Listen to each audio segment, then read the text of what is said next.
19 CR 12495, State versus Taymor McIntyre. Could I have parties announced for the record for the state? Yes, Your Honor. Jason Garahan and Megan Galloway for the state.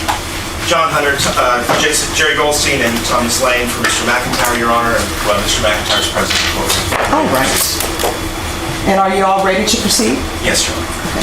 And then to both sides, don't forget to change the exhibit numbers. Yes, Judge.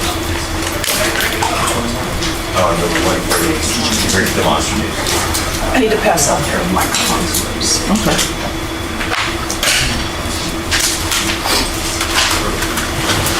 And you can remove that one. That's on the bar. Yeah, yeah.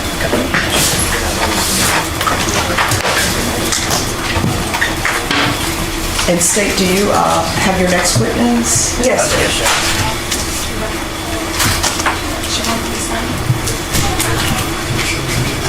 Yeah, Rochelle said she's sending her husband, Brandon.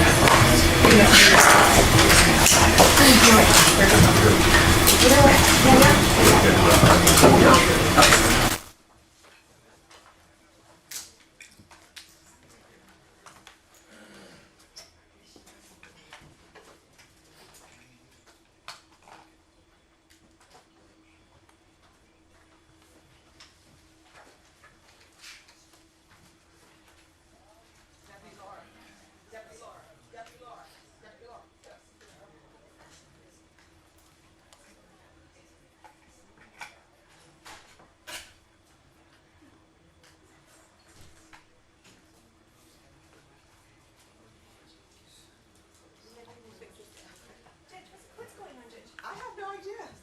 But you know, it's Thursday, so it's gonna be a beautiful, no, it's Wednesday. Wednesday. Look at us, I'm moving us a day ahead.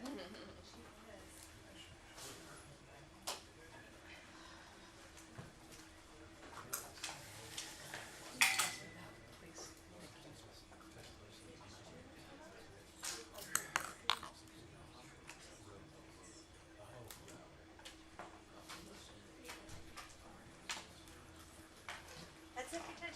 Yes. Okay, jurors are ready. Okay, we're ready. Ready? Yes. All right, for the jury? Oh, Judge, I'm not, You're not ready? no. I'm trying to get the mics ready. Same chair, same seating, same place of seat, please. I think we can get this up to the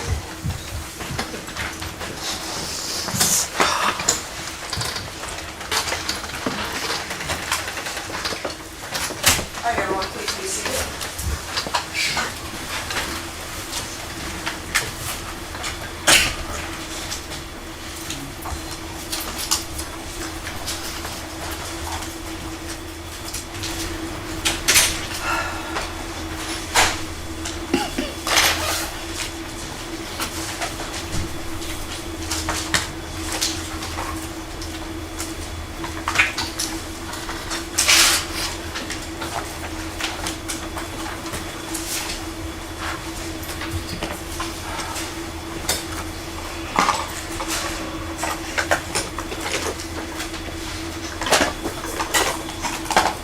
Sorry. Oh, no problem.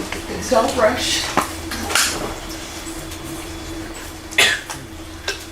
When you rush, it just takes longer.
right, State, are you ready to proceed? Yes, Your Honor.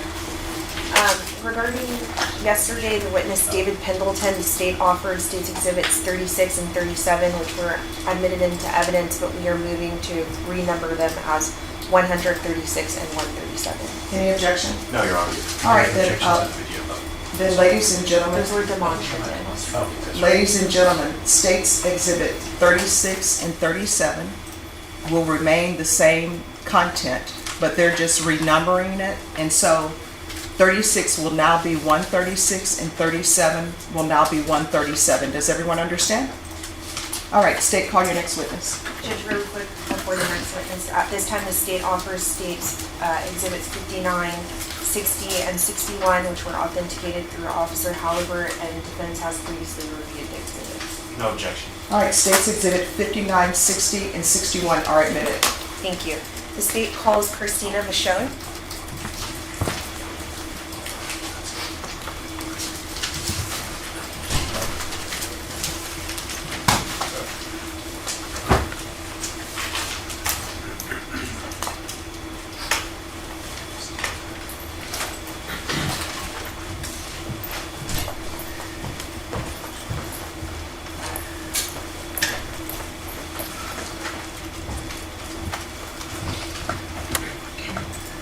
All right, can you raise your right hand? Do you solemnly swear and affirm the testimony you give will be the truth and nothing but the truth, so help you God? Yes, I do. All right, you may have a seat.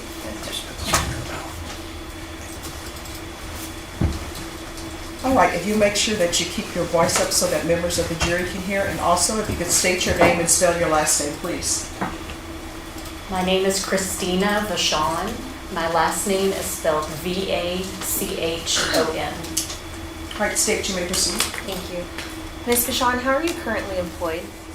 I am currently employed as the Quality Assurance Manager at the Bexar County Criminal Investigation Laboratory. I've been in that position for about 5 years now, and for the 15 years prior to that, I was a forensic scientist in the trace evidence section. All right, and as a forensic scientist in the trace evidence section, what were your duties in that position? I would examine items of evidence that would come into the laboratory. They were generally microscopic, but not biological in nature. So I would examine items such as fibers, did hair comparisons, paint, gunshot residue, footwear and tire tracks, did a lot of different types of testing. All right, can you explain to the jury your educational background? I have a bachelor's degree in biochemistry and a master's degree with a concentration in forensic science. All right. And as a forensic scientist with the Bexar County Crime Lab, did you receive any specific training regarding gunshot residue? Yes, I did. Can you explain that to the jury? Yes.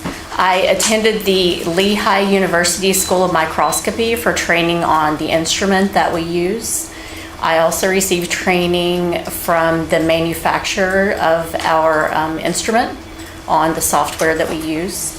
And I received training in-house on the type of testing for gunshot residue, and that included reading journal articles, conducting supervised casework, and then passing written and practical exams before I was released to do my own casework in gunshot residue.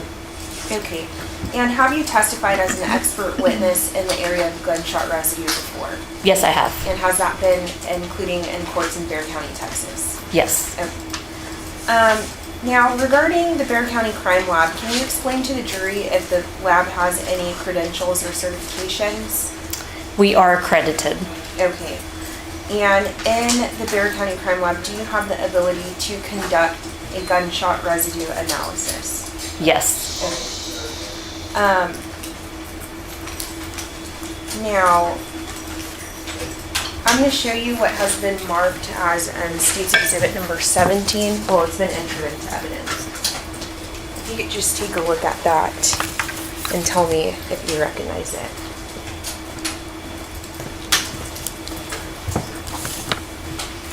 Yes, I do.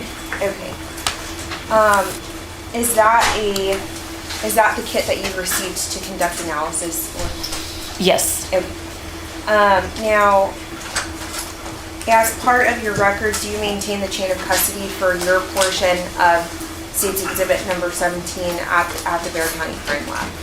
The chain of custody is retained in our laboratory information management system. It's a database software system. Now, regarding the State's Exhibit, did you receive that at the Bear County Crime Lab? Yes, I did. Do you recall what date you received it? I mark the item of evidence whenever I receive it, and I mark this as May 23rd, 2017. Okay. And do you recall who you received that from? Was it an agency or? The evidence was received into the laboratory from the San Antonio Police Department. Okay. And once the evidence is received into the Bear County Crime Lab, do you know where it goes?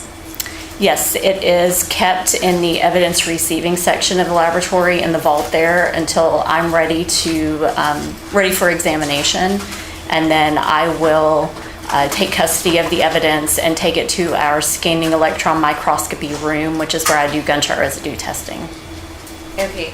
And so in this case, did you personally obtain the State's Exhibit for testing on May 23rd, 2017, which you marked on the exhibit? Yes, I did. All right. Did the kit have any unique identifiers on the packaging when you received it? Yes. Do you recall what those would be? All items of evidence that we receive from the San Antonio Police Department have a barcode that is related to the agency number and the type of evidence. Okay. And so the barcode on the State's Exhibit, can you please read that? Your Honor, at this time we would renew our objections as to your saying confrontation based on the predicate that wasn't laid about Kim Long. All right, that objection is overruled. You may read it. Well, and Judge, if I could just respond, this kit and sample was obtained by Catherine Andrews Imler, who did testify in this case, so that's my response. Yes, Your Honor, but Ms. Andrews turned the scene over to Ms. Wong in process. Excuse me, just one second. Excuse me, why are you all here? Oh, he needs to come back here, Judge. All right. It's a slight emergency. All right, please be seated. All right, so ladies and gentlemen, the gentleman who came in has absolutely nothing to do with this case. Believe it or not, back there are restrooms, there is plumbing, and there may be an issue with the plumbing in the back, and we don't want any floods coming into the courtroom. So completely ignore him in the sense that it has absolutely nothing to do with this case. And there's no other entryway for him to come there other than here. All right, so state, what were you stating? Well, I was just responding to his objection. State's Exhibit that the witness has was personally collected by a witness that testified, which is Catherine Andrews. Correct. Our only response is that while we don't dispute that Ms. Andrews is the person who did the swabbing, the barcode, the question was asked to have read into the record was generated by another witness who's unavailable. All right, that objection is overruled. Thank you, Judge. All right, could you please read the San Antonio Police Department case number on the State's Exhibit? It is 17089350. Okay. And when you receive evidence at the crime lab, is it assigned a unique number within the crime lab for tracking?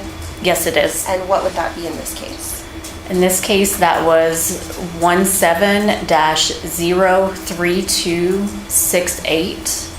And sometimes we do get separate submissions with different types of evidence. This was submission 2 that came in on this, with this agency number from the San Antonio Police Department. Okay. And regarding the, did you get any information of who the kit was collected from? Yes, it was labeled as John Doe on the outside of the kit, but the submission form that is filled out by SAPD and comes in with the evidence listed the kit as having come from... Renew the same objection, Your Honor. Hearsay confrontation. The submission form identified the person the kit was collected from as Mark Anthony Saldivar. Okay. And when you take the kit into your custody, do you do any visual inspection to ensure there's been no tampering on the kit? Yes, all items of evidence that come into the laboratory have to be tape sealed, so I ensured that the seal and the package are intact. Okay. And so on May 23rd of 2017, did you analyze the contents of the State Exhibit 17? Yes, I believe I received the evidence on May 23rd, and then I actually did the analysis on May 30th. Okay, thank you very much. And on the day that you conducted the analysis, were you forensic scientist employed with the Bexar County program? Yes, I was. And regarding State's Exhibit number 17, did you put any unique identifiers on there for your knowledge to ensure that it's the same thing that you conducted the analysis on? Yes. And what would that be?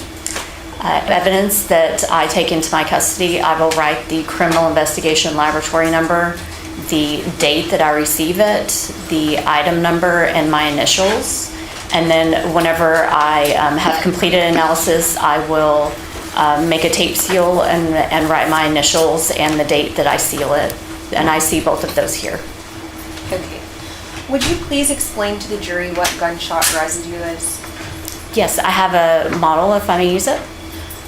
Your Honor, defense counsel, the witness has a demonstrative, but she does not wish to leave it here and for it to be entered into evidence. So we'd ask if she'd be able to use it. No objections to the use or preventing its admission. She can use it. Yes, we receive.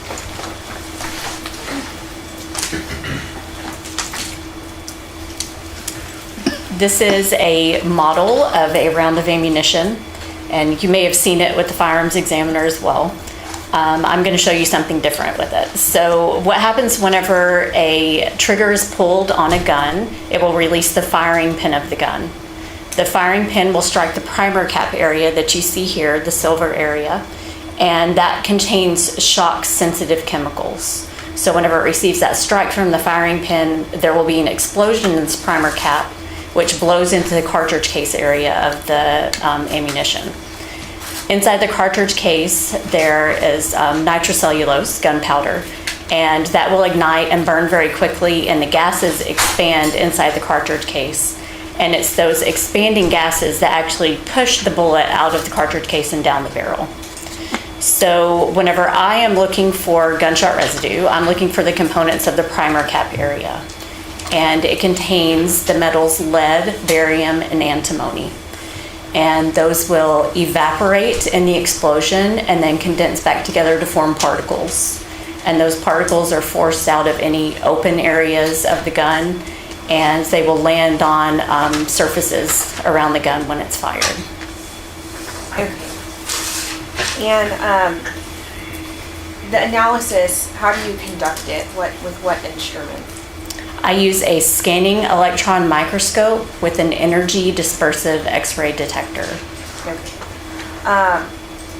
And what would the analysis reveal? The analysis allows me to identify individual particles on the surface of the sampling device, and if they contain lead, barium, and antimony during the automated analysis, then I will go back and confirm that composition. I'll look at the shape and size, which is also important, and then I'll be able to confirm that gunshot residue was on that sample. And it will allow me to make conclusions as to whether a person possibly handled or discharged a firearm. All right. And now, I want to... So, when you conducted your analysis of the state's exhibit, did you prepare a report that reflected the findings? Yes, I did. Of your analysis. And just regarding, did you follow all the protocol regarding the instrument when you conducted the analysis? Objection leading on. Overruled. You can answer. Yes, I did. And once you were finished conducting your analysis, what did you do with the evidence? The evidence was returned back to the evidence receiving section of the laboratory, and then it was collected by a representative from SAPD.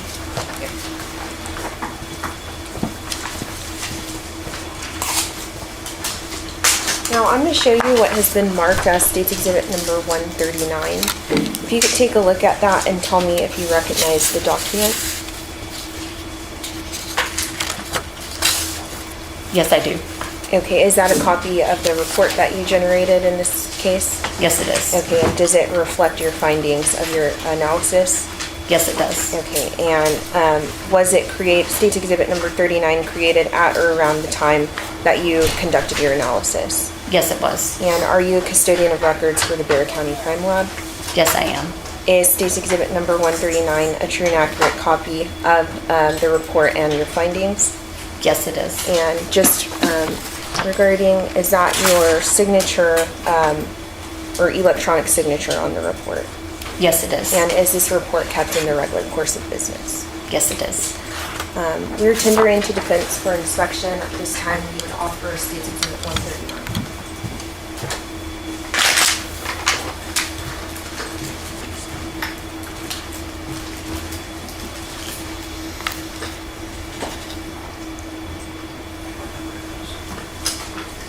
No objections. United States Exhibit number 139 is admitted without objection. Permission to publish here. Granted.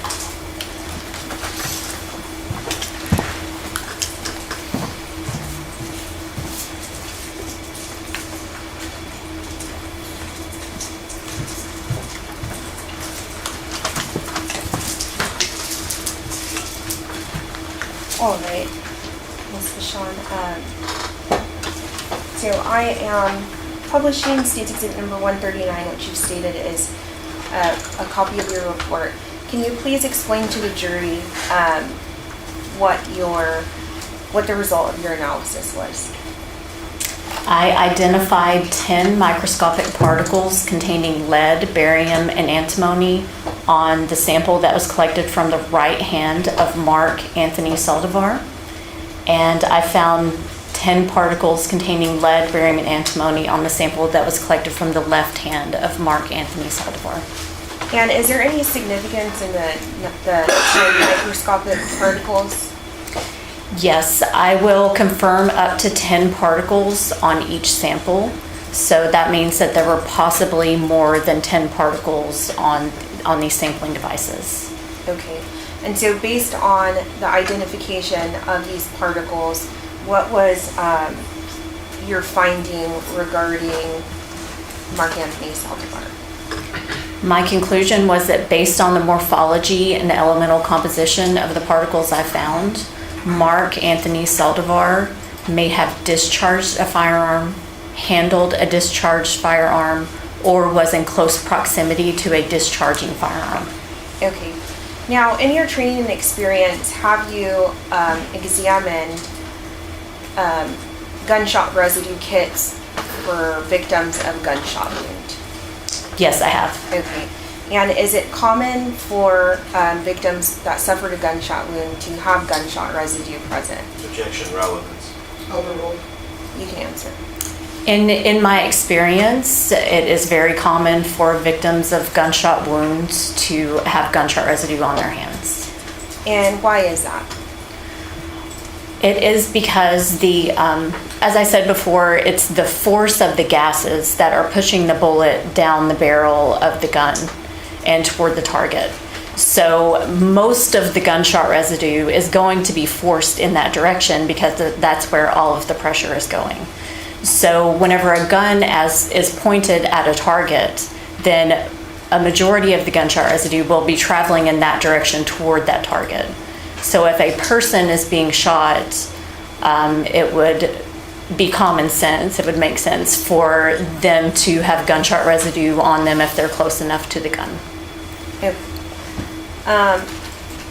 And you can't definitively say, right, because you were not a witness in the case, but you can't definitively say whether the victim discharged a firearm or not. Is that correct? Correct. Okay. Hypothetically, in your training and experience, if somebody was wrestling with a firearm, would that result in them having gunshot residue on their hands?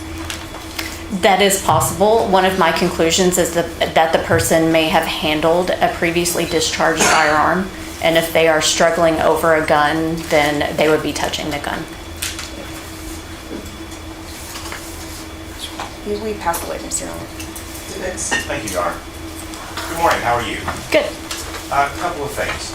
Your conclusions were that either he fired a gun, he handled a gun, or he was in close proximity to a gun being discharged, right? Correct. Those are all ways that someone could get gunshot residue on their hands directly from the gun. They are the most likely, but they're not the only possibilities. So the analysis you performed doesn't weight those possibilities. They're all equally as likely based upon what you know about the circumstances of what you received. Correct. Okay. And we can't really, in an ethical way, scientifically, try to apply more weight to one or the other. We can't just shoot someone and see how much powder is left on them, right? Correct. And all guns and ammunition and crime scenes are different. So you wouldn't even be able to repeat what happened at a crime scene in the lab to determine how much gunshot residue someone should have on them. And in terms of the possibility that they were just in close proximity to a firearm, in other words, they got shot by a firearm and that's why they have residue, that would depend on how far away they are from the gun, right? Partially, but there was a study conducted that postulated that there is possibly a supersonic wind that travels behind a bullet that gunshot residue can travel in.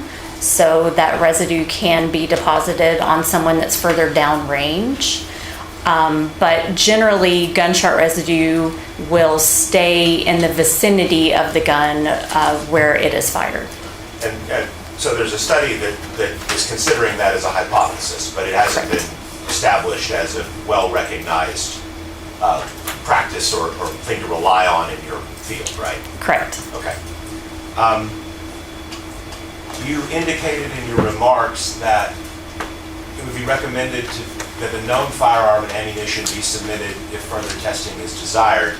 Would that be because it could be conceivable to look at the concentrations of lead, barium, and antimony in the shell casing residue and compare that with the concentrations that you find on the subject, on the deceased's hands, and see if there are similarities, for example, in the mixture of the gunpowder for that particular brand of ammunition? So these particles are heterogeneous, which means that they won't have the same concentrations of the different elements in them, in every particle. Sometimes we do see ammunition that has an additional element in it, such as copper or tin, that we can see in the particles, and sometimes it might be helpful to try to connect that back to the ammunition that was used in the crime that's being investigated. But generally, we have that statement there for cases where gunshot residue is not found. And we would be able to do a test fire to see if the gun actually expels gunshot residue, what type of gunshot residue comes out of the gun, because it doesn't always have these lead, barium, and antimony components. So it could be done in this situation because we did find 10 particles, because I did find 10 particles on each sample. I would not have recommended it. Okay, but this is your report, right? Yes. And it is the final released version of the report, meaning that you're not going to be able to amend it later. This is what goes into evidence, right? Yes. And those remarks are on State's Exhibits 139, right? Correct. Those are standard remarks that go out in every gunshot residue report. And that kind of testing could have been done, right? Yes. It wasn't done to your knowledge in this case. Correct. Okay. I'll pass the witness. No further questions, and the witness is excused by state. No further questions, witnesses excused. All right, the rule has been revoked. You're not allowed to discuss your testimony or do anything about this trial during the pendency of the case. Okay. Thank you. Oh, make sure you leave your microphone.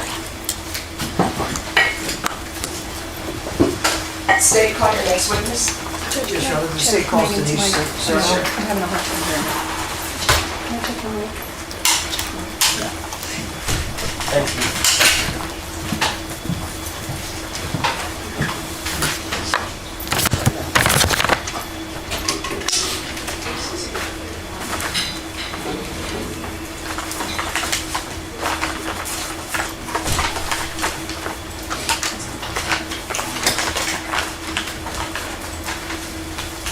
state your next witness. Denise Serno. Yeah, add this to her.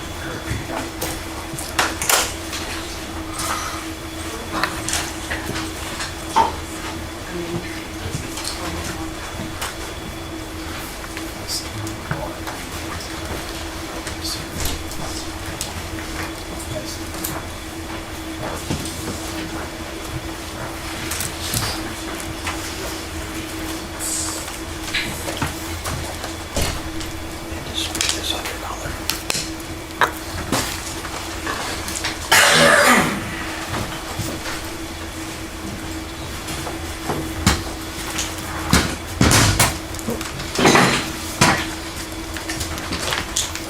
All right, if you'll raise your right hand. Do you solemnly swear and affirm the testimony you give will be the truth and nothing but the truth, so help you God? I do. All right, you can lower your hand. Make sure you keep your voice up so that members of the jury can hear. If you'll state your name and spell your last name, please. Denise Serenil, Serenil. All right, state, you may proceed. Thank you, Your Honor. Sir, it's Serno. Yes, Can you just please tell the jury how are you currently employed? I am employed with the city of San Antonio. And where are you based out of? I work at the San Antonio Police Department headquarters. And what's your occupation? I am a latent fingerprint examiner, And how long have you been a latent fingerprint examiner? 8 years. And I guess in the realms of fingerprinting or fingerprints or prints, how long have you been in that field? I have 26 years experience with fingerprints. And so roughly from like about 1998? Yes, Okay. And do you go through certain training and other, I guess, experiences to become a latent print examiner? we have in-house on-the-job training, working day by day with the latent prints. And do you also did you subsequently go to any type of course or any type of continuing education on prints and fingerprints and latent prints? Yes, And are you considered a qualified latent print or latent fingerprint examiner? yes. And can you just describe to the jury well, first let's just describe what a fingerprint is. I know that's probably pretty common, but can you describe to the jury what a fingerprint is? A fingerprint is an impression left on the surface by the friction ridges of the fingers and thumbs. And let me ask the question is, have you ever, in your roughly 26 years of experience, have you ever come across two individuals that have the exact same fingerprint? I have not. And can you describe to the jury, I mentioned it earlier in your title, latent print or latent fingerprints. Can you describe to the jury what latent prints or fingerprints means? A latent print is an unknown, unseen to the eye that needs some type of further processing to be seen. And can you also describe to them what we consider, what your profession at times, you have latent cards that are presented to you. What is a latent card?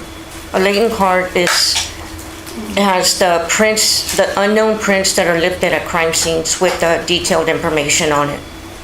Now, on these latent cards that you've reviewed, in this case and other cases, is there possibilities of more than one print per latent card? Yes. And I keep interchanging latent print and latent fingerprint. Are all latent prints fingerprints? No. Can you describe to the jury what you mean by that? There could be fingerprints and there could be palm prints. And in certain cases, are you able to identify also these latent prints as part of the palm? I look at the clarity and legibility of the unknown print. And let's talk about how identifying these prints. How are you, or what is a criteria for you to be able to identify these prints?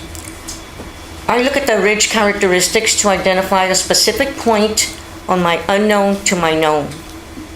And is there certain, I guess, I mean, lack of a better term, legible or clarity that you need to abide by? We do 7 points to make an identification. And what is that a positive identification? Yes, And now, I'm assuming that means that if you have an unknown print, you find 7 points on there, but if you don't have a print to compare it to, I guess, what do you call it, like a known print, then it's just that you have a legible print, we have a legible print. and then at some point, do you have to show it, or rather compare it, to a known standard or known print? Yes, And is that, at that time, if you have those 7 points, are you able to positively identify that unknown print as coming from the known print?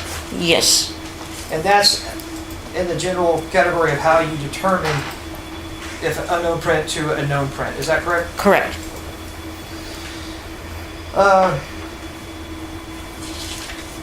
Let me ask you about SAPD case number 170-89350. Are you familiar with that SAPD number? Yes, I am. And in fact, is that why you're here today? Yes, And did you review latent print cards for that case? yes, I did. And can you tell the jury how many latent print cards that you reviewed for this case? I reviewed 18 latent cards that were submitted. And were you able to identify those unknown prints that you, well, let me retract that and talk about those 18 latent print cards. From those 18, were you able to identify any of those to a known standard or known print? Yes, I was. And can you tell the jury, out of those 18 total, how many were you able to compare and possibly identify an individual that made those prints? May I have the evidence? Just, do you have your reports in front of you? Oh. Give me a photo, get off that side. I'm going to show you what's marked State Exhibit number 37. If you can just look at that, it's been entered into evidence, and tell me if you recognize that. Yes, I did. And how do you recognize that? I received it on April 24th, 2017. And did you review it? Yes, I did. And can you tell me who collected this? Well, one, it's been entered into evidence. Can you hold up that card that's inside of this envelope? And can you turn it back and forth? And can you tell me, tell the jury, what is this? This is an unknown prints that were lifted Sorry, go ahead. at this particular scene. And who was it lifted by? This was lifted by crime scene investigator K. Wong, number 9440. And on this particular card, does it state where this fingerprint came from? Yes, latent prints obtained from E4 Apple iPhone model number A1549 IMEI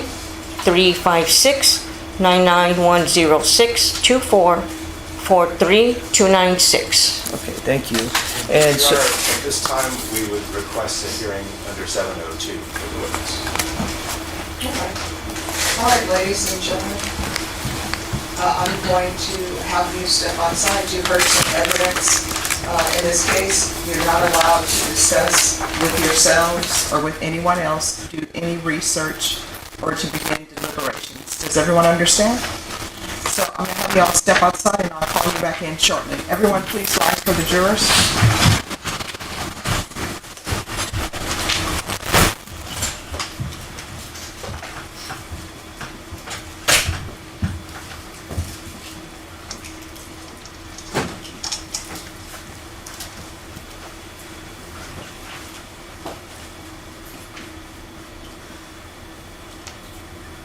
All right, everyone please be seated. All right, defense. Thank you, Your Honor. Good morning, ma'am. How are you? I'm doing well, thank you. Just a couple of questions. So, I guess to start off with, in terms of the principle that no two people have the same fingerprint, I understand that. In terms of the idea of being able to examine the prints and say that it came from the same person each time, you mentioned that there are 7 points of comparison required for you to make identification, a positive identification of a print. Correct. What can you explain what you mean by the phrase points of identification? They're the ridge characteristics. Okay, what is a ridge characteristic? It is an action point that one looks for, and there are different types of points that we look for in a print. What makes the human finger develop those points? Do you know? I do not. Okay. Are they something that is developed by the human body as a natural process, or can points of comparison occur because of things that happen to the human body? Like, We are born with these prints. okay, if I cut my finger, or I have damage to my finger, or I grow older and my skin changes, or I have a scar, do those things impact the way that those ridges and points of comparison differ on a print? It could, but the ridges do not change. They are permanent. Okay, but they don't grow over scar tissue, for example. No. And so I mean, what you're saying is there are some variables related to things not part of the human body or how it naturally grows and develops and so forth that could change or at least obscure the ridges that are naturally there on our fingers, correct? Could be a scar. For a scar, for example, right? Correct. Now, when you're talking about these types of characteristics, how do they teach you to identify them? We have to know the fingerprints, and we look at the specific point. We have to know what we are looking for, and there are several different characteristics that we do look for. Okay, when you are developing those characteristics, are you in possession of the known point of comparison? Not all the time. But sometimes? Yes. In this case, were you?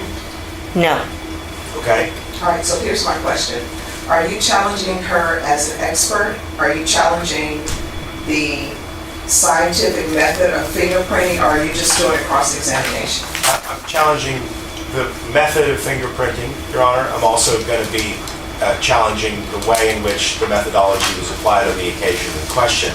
All right, so that is cross-examination. If you're challenging that fingerprints are not scientific, then ask those questions. If you're challenging that she's not expert in the field of fingerprinting, then ask those questions. But everything else outside of that, that's cross-examination.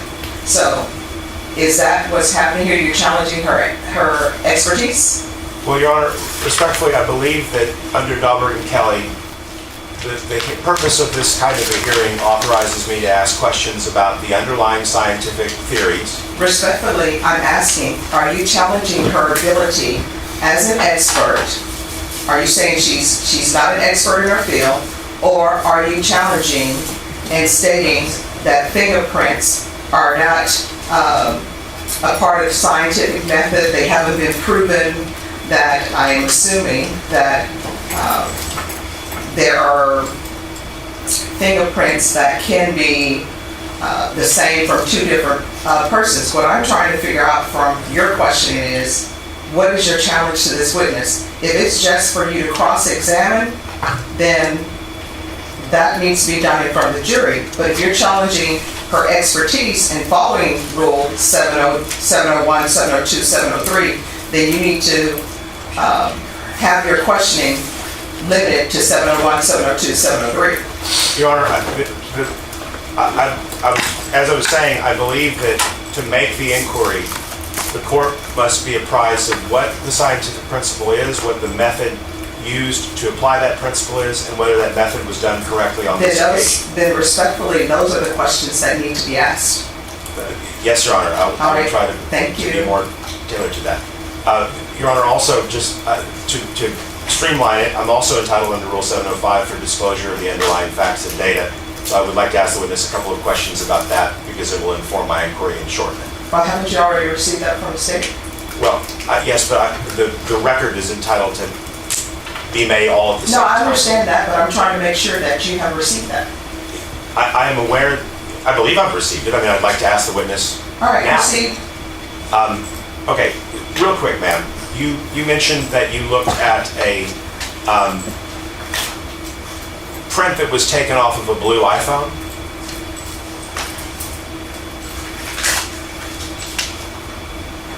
Apple iPhone, Okay, and that was collected on what date? April 23rd, 2017. And that was collected by Kimberly Wong, correct? Correct.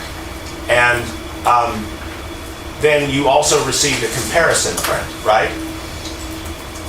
I received it from, are you asking me if I had known prints to compare to my unknown prints? Were you asked to compare that print that was lifted off of the phone to a known print? Yes. Okay, and you're going to render an opinion about that comparison? I analyzed the print, compared it to my unknown to my known, and determined they were one and the same. Okay, and that print was from who? This print was from Jalen Bell. Okay. Okay, this is not the blue, this is, okay, sorry. Your Honor, I'm going to withdraw the objection. I apologize, I misunderstood. All right, bring the jurors in. The one was from... I didn't know if you missed that blue one. For some reason, I thought I saw purple. I apologize.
Yes. All rise for the jury.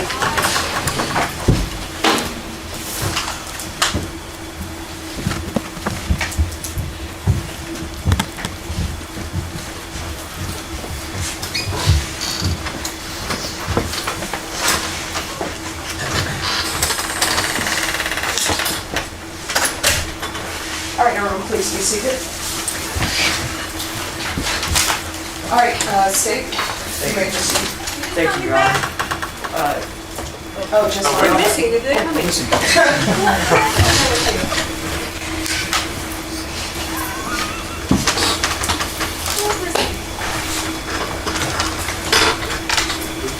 Nobody in the bathroom? Angie.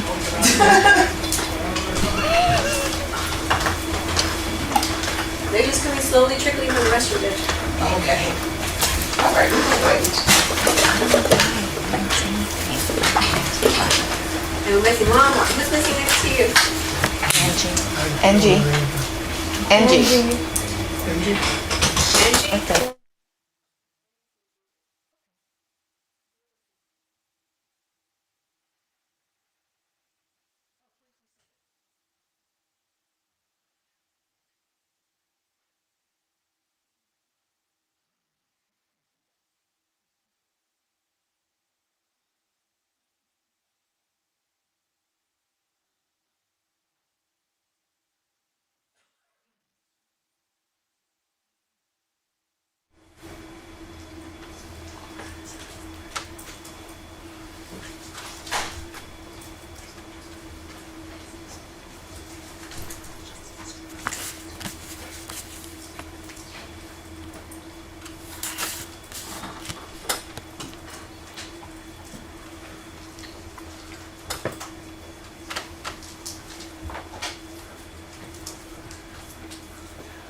Your Honor.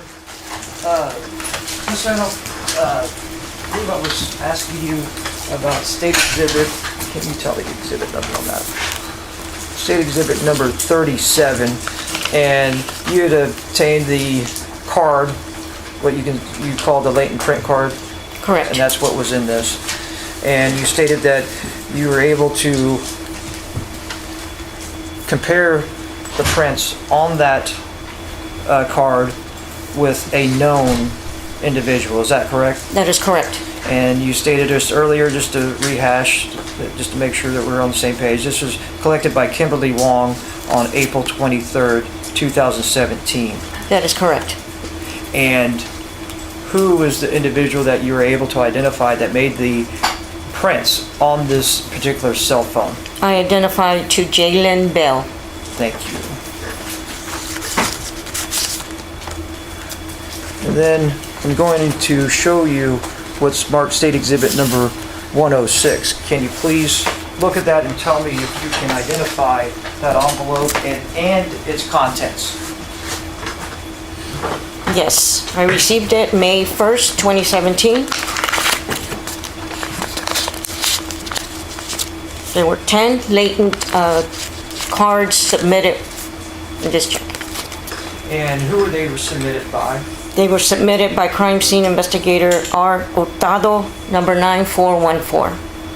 And did you have an opportunity to review those latent print cards, those 10 latent print cards, and were you able to identify, well, that's a compound question. Were you able to review those cards? Yes, I was. And on those possible cards, did you find any legible prints? Yes, I did. On those cards, legible prints, how many of those cards did you find legible prints on?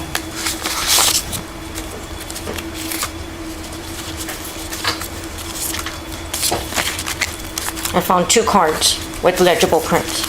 And I guess, since we're on that subject, there's 10 cards, and when I asked if it's legible, is that what you indicated earlier, that is a legible print, those 7 points that you have to find? Correct. So could there be partial prints on there? It could be, yes.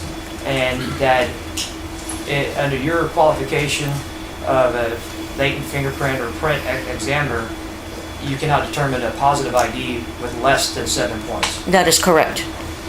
But in this particular occasion, on 2 of those cards, you were able to identify legible print, and were you able to compare those prints to a known print? Yes. And were both of those latent cards that you have legible prints on, did that come back to the same individual? Yes. And please tell the jury who that individual is.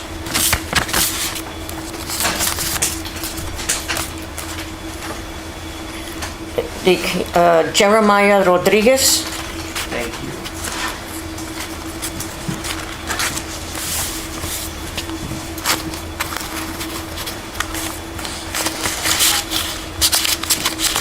Judge, at this time, the state would just enter state exhibit number 106 and tender the defense for any objections. No objections. States 106 is admitted without objection. And if you don't mind, can you take out the 2 cards that you identified that prints were made by Jeremiah Rodriguez?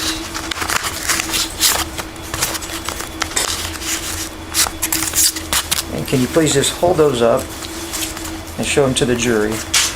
That these are the prints that you identified to coming to Jeremiah Rodriguez? Yes. Okay. And then on the front of those cards, it has a brief description of where they were found. Is that correct? That is correct. And previous testimony, Raul Hurtado, the individual that lifted those prints, is that correct? That's who collected those? Yes. And he explained where those were located. Yes. Thank you. You can put those back in there, please.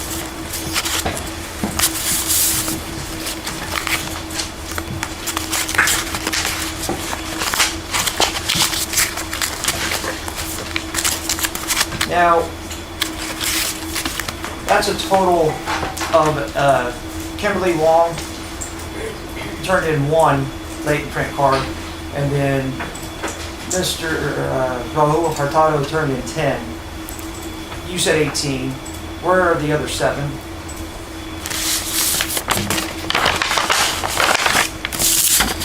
Okay, you can, it's not in your evidence yet, but on that particular one, were you able to identify any legible prints on those latent print cards? I was not. And how many latent print cards were turned in? 7 latent prints were submitted. And who were they turned in by? BH number 9418. Okay. And so, as a purposes of evidentiary value, you cannot testify to those cards at all? I cannot. Now, we heard about a Jeremiah Rodriguez known prints. We've heard about Jalen Bell known prints. Were you asked to compare any and all these prints to other individuals? Yes, I was. And can you please tell the jury the other individuals that you compared these prints to?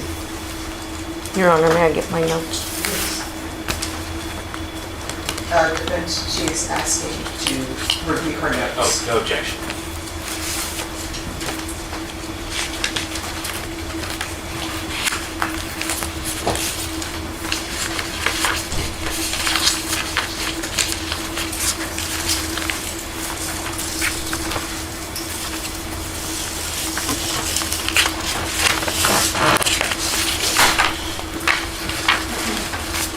I was given Mark Anthony Saldivar, Okay, anybody else?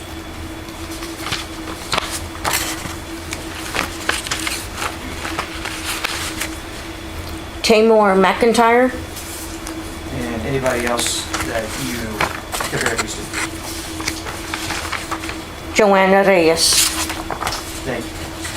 Now, in stating that, out of all these prints that you were able to determine that were legible, you identified one Jalen Bell and one to Jeremiah Rodriguez. Is that correct? Correct.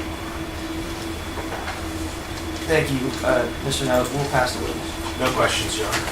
All right, is this witness excused or subject for recall? Excuse by the state. Excused. The rule has been invoked, you're not allowed to discuss your testimony with anyone during the pendency of this trial.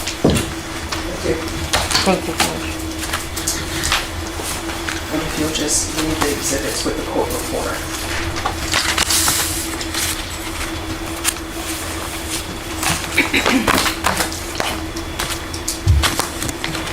What about the other one? And your microphone. Thank you.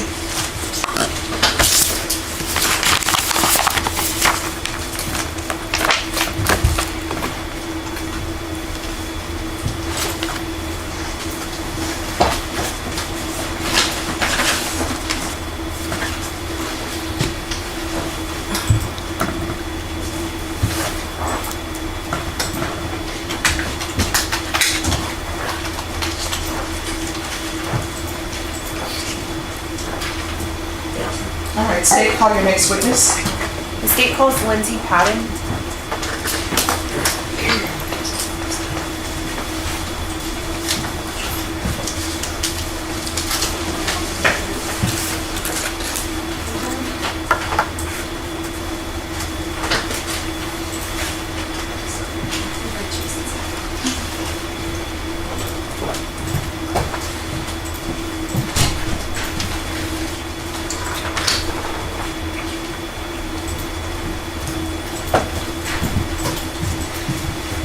Can you raise your right hand? Do you solemnly swear or affirm the testimony you give will be the truth and nothing but the truth, so help you God? Yes. All right, you can lower your hand. If you'll make sure you keep your voice up so members of the jury can hear, and if you can state your name and spell your last name, please. My name is Lindsay Patton. Last name spelled Patten. All right, state, you may proceed. Ms. Patton, how are you currently employed? I currently work for the San Antonio Police Department. And what unit are you with currently? I am with the Southwest Texas Fusion Center. Okay. What are your duties in your current role? In my current role, I manage 6 grants for the unit, as well as purchasing and other budget items. Okay. In total, how long have you been with the San Antonio Police Department? 17 years. Okay. And were you previously assigned to the crime scene investigation unit? Yes, I was. About how long did you spend in that unit? 13 years. Okay. What were your duties as a crime scene investigator? I would collect evidence, take photographs, take fingerprints, things like that. Okay. And what kind of training did you undergo to become a crime scene investigator? When I was first hired, we get 3 months of training in the academy, and then a month of ride-alongs, and then I was annually trained after that. Okay. Now, were you employed as a crime scene investigator with the San Antonio Police Department on June 6th of 2017? Yes, I was. And as part of your duties as a crime scene investigator back in 2017, were you tasked with obtaining digital evidence in certain cases? Yes, I was. Okay. And on June 6th of 2017, did you receive a cellular device to extract associated with the case that we're here for today? Could I see my extraction report? Yes.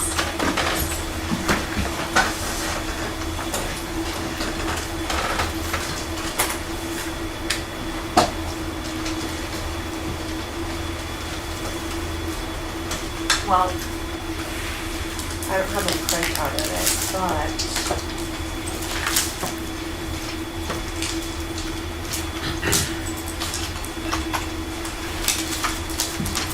I'll show you what has been marked as exhibit number 140. Do you recognize what this is? Yes. Okay, and have you reviewed that before? Yes, I have. And does it contain a fair and accurate depiction of the extraction that was generated in this report? Yes, it does. Okay, and that was for Kate. And do you have any unique identifiers on here to confirm that you've reviewed the contents of the disc? Yes, my initials are on it. Okay, and so you recall that you've reviewed it, correct? Yes. And it's a fair and accurate copy of the report? Yes. And that analysis is done in this case, correct? Yes. Okay. Can you tell the jury how you came into possession of the cellular device that you conducted the extraction on? Sure. We have a secure lockbox in our photo lab, which is at our headquarters. And that day I took the piece of evidence out of the secure lockbox and I started to process it. Okay. What did you search the State's Exhibit number 140 under? What authority did you act? There was a search warrant. Okay. And what program did you use to conduct the forensic extraction? It's called Cellbrite. And did you have training and experience with Cellbrite back in 2017? Yes, I was trained by another CSI. Okay, and had you conducted investigations previously with forensic devices using Cellbrite? Yes. Okay. And at the time, were you familiar with Cellbrite? Yes, I was familiar. And in your training and experience, did you find it to be reliable? Yes. Okay. Can you explain to the jury how Cellbrite was used in this case regarding the contents of State's Exhibit 140? Sure. At the time you had the phone, you would plug it into it's called a UFED device, a Universal Forensic Extraction Device. And that device plugs into the computer that has the Cellbrite software on it. So you would take the phone, plug it into the UFED, which gave you some prompts, and you would go through the prompts, and then the extraction report would run. And you just kind of waited. It would depend on how much data was on the phone as to how long it would take. Okay. And so in this case, regarding State Exhibit number 140, did you hook up the phone that you received to the Cellbrite toggle? Yes. Okay. And you followed all the prompts? Yes, I did. All right. And did a successful extraction occur? Yes, it did. And was a report generated with the findings of the cell phone that you received? Yes. Okay. To your knowledge, can the data that's extracted be manipulated in any way? No. Okay. And so, well, at this time, the state offers State's Exhibit 140.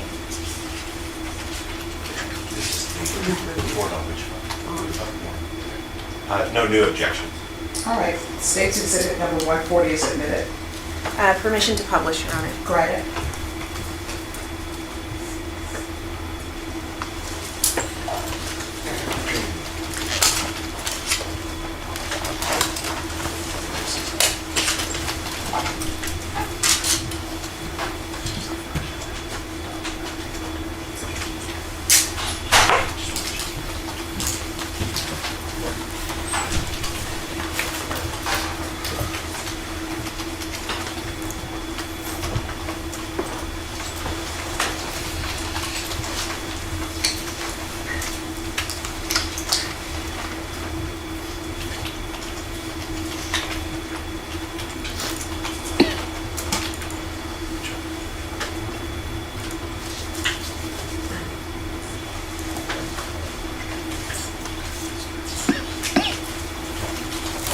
All right, can you see that up there?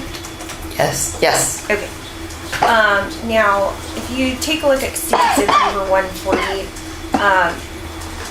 what day was the report created?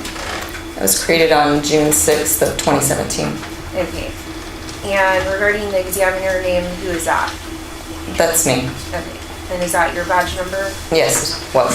All right. Now regarding the extraction start date and time, can you tell the jury what that was? The start date was June 6, 2017 at 8:29 a.m. And the end time was June 6th of 2017 at 8:32 a.m. Okay. Now regarding the MSISDN, can you explain to the jury what that is? That is the full phone number of the device. Okay. And regarding the detected phone model, can you please go over that with the jury? It's an iPhone 5. Okay. And who is the owner name that was designated to the device? It's Tay-K 7 iPhone. Okay. And what is the IMEI number registered to the phone? The IMEI number is a 15-digit number for every cellular device. It's assigned to every cellular device for the SIM slot. Okay. And what was it in this case on Exhibit 140? It is 3585380563869112. Sorry about that. Okay. And regarding the Apple IDs that were registered to the device, can you explain to the jury what those are? They are emails, the first being sonofsaam@aol.com, and the other being tayk47u@icloud.com. Okay. And regarding call logs, if you would just give me a second.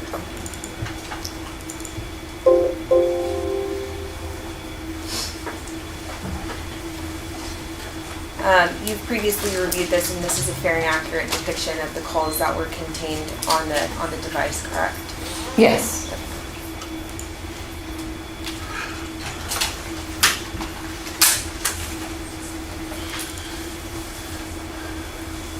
And regarding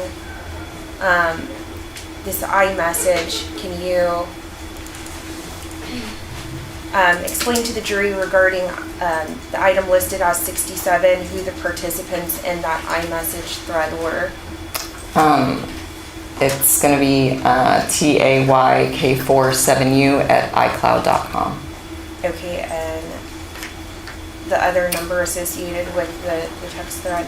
The other number is 1-469-347-3233. Okay. And regarding this message on February 3rd of 2017 at 2:56 p.m., who does it appear sent that message? The tayk47u@icloud.com. And what does that message say? It says, "Who is this?" Okay, and then regarding the message sent directly after that, on February 3rd of 2017 at 2:57 p.m., can you say what number was associated with that chat? It's 1-469-347-3233. And what does that say? Pimpy Z. Okay. And regarding the message at February 3rd of 2017 at 2:57, is that an image that was sent to the iPhone? Yes. Okay. And I'm sorry, Stacey, you could use your microphone? This one? Yes. Okay. I think it'll make it easier for everyone to hear if it's not working. I'll try to talk louder. All right, thank you. There we go. All right, thanks. All right, Ms. Patton, and as part of the reviews of State's Exhibit number 140, there were multiple images that were contained within the phone, is that correct? Yes, that's correct. Okay. And just regarding this image for demonstrative purpose, regarding line 13, can you identify when that photo was taken? It was taken on February 10th of 2017 Okay. at 5:02 p.m.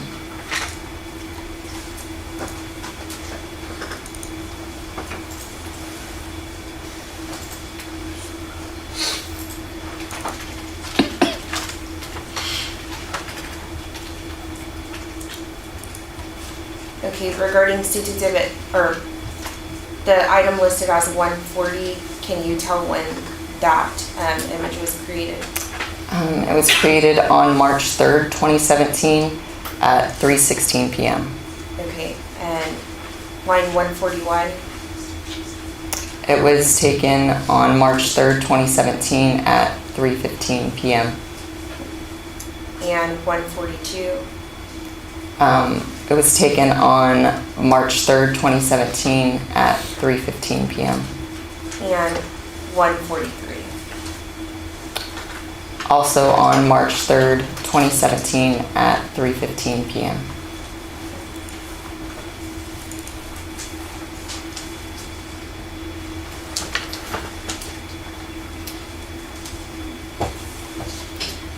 Regarding line 144, It was taken on March 3rd, 2017 at 3:14 p.m. line 145, 1:45? yes. It was taken on March 3rd, 2017 at 3:14 p.m. Line 146, It's taken on March 3rd, 2017 at 3:14 p.m.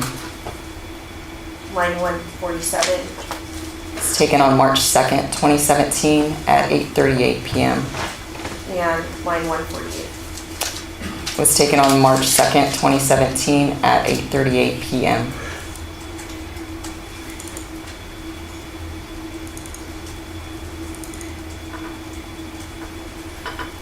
And just, we've gone through this previously, correct? Yes, And there are other images that are contained within the State's Exhibit, correct?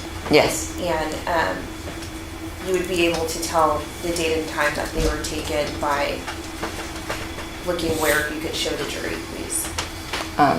Looking right here at created, Where my mouse is toggling. yes, Okay, that's correct. thank you very much. We pass the witness, Your Honor. Defense? Good morning, ma'am. How are you? I'm good, thank you. So what we just looked at is is what's called a logical extraction. Is that right? Yes, I believe it's also a file system extraction. Okay.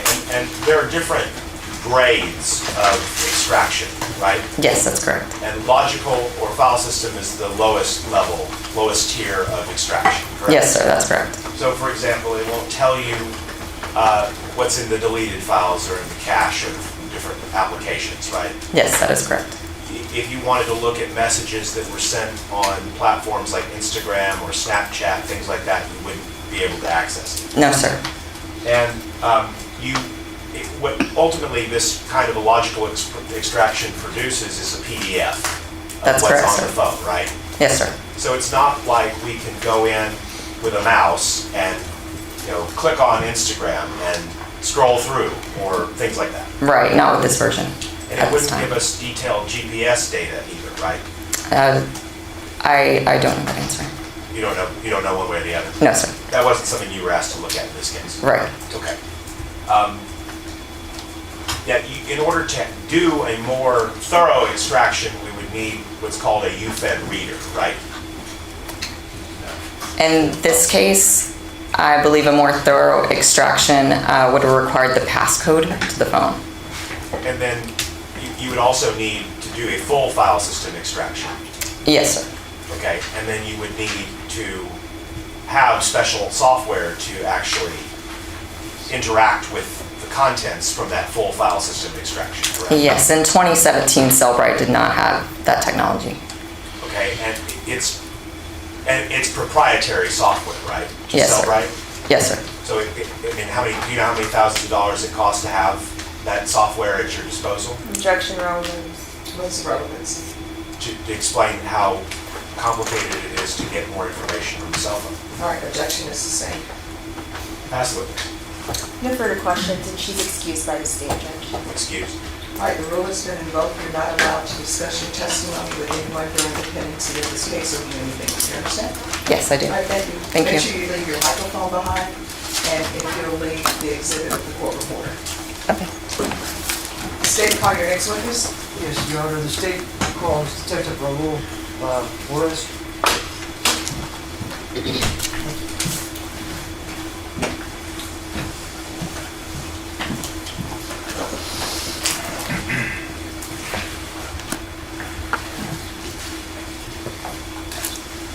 Let everybody approach you, smell. Yes.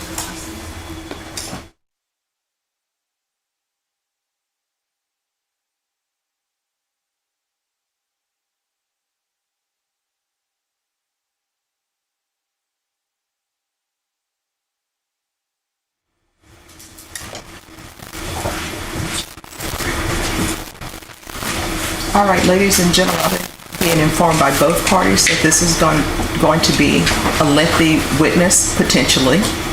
But I'm going to give you all a break so everyone can use the facilities, and then we'll come back.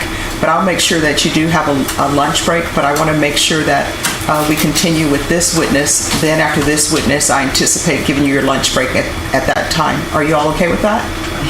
All right, so I'm going to have everyone back here. Is 11:10 enough time for you all? All right, remember my previous instructions. Everyone please rise for the jurors.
All rise for the jury.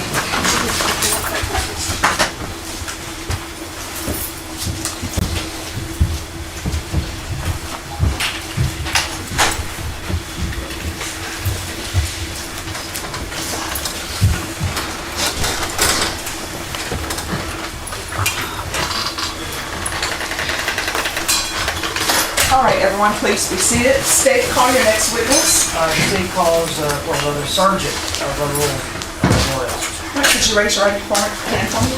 Do you solemnly swear and affirm that the testimony you give will be the truth and nothing but the truth, so help you God? Yes, ma'am. All right, you can lower your hand. And do you have the microphone? Yes, if you could put that on your lapel, it's for the court reporter. All right, if you make sure you keep your voice up, and if you could state your name and spell your last name, please. My name is Raul Juarez, Juarez. All right, state your name, proceed. Thank you, Your Honor. It's Sergeant Juarez now. Yes, sir. One, who are you employed with currently? The San Antonio Police Department? And I guess in entirety, how long have you been employed by the San Antonio Police Department? 22 years. And in that course of those 22 years, I guess there's promotions or a different hierarchy of where you ended up in that department. Can you describe to the jury just briefly from those 22 years of what type of experiences you've gone through? Okay. So I started with the police department in 2003.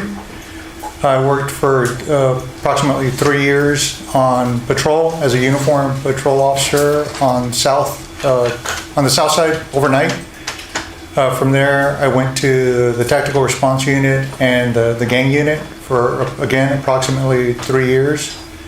From patrol officer, I promoted to detective in 2010, and I was assigned to the night detectives unit, an investigative unit that works overnight.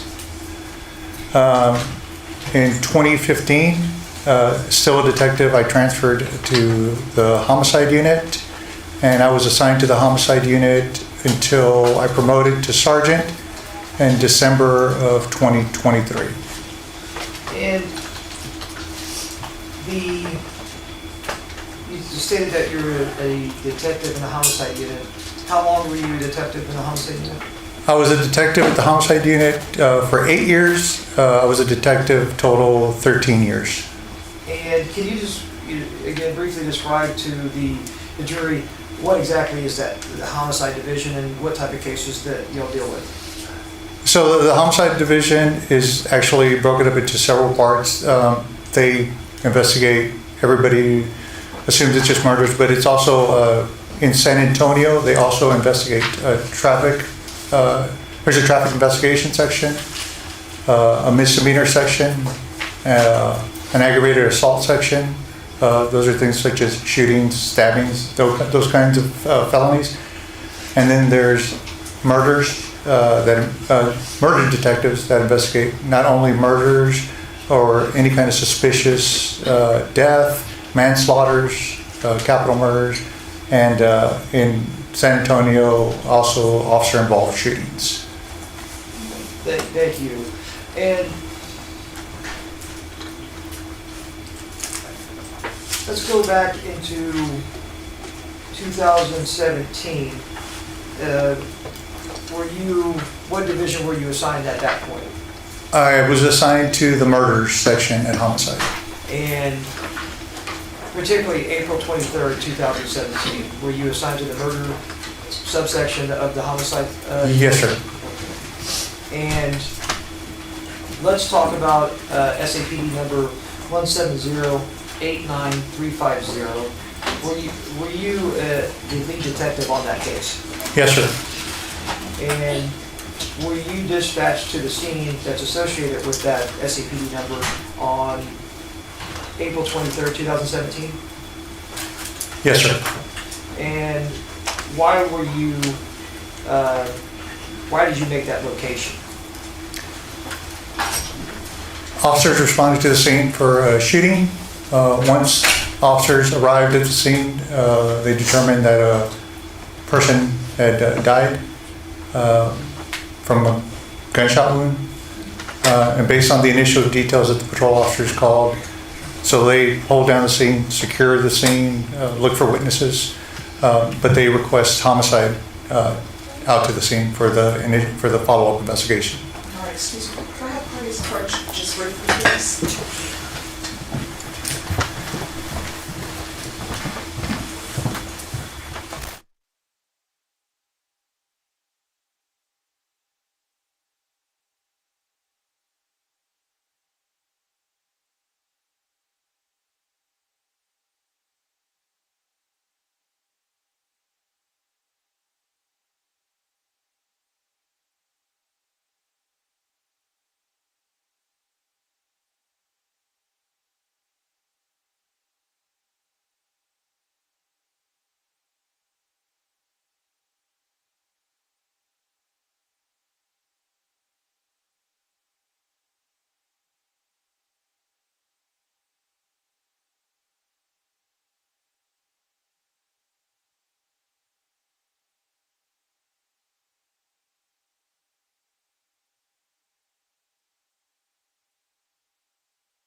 All right, State, you may continue.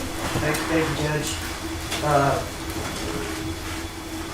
Well, so lost my train of thought there too, but let me ask you this.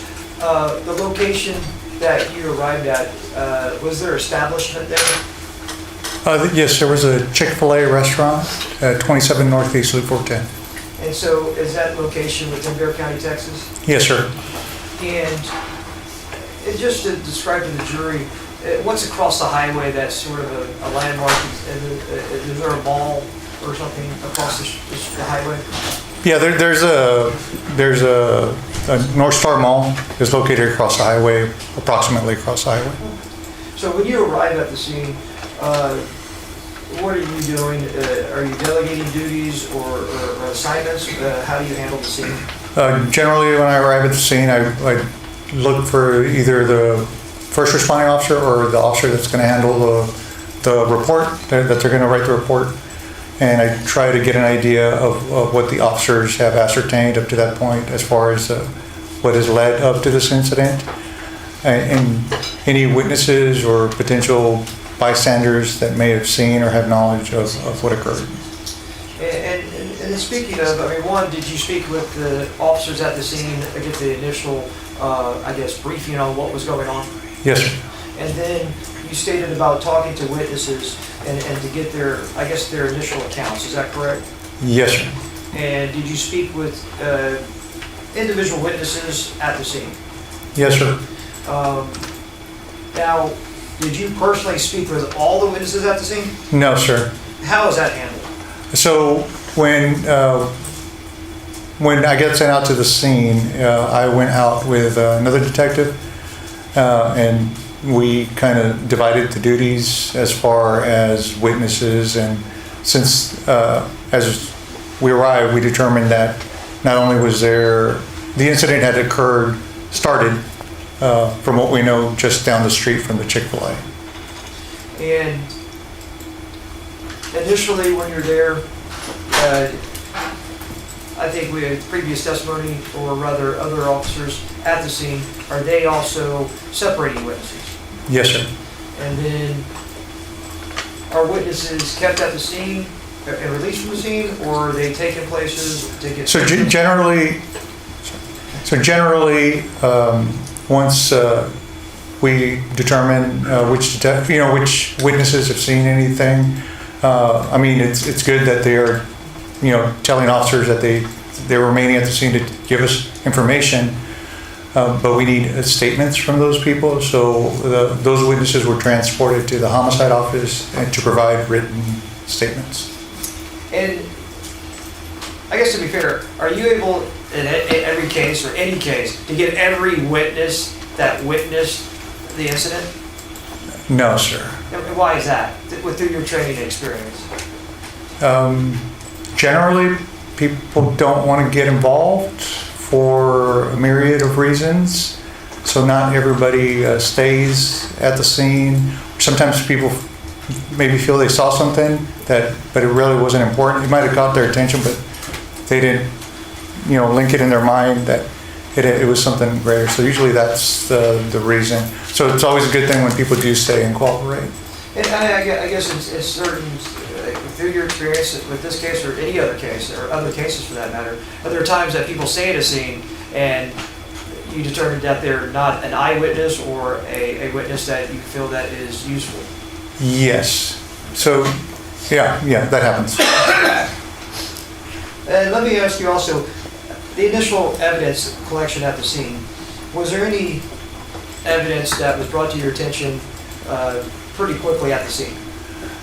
So initially, I went to where the victim was laying on the street, and there was, other than the victim, there was a shell casing right by him. But I was also informed that there had been a cell phone recovered nearby. And subsequently, was that cell phone identified belonging to someone? Yes, sir. Who did it belong to? To the victim? And the victim in this case, Mark Salvador? Yes, sir. And that's the evidence that you said was collected at the scene that day? Yes, sir. And later on, were the latent prints lifted from that cell phone and identified by Denise Surnell? Yes, sir. And did those prints come back to Jalen Bell? Yes, sir. While you were at the scene, were you able to see if there was any security videos or surveillance videos at that location? Yes, sir. There were cameras at the location. And that location is that Chick-fil-A? Yes, sir. And did you have an opportunity to speak with the operator of that establishment? Yes, sir. The owner came in. And is that I think a David Atkin? Yes, sir. And were you able to, I guess in some instances you're not able to see the videos right away, but were you able to view that video with the assistance of that operator, David Atkin? Yes, sir. He opened up the establishment because I guess it's closed on Sundays, and he allowed us in there and to review the video. And reviewing the video, because of that video that's now in evidence, were you able to quickly identify at least a vehicle of interest? Yes, sir. And what the description of that vehicle? I know now you know it was a black Kia, but at the time, what were y'all viewing? It looked like a small, dark-colored, black, dark blue, small sedan. And any indication on that video of any type of damage on that vehicle? Yes, it appeared that it had damage, like major damage to the windshield. And viewing that video at the scene that day, were you able to see how that damage became to be on that windshield? Yes. So based not only on the witness statements, but on the video, it appeared the victim had stood up on the hood of the car, caused the damage to the windshield, and then fell off the car. And speaking, falling off the car, but did it indicate at that point in your investigation, had you determined how the victim became deceased? Yes, sir. It appeared just on initial observation that there was a single gunshot wound to the victim's side. And was that victim, did he ever talk to you or that you're aware of, talk to anyone at that scene after he was shot? No, sir. Not that I'm aware of. And so, was he removed from that scene by the medical examiner's office? Yes, sir. They removed him to the medical examiner's office. And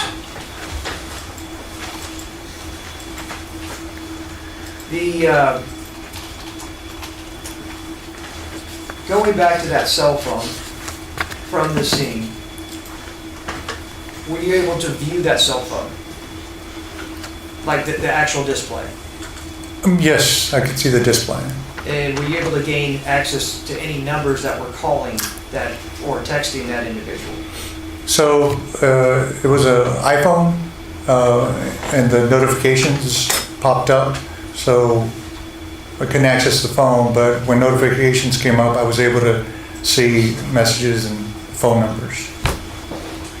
Now, I want to show you what's been marked State Exhibit number 36. It's been entered into evidence. Do you recall, I know it's been a little while, but do you recall if that was the cell phone that you viewed at the scene? Yes, sir. And this is the cell phone that you just mentioned that you had viewed some notifications on. Correct. And those numbers that you received, were you able to make contact with individuals? Yes, sir. And did you ever make contact with a Lucy Salvador? Yes, sir. And at some point, you spoke to Lucy Salvador? Yes, sir. Now,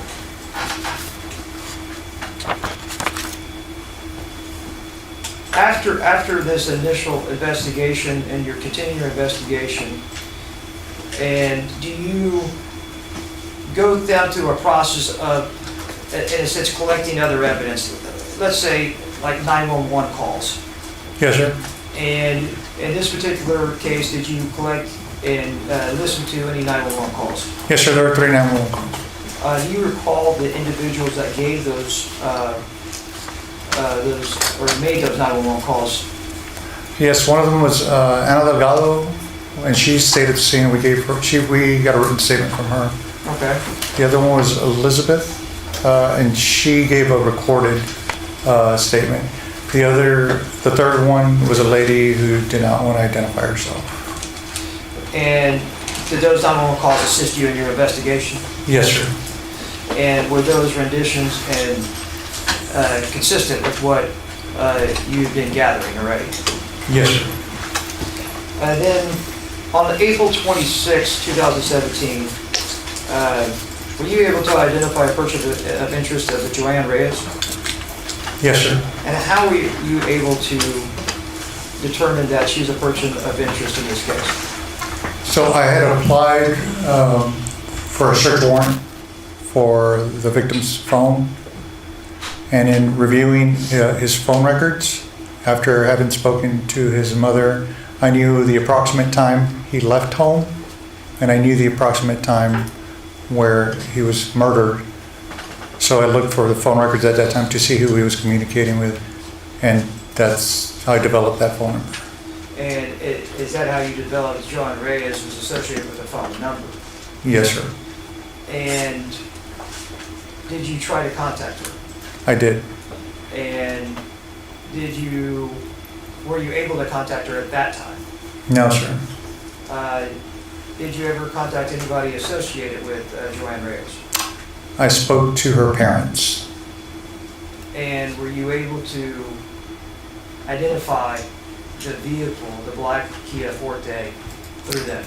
Yes, sir.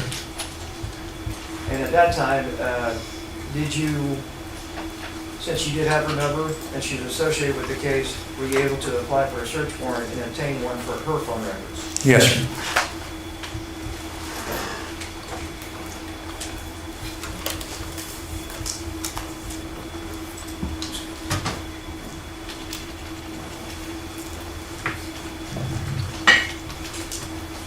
I'm going to show you what's been marked State Exhibit number 141. Can you please just briefly look through that and tell me if this is familiar to you? Yes, sir. Those are phone records. And whose phone records were they, or are they? Joanne Ortez. And these are the phone records that you applied for search warrant and obtained due to this case. Is that correct? Yes, sir. Your Honor, thank you. Your Honor, at this time, the state would offer state exhibit number 141 into evidence. Tender to defense for any objections. No objections. All right, and that stays exhibit, I'm sorry, 141? 141. All right. Sorry, Judge, I wanted to make sure I messed up yesterday. So All right, stays exhibit number 144 is admitted. I'll leave this up here for a moment. 141, Judge. Yes, 141. All right, now, obtaining her phone records, was it helpful in the investigation of this murder? Yes, sir. When, at any time after this, were you able to actually speak with Joanna Reyes on April 27th, 2017? Yes, sir. She called me. And were you able at that time to set up an appointment for her to come in to be interviewed? Yes, she set up an appointment to come in on April 30th.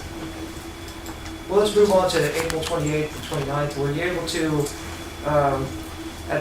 on that particular day, what was significant about this particular day in association with this case? I was off duty and I was notified that the Kia Forte that was used, involved in the murder, was recovered at a El Potosino restaurant on San Pedro. And is that El Potosino Mexican food restaurant on San Pedro, approximately, how far is that away from the Chick-fil-A where the shooting occurred? It's probably a little over a mile, roughly a mile down the road. And you say down the road, Chick-fil-A is on the access road to 410 and Nicola roughly. If you go to El Potosino, can you describe to the jury how you get there? Yes, so you would turn, well, you can only turn, I guess, right out of the Chick-fil-A, heading toward San Pedro. And you would take a left on San Pedro heading into town, and El Potosino is just up to the right, one of the lights. And this scene was processed. Was there any security videos collected from this El Potosino restaurant? Yes, sir. I was informed that the El Potosino had security cameras. And those are on state exhibit number 62. Were you able to view those videos? Yes, sir. And I guess not necessarily that day, but you were able to subsequently view those videos. Correct. And when you did view those videos, was those consistent with your investigation? Yes, sir. And after this particular day, did you also have an opportunity on April 30th? Did you gain information on a Taymor McIntyre? Objection, Lee. Overruled. When I came into work on Sunday, April 30th, I received information naming. Objection, hearsay, confrontation. Well, you gained information on Taymor McIntyre. Objection, hearsay, confrontation, leading the witness sidebar. All right. With the objection to leading, that will be sustained. Move to instruct the jury to disregard the question. All right, ladies and gentlemen, you are to disregard the last question. Motion for mistrial. Denied. On April 30th, were you following up on information that you received? Through. Objection, Your Honor. That's What's trying to the elicit the objection? exact same issue. All right, that objection will be overruled. That's a yes or no question. Were you following up on information you received? Yes. Thank you. And as you were proceeding through your investigation, were you, again, did you ever contact or was contacted by Joanna Reyes? Yes. And did you ever have another conversation with her?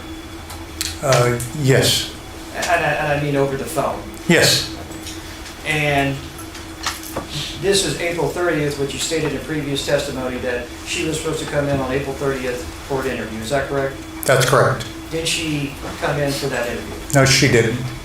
And what did it seem like to you? It seemed like she was avoiding me. And at this point, did you interview anybody else in this case? Yes, Jeremiah Rodriguez. And where did you interview him at? At the homicide office. And was anyone else with him? His mother, Rebecca Rodriguez. And from that interview, did you follow up with information you received at that interview? Yes, sir. And on May 1st, 2017, at any time did you receive any information about the possible shooter? Objection calls for hearsay confrontation. Overruled, that's a yes or no question. Yes. And were you able to, at that point, identify anybody that was listed as the possible shooter? Objection calls for hearsay speculation. Overruled. Yes. Who was that? Taymor McIntyre. And did you develop any other information about individuals that were friends with him or acquaintances of his? His best friend, Jalen Bell. Your Honor, again, object to hearsay confrontation. Overruled. And through your investigation, did you find out where Taymor McIntyre was from? Dallas, Texas. And Your Honor, may I have a running objection to this line of inquiry? You can make your objections and the court will make a ruling. Objection, hearsay confrontation. That will be overruled. I'm going to show you what's marked State Exhibit number 115.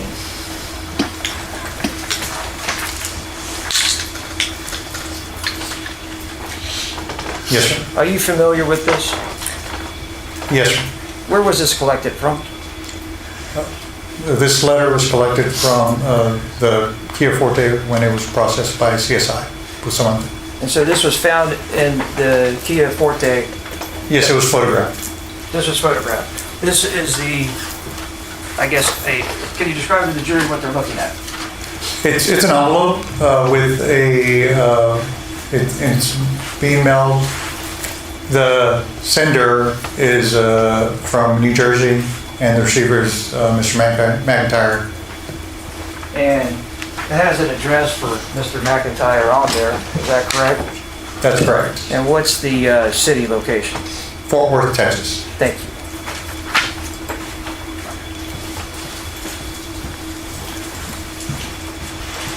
So leading up to this point, was Taymor McIntyre a suspect in the shooting?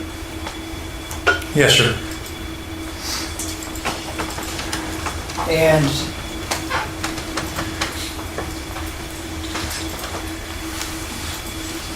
you spoke with Mark Salvell's family, is that correct? Yes, sir. And got information from them, is that correct? Yes, sir. And on May 1st, did you have an opportunity to talk to Joanne Reyes again? Yes, sir. And what did you do? Did you set up another appointment with her Yes, for a future appointment? that's correct. And on this particular day, did you actually get to view the video of El Potosino Mexican food restaurant? Yes, sir. And was that useful to your investigation? Yes, sir. And was that consistent as far as your investigation so far? Yes, it was. And for other videos associated possibly with this case, did you make any inquiries or investigation into that? Yes, sir. So I did check other locations from El Potosino, from the area around there. I went to the Starbucks, the Guitar Center, the North Star Mall, the Pollo Loco, looking for other video, but there was no video that showed, which direction the suspects or the people that left the suspect vehicle at El Potosino, where they may have gone. And After viewing the El Patrocino restaurant video that's in evidence, that's state exhibit number 62, did you indicate, or rather realize, that there's any other individuals of interest on that video? Yes, sir. Which individuals would those be that the jury has viewed that video? Which individuals would they be? So where the Kia is parked, there's a car parked next to it, and there's two females that seem to come up to the car and interact with the occupants of the Kia, and then they leave. So I went to find out if I could identify those two females. And through your investigation, were you able to identify those two individuals that got in that vehicle and left? Yes, sir. And subsequently, were you able to interview them? Yes, sir. And did that assist you in your investigation? Yes, sir. Now, what were the names of those individuals, by the way? Jasmine and Vanessa Cruz. Okay, thank you. Now, moving forward to May 7th, 2017, was there anything significant for your investigation that happened on that day? Yeah, I received a call from Officer Bernal with the Dallas Police Department advising me that Jalen Bell had been arrested. Now, where had Jalen, I think you mentioned just now Dallas, but where was Jalen Bell arrested? Where was he arrested, as in the city? What city was he arrested in?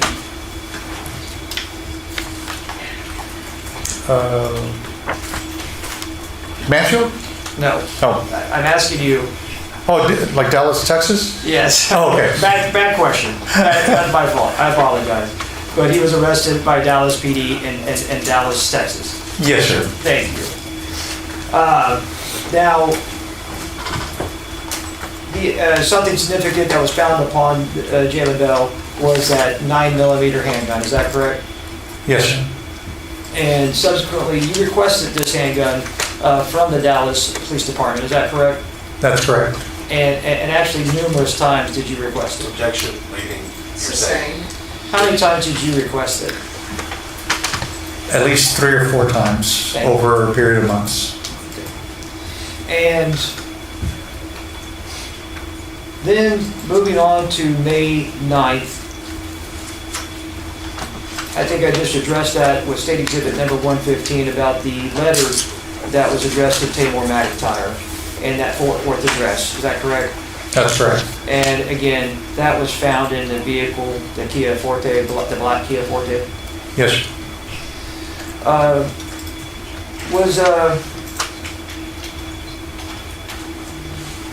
Also found in that black Kia Forte, was there a telephone found in that black Kia Forte? Yes, sir. And I'll show you what Smart State Exhibit.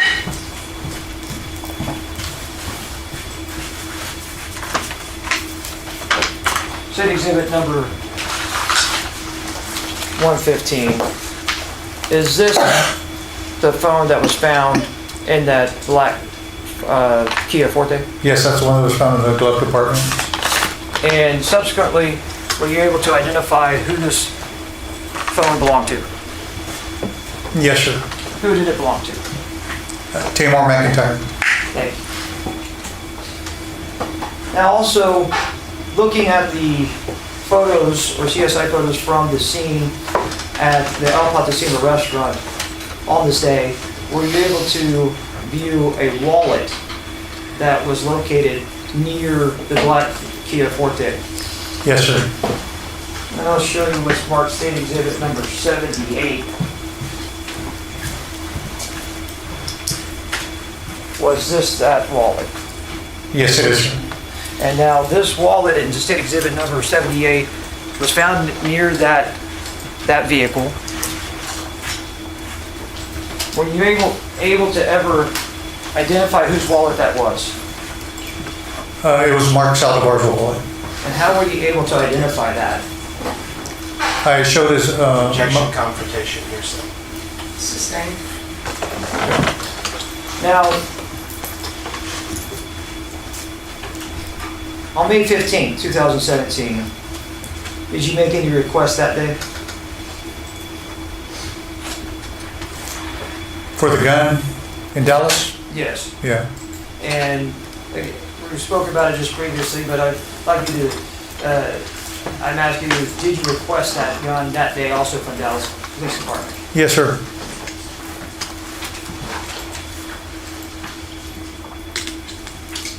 Going on to May 16th, 2017, were you able to obtain the autopsy report for this case at that day? Yes, sir.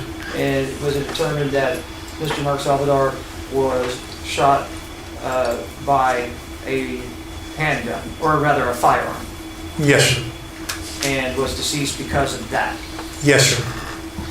At that particular day, did you speak with anybody else related to Joanne Reyes? On which day, sir? On May 16th, or May 16th to the 28th. To Joanna Reyes, I spoke to her mother. Okay. Yeah. And then on May 30th, did you try to gain access to Mark Salvador's cell phone? I've been trying to do that. And so, I guess what the difference is sort of like, you can make access to the actual physical phone, but then you can also request the records, is that correct? Object to deleting. I'll reframe it on.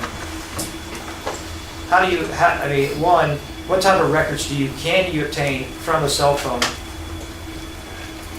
So I had obtained his cell phone records, so I could tell incoming calls, outgoing calls, things of that nature, but because I could not access his phone, I could not,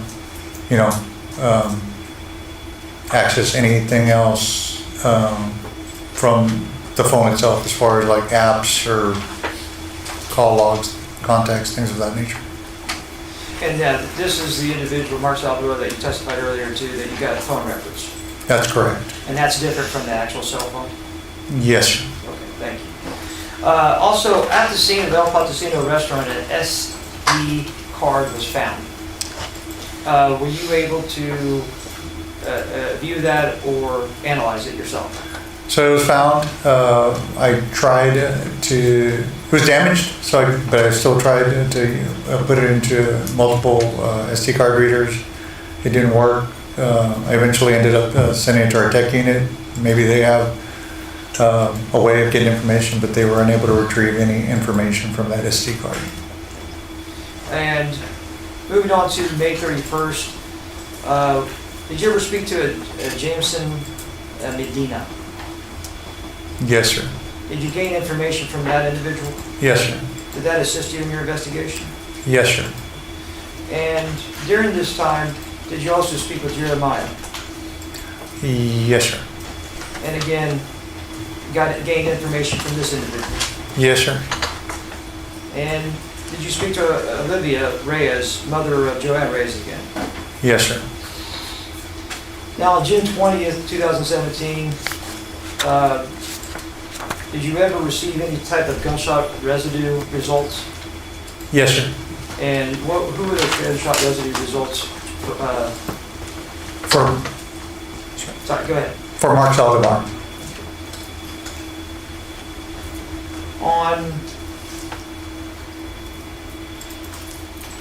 And after the accumulation of your investigation to this point, you've spoken to many individuals, is that correct? That's correct. And you viewed the Chick-fil-A video. Yes, sir. You viewed the El Patacino Mexican food restaurant video. Yes, sir. And done your own investigation into this case. Yes, sir. And so on June 26, 2017, what did you do on that particular day? I submitted for a SID request for Taymor McIntyre and Jalen Bell. And if you can you describe what a SID request and what is a SID? So it's a number. It's a unique identifier. People have it for different reasons, but generally it's if there's going to be a case filed against a person, there needs to be a SID associated with that person. And you said you requested it. Did you receive a unique number that is associated with each of these individuals? Yes, sir. Can you please tell us what the unique SID number for Taymor McIntyre is? 108-5716. And I believe you stated that you also received one for Jalen Bell. Can you please tell the jury what that unique number signatures? 108-5713. Okay. Now, at this particular moment, on this day, had you interviewed Joanna Reyes yet? No, sir. You had spoken to her, Yes, sir. but not fully interviewed her. That's correct. Then on, speaking of, the next day, June 27th, 2017, were you able to speak again with the parents of Joanna Reyes? Yes, sir. And what did you inform them about? Objection, hearsay, confrontation. You can answer the question, sir. I told him that I felt that Joanna was avoiding me, and that she was likely going to be charged with capital murder. And that's something you informed them of on June 27th, 2017? Yes, sir. Let's go to the next day, June 28th, 2017. Did you make a request that day? Yes, I requested again to have the gun that was found on Jalen Bell transferred here. Do you know if it was transferred that day or not? I do not. Now, on June 30th, 2017, what was significant about this day? Through my investigation, I found out that Taymor McIntyre had been arrested in New Jersey. And your, maybe your approach? Yes.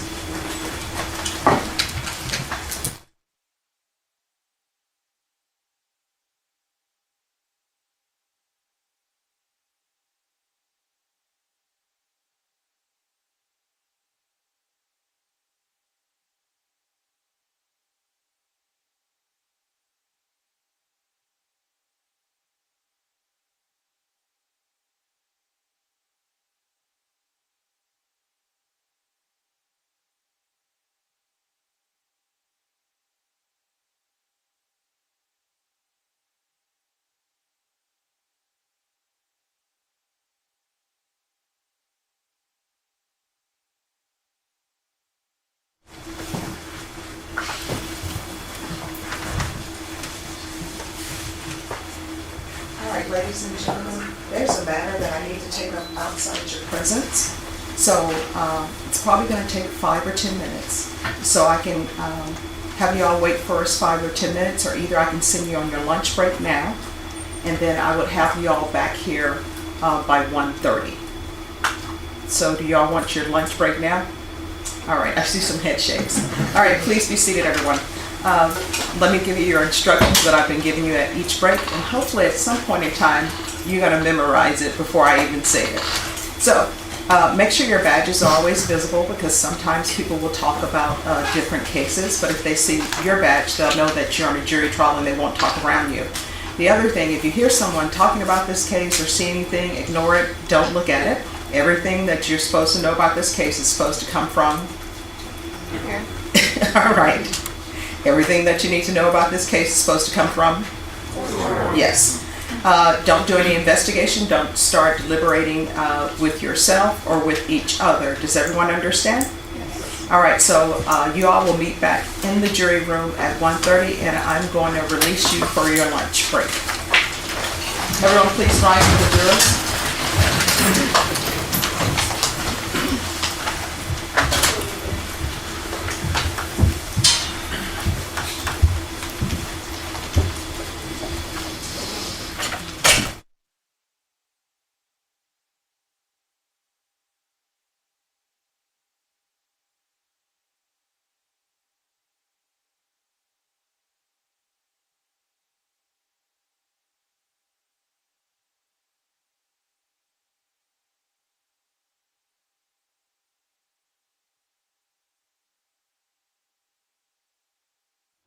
Instruction, the jury could, would the court consider advising them if someone does try and speak with them, if they would advise the court or the court personnel.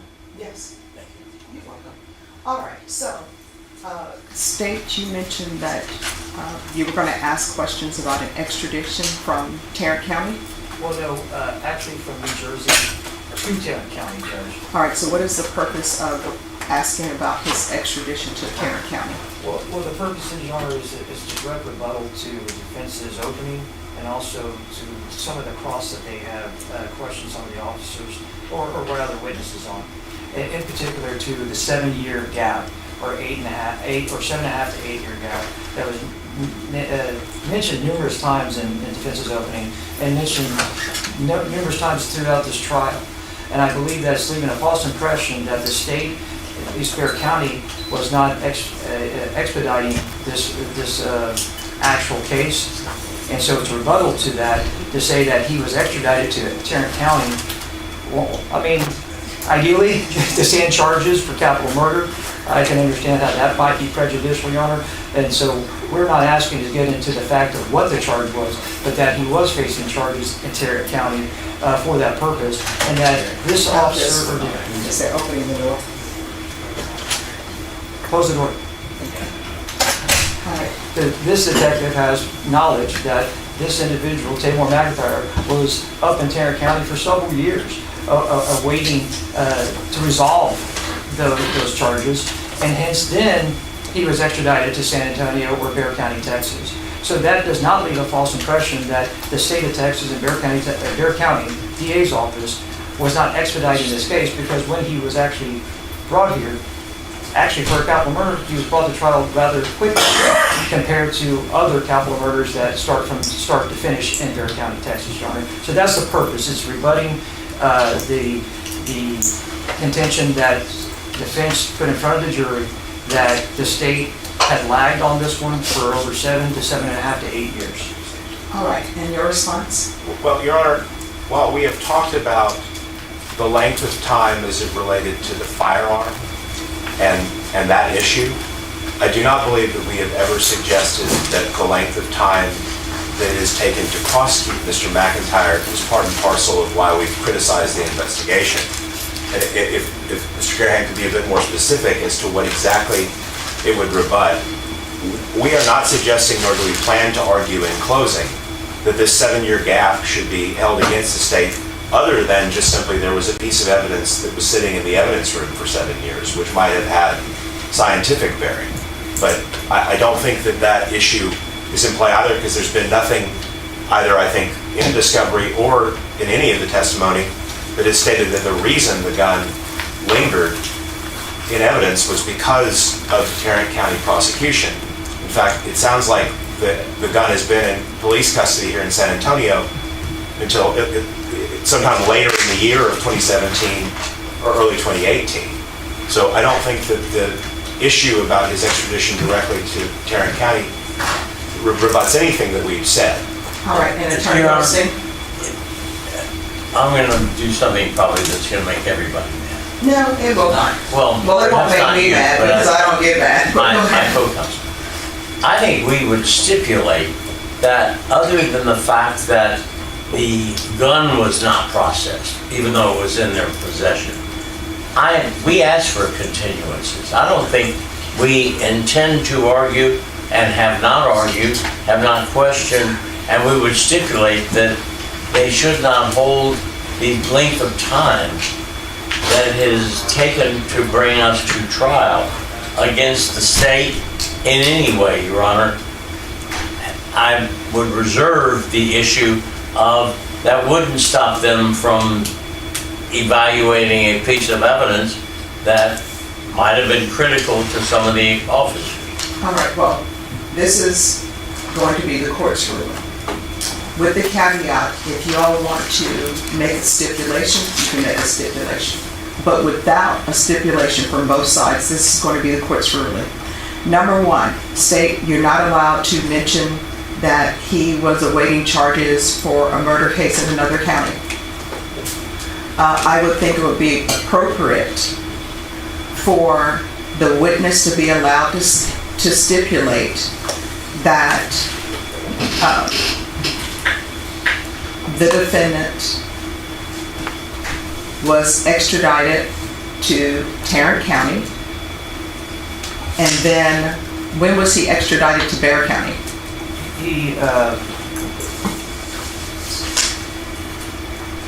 I don't have that in front of me, Judge. I can get that though. So I think that would be fairest. 2019, Your Honor. I'm sorry, when?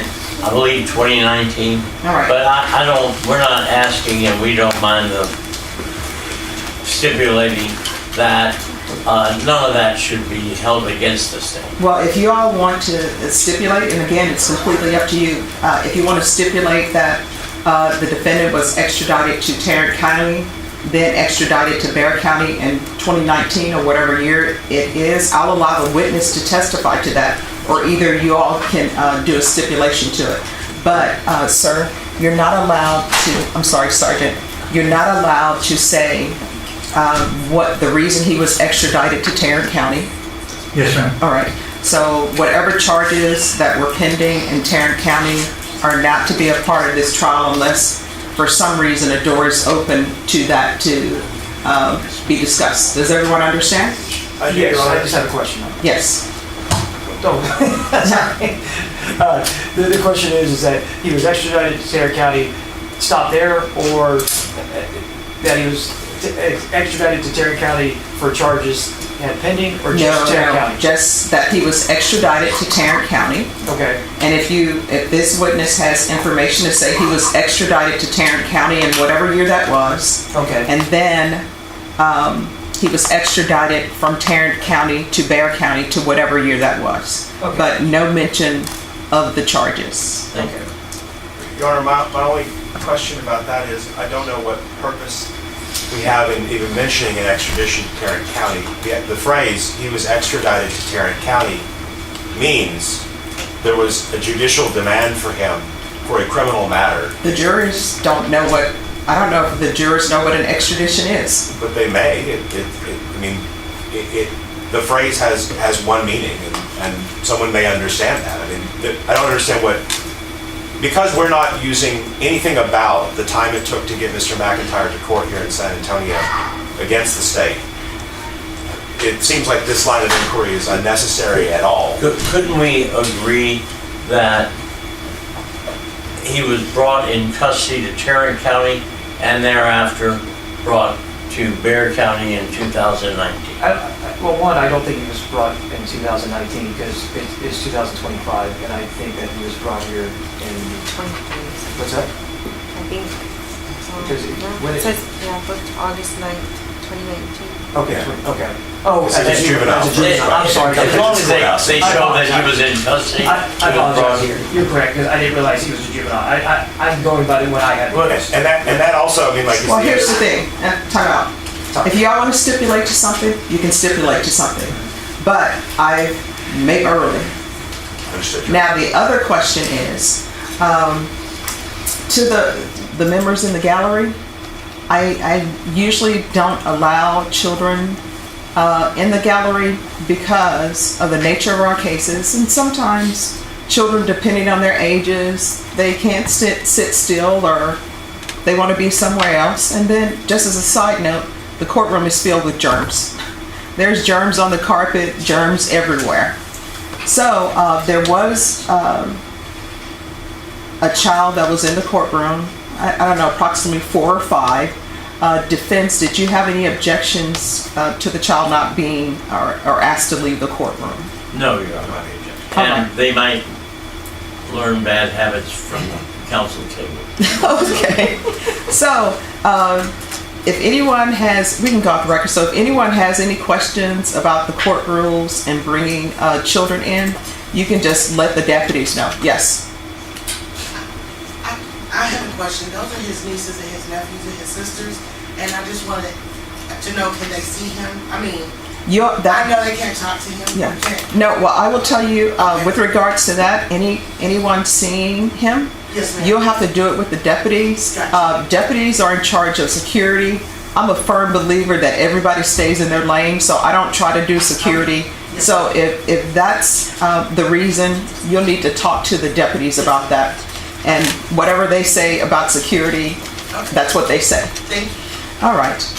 All right, is there anything else? Not from the state. All right, so we're gonna be back at 1:30. Rule has been invoked. You know what that means. You can't talk to anybody about this case. Yes, ma'am. All right.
In 2019 CR 12495, State versus Taymor McIntyre. If I can have parties announced for the record, State. Jason Garahan and Megan Gallagher with the state one. John Hunter, Jerry Goldstein, and Thomas Lang for Mr. McIntyre. He's present. All right, and then it's my understanding that with regards to evidence related to Tarrant County, you all have reached a stipulation? Yes, Your Honor. But I believe they're printing it up, but I think to say, so we don't delay it anymore, I trust Mr. Garrett, and he's gonna talk to the witness for just a brief second, and then we can move on. Yes, Your Honor, I talked to defense counsel, and I don't believe there's any objection. I was gonna ask, it is a truthful statement if I ask, Sergeant Juarez, was Taymor McIntyre transferred from New Jersey to Tarrant County, then from Tarrant County to Bear County? And that was going to be the question, and I believe that would be in the yes, that is correct, and if that's sufficient for the defense. That satisfies the situation. All right, and then with regards to those questions, I'm assuming no one would have any objections to the state leading because it's your stipulation? No objections. No objection. All right, are you all ready to proceed? Can I just have one moment to make sure? Yes. Okay, I heard that question. So I comment and say, was Taymor McIntyre, he was apprehended in New Jersey? Don't remember, just. Apprehended in New Jersey and then transferred to Tarrant and then transferred to Bear County after that. Okay, that's a yes. Yeah. Yes.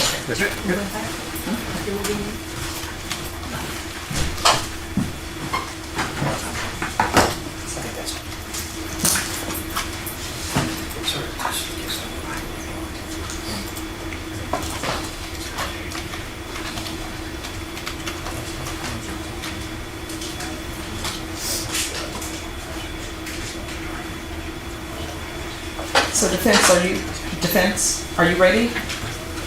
Yes, Your Honor. Okay. All right, you can bring the jurors in. All right, so the jury.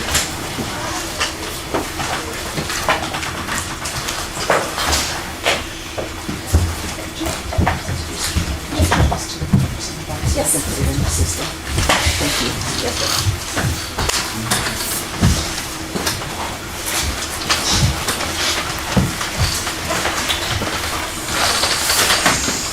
All right, everyone please be seated. All right, you're still under oath. If you'll just restate your name for the record, please. Raul Juarez. All right, state your name, continue. Yes, Your Honor, thank you. Sergeant Juarez, I believe we were speaking about Taymor McIntyre being apprehended in New Jersey, and after he was apprehended in New Jersey, was he then transferred to Tarrant County? Yes. And then was he transferred here to Bear County? Yes. Thank you. Now,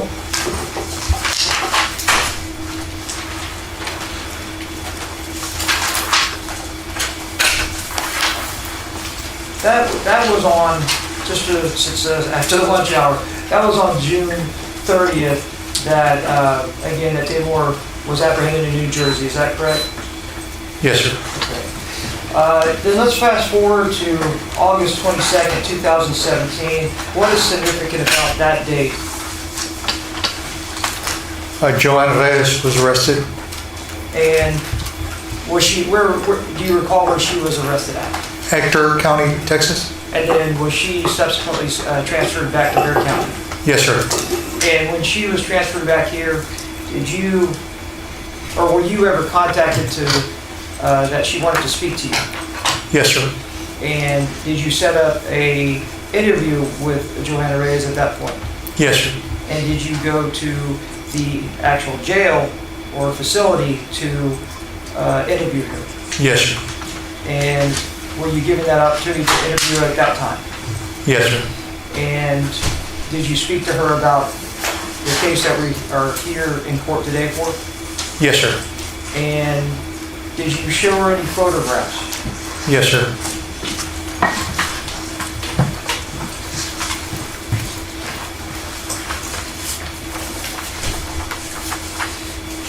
I'm going to show you what's marked 128. State's Exhibit 128, 130, and 131. And if you can flip through those.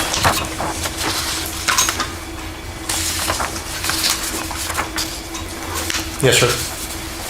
Now, these photos have already been entered into evidence. Are these the photos that you showed Joanna Reyes? Yes, sir. And did she identify each individual in these photos? Yes, sir. And did she identify each of these individuals that are in these photos that were in the car with her that day on April 23rd, 2017? Yes, sir. And can you tell the jury who was named in these photos? Taymor McIntyre is a front seat passenger. Jalen Bell and Jeremiah Rodriguez were in the back seat.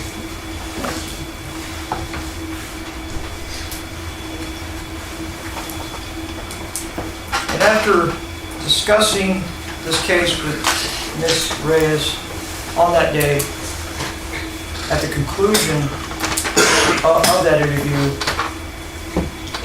did you determine whether Joanna Reyes was a participant in this case?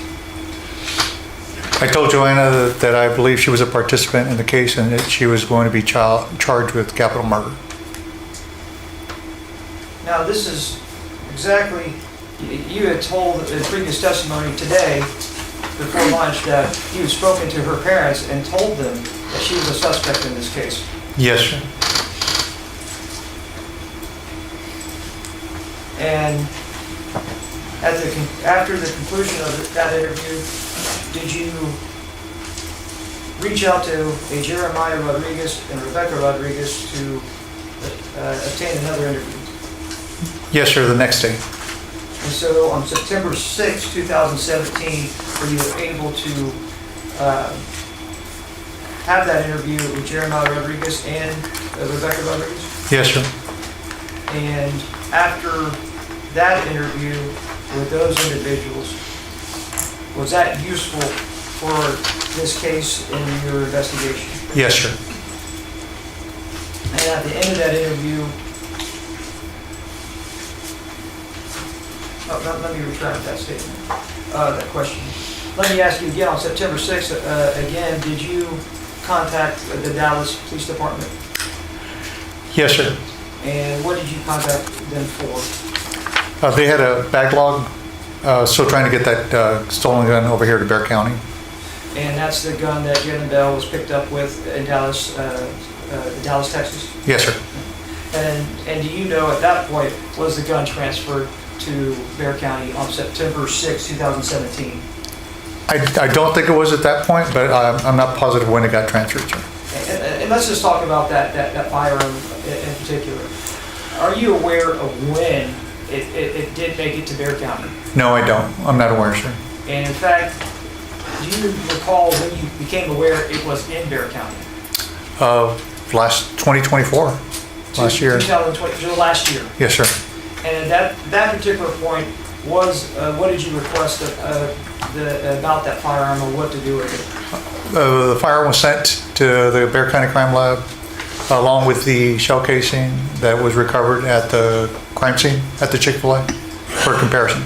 And you requested it be sent to be compared, and you got the results from that, is that correct? Yes, it didn't match. Now, you interviewed all these individuals. Did you ever have an opportunity to interview Taymor McIntyre? No, sir. Did you ever have the opportunity to interview Jalen Bell? No.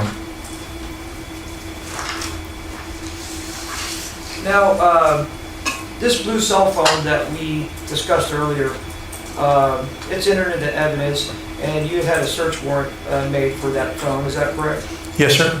And did you hand that over, I guess, what department would you hand that over to get that processed? So at that point, it was a crime scene unit. They had the capability to do cell bite extractions for that period. And so is that who you would have handed it over to? Yes, sir. Thank you. Now, speaking of search warrants, you mentioned earlier testimony that you got a search warrant for Mark Salvador's phone number, and that you also got one from Joanne Reyes. Is that correct? Yes, sir. Can you recall this? Well, not the search warrant number, but the phone numbers that are affiliated with Mark Salvador, and then also the one that is affiliated with Joanne Reyes.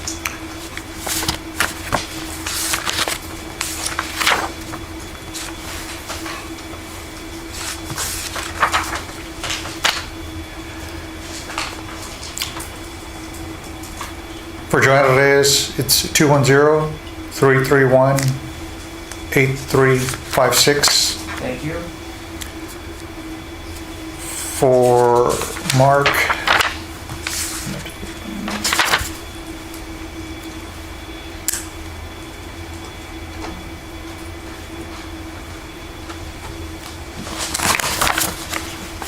Maybe just to expedite it, if you could refer to your page 31, under the consent to service and search warrants.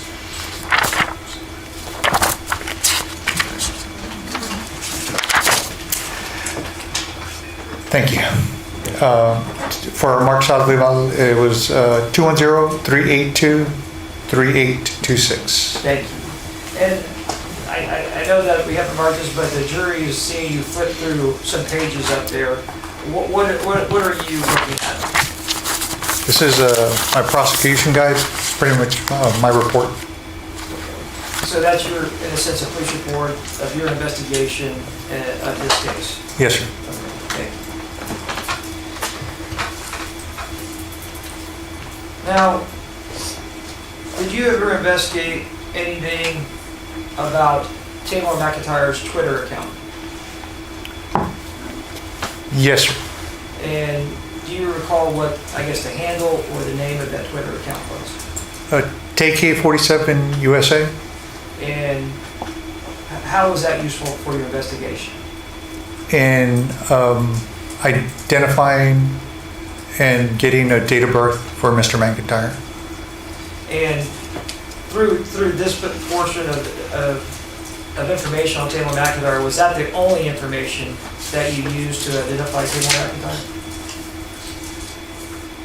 Other than lineups from... No, I'm just saying that in the totality of your investigation. Yeah, from the witness statements that were in the car. There was evidence found in the car, such as the cell phone, the letter in the trunk of the car, the other people in the car placing him in the vehicle, which was corroborated by the independent witnesses that did not know who was in the car, but were able to corroborate the statements and the video of the shooting and at the Chick-fil-A and then at El Potosino. Thank you. Now, do you recall that CSI in this case obtained what they call swabs? Yes, sir. And those swabs, what are swabs? What do you define them as? They look like, they're just Q-tips. They're like wooden sticks with a Q-tip on top. Okay. And from your knowledge and training experience, is that used to collect possible DNA or biological evidence? They swab items to see if there's any DNA left on there, which is different. Because sometimes they do it if like there's blood or saliva or something visible. This is more where it's the surface of things, or vehicles or doors, things of that nature. Are you very aware, or if you are, like touch DNA or anything like that? Yes. And is that also a possible reason why they would do swabs? Yes, sir. Okay. Now, in this case, there have been many swabs that were testified to that were done. Were those ever tested in the lab? No, sir. And is there a particular reason why these weren't tested? So, I made the decision not to submit them. I felt that with the evidence that I had with Mr. McIntyre being placed in the front seat of the car and other evidence, it would have helped but I don't think it would have hurt the case because they don't. So it's such DNA, so it doesn't necessarily mean it's going to come back to anybody at all. And I felt with the other evidence I had, it wouldn't change anything. So are you saying that, let's just say hypothetically, one of these swabs would have came back to a different individual, that if it was swabbed inside the car in the front passenger seat, if it would have came back to a different individual, not Taymor McIntyre, would that have changed your conclusions on this case? No, sir. Would it still be that your conclusions are that Taymor McIntyre shot and killed Mark Salvador with a deadly weapon? Yes, there was on 23rd, 2017? Yes, there was more evidence to support that conclusion. Now, Ms. Snell had been in here earlier to testify about latent prints, and she identified Jalen Bell's fingerprints or latent prints on the cell phone of Mark Salvador, which I believe you testified to earlier, and also that Jeremiah Rodriguez latent prints were found on the exterior of the vehicle. And she also testified that she tested them against Mark Salvador, Joanna Reyes, and Taymor McIntyre. You know, in this situation, I guess my question is that Joanna Reyes admitted to being in this vehicle, but yet none of her fingerprints were found. Is that common in cases through your experiences? Yes, sir. Yeah. So the phone is another good example. It was the victim's phone. He used it. It's his phone, and even his fingerprints weren't found on there, which is kind of like the swabs and like in my decision not to submit it because it's not always a guarantee that anything's going to come back to it. But the fingerprints did come back to Mr. Bell. And again, you know, Mark Salvador, like you said, it was his phone, but from all intents and purposes, from your investigation, Mark Salvador was on that hood of that vehicle, and many people testified that he was grabbing onto that vehicle, but yet none of his fingerprints were found. Correct. And also, there's testimony that Taymor McIntyre was in that vehicle. However, his fingerprints were not found anywhere in that vehicle also. Is that correct? That's correct.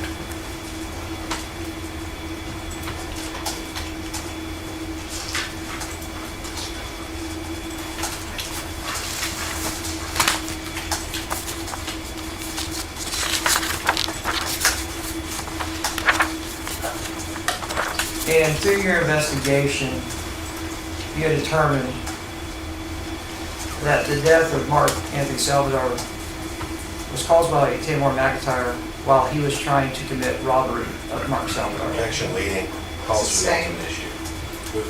Instruct the jury to disregard the question. Ladies and gentlemen, you disregard the last question. Motion for disregard. Denied. What are your conclusions after the totality of your investigation on your belief of Taymor McIntyre's actions that day? Objection calls for opinion on the ultimate question. Sustained. No, you can't. Objection. You can't answer that.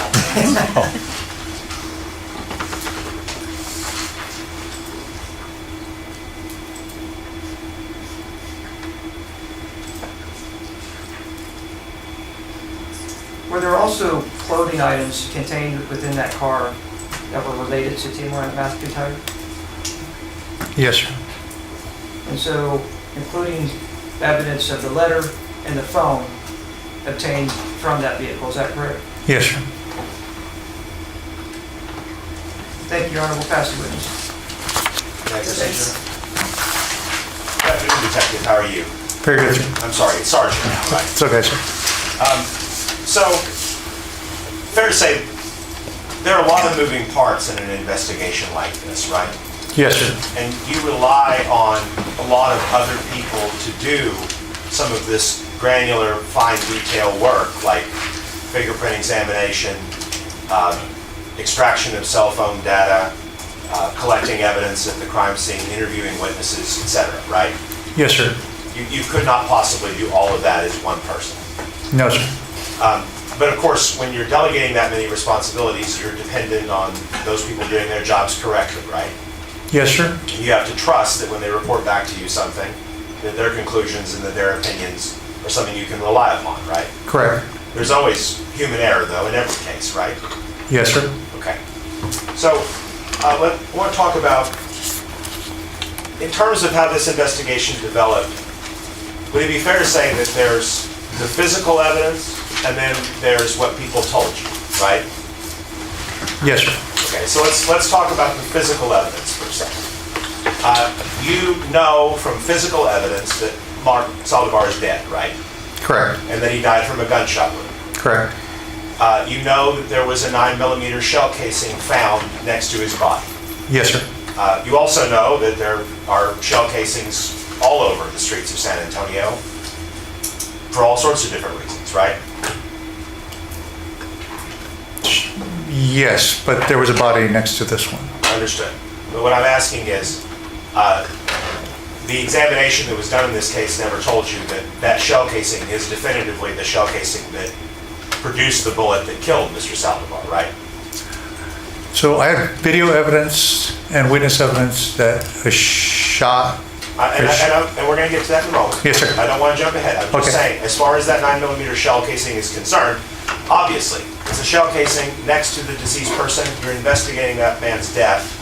I understand that. I'm just saying, there's nothing that conclusively says that 9mm shell casing produced the bullet that killed him. It just is strongly coincidental, right? That's a little more than a coincidence, sir, yeah. Okay, but you know definitively it may not be the shell casing. It's more than likely to be the shell casing, Okay. yes, sir. I'll more than likely, understood. So you found a 9mm shell casing next to this man's body in the parking lot of the Chick-fil-A, correct? Yes, sir. You acquired surveillance footage of this incident, right? Yes, sir. And that surveillance footage showed a car pulling into the Chick-fil-A, a man standing on top of the vehicle, and then someone shooting him, right? Yes, sir. And you knew from that generally that you're looking for a small, dark-colored four-door sedan, right? Yes, sir. And you put a be on the lookout for that vehicle. Correct? And you knew that there would be extensive damage to the front windshield of that car, right? Yes, sir. And you then, a few days later, acquire more physical evidence in the case at the parking lot of this Mexican food restaurant, right? Yes, sir. And so you know that you have a damaged SD card found in the parking lot, right? Yes, sir. And you found that subject vehicle. You found a black four-door Kia with a lot of damage to the front windshield. Yes, sir. And you found various items, some of which may have belonged to people in the car, some of which may not have belonged to people in the car, scattered around that parking lot, right? Yes, sir. Okay. You did not find a digital camera, correct? Correct. You didn't find any, well, you didn't find a digital camera, correct? Correct. You acquired surveillance footage from that Mexican food restaurant, right? Yes, sir. And so you see individuals getting out of that black four-door Kia on the date in question. Yes, sir. And so as far as your physical evidence is concerned, right, that's sort of the universe of physical evidence that you have at your disposal, correct? Yes, sir. I mean, you have gunshot residue on the deceased's hand, correct? Yes, sir. You later on acquire a 9mm pistol obtained from Jalen Bell in Dallas, right? Yes, sir. You do comparison to that, and your analyst tells you that that's not the gun, correct? Yes, sir. You don't have any other weapons recovered from the vehicle or any other crime scene? No, sir.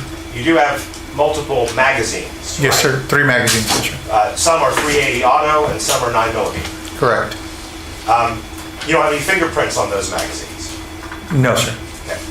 You have a fingerprint belonging to Jalen Bell on the cell phone that you found tossed out of the car in the Chick-fil-A, right? Yes, sir. Okay. You have, and you spoke to, well, before I get into what you spoke to, you did an extraction of a blue iPhone in the that you found in the vehicle, right? Yes, sir. You believe that that phone belongs to Taymor McIntyre, correct? Based on the data on it, yes, sir. And you found some belongings of Mr. McIntyre's in a gym bag, right? Yes, sir. You found a piece of mail addressed to Mr. McIntyre. Yes, sir. Okay. You know that that vehicle is registered to Joanna Reyes' father, I believe? Yes, Juan Reyes. You have fingerprints of both Mr. Bell and Mr. Jeremiah Rodriguez that were found in the car, correct? Yes, sir. Okay. In terms of physical evidence, are there significant things that I'm leaving out of that recitation? No, sir. Okay. So if we just look at the physical evidence of the case, you know that the case involves a four-door black Kia, right? Yes, sir. The case involves a dead man, Mark Salazar. The case involves, I'm sorry, you were going to say something. No, yes, sir. I was in agreement, so. Thank you very much. Appreciate that. You know that the case involves a 9mm shell casing, correct? Yes, sir. I did forget one thing. When the car was searched, a live .380 auto round was found in the front passenger seat of the car, correct? That's correct. You found a condom in the car as well, correct? Yes, sir, under the front passenger seat. So, you know that someone was shot, and you know generally where they were shot. Yes, You know that they were on top of the car when they were shot, right? Yes, sir. Okay. The physical evidence doesn't tell you who shot, correct? No, sir. The physical evidence doesn't tell you who was in the front seat and who was in the back seat, right? Let me back up because I think I know why you're thinking. You obviously do have the footage from El Casino that shows people getting out of the car, right? Correct. Okay.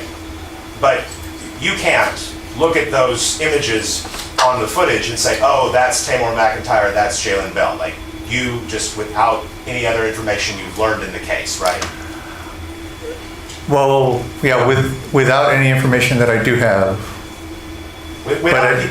Without people telling you, that's me, that's them, you wouldn't be able to say from looking at that footage, who's who.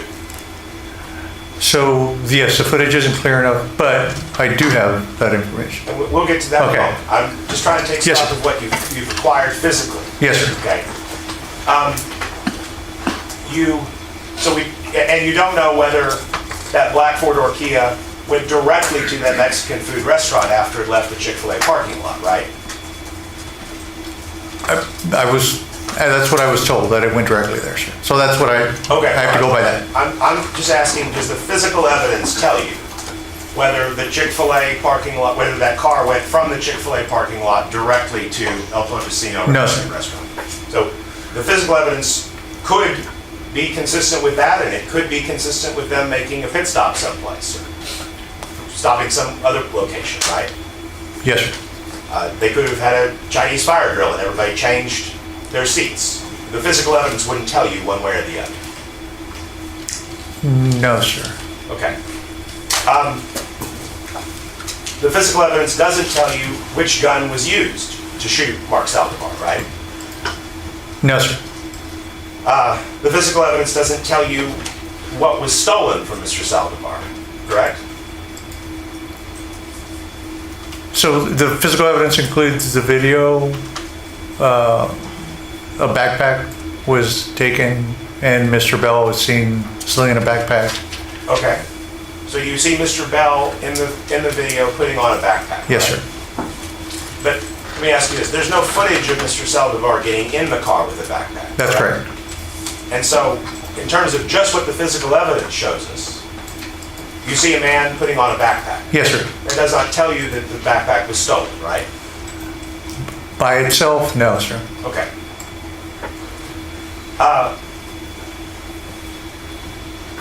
So, suffice it to say, despite the fact that there's a lot of physical evidence collected in this case, there's still a lot of unanswered questions from just the physical evidence, right? Yes, sir. It was necessary for you to talk to people who might have firsthand knowledge of things in order to better develop your investigation, correct? Yes, sir. And some of those people that you spoke to were innocent bystanders around the Chick-fil-A on that day, right? Correct. And they gave you accounts that were consistent about some things, right? Yes, sir. Like, for example, they saw that there was something going on unusual in that car before it pulled into the Chick-fil-A parking lot, right? Yes, sir. Some people said that they were playing around. Some people said they were fighting. You know there are differing accounts about that. Yes, sir.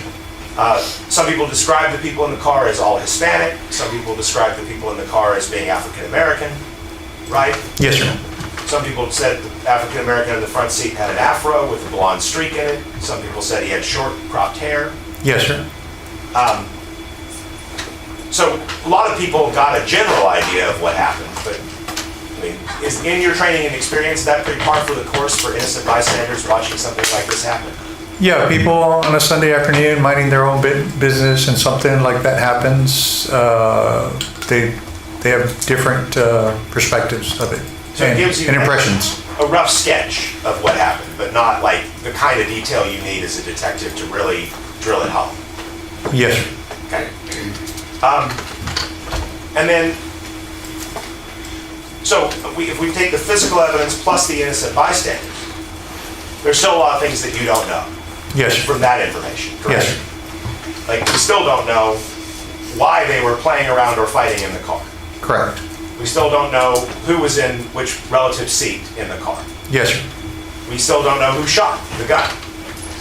Yes, sir. We still don't know which gun it was. Okay, by name, you're right. Yes, sir. Okay. We still don't know which gun it was. Yes, sir.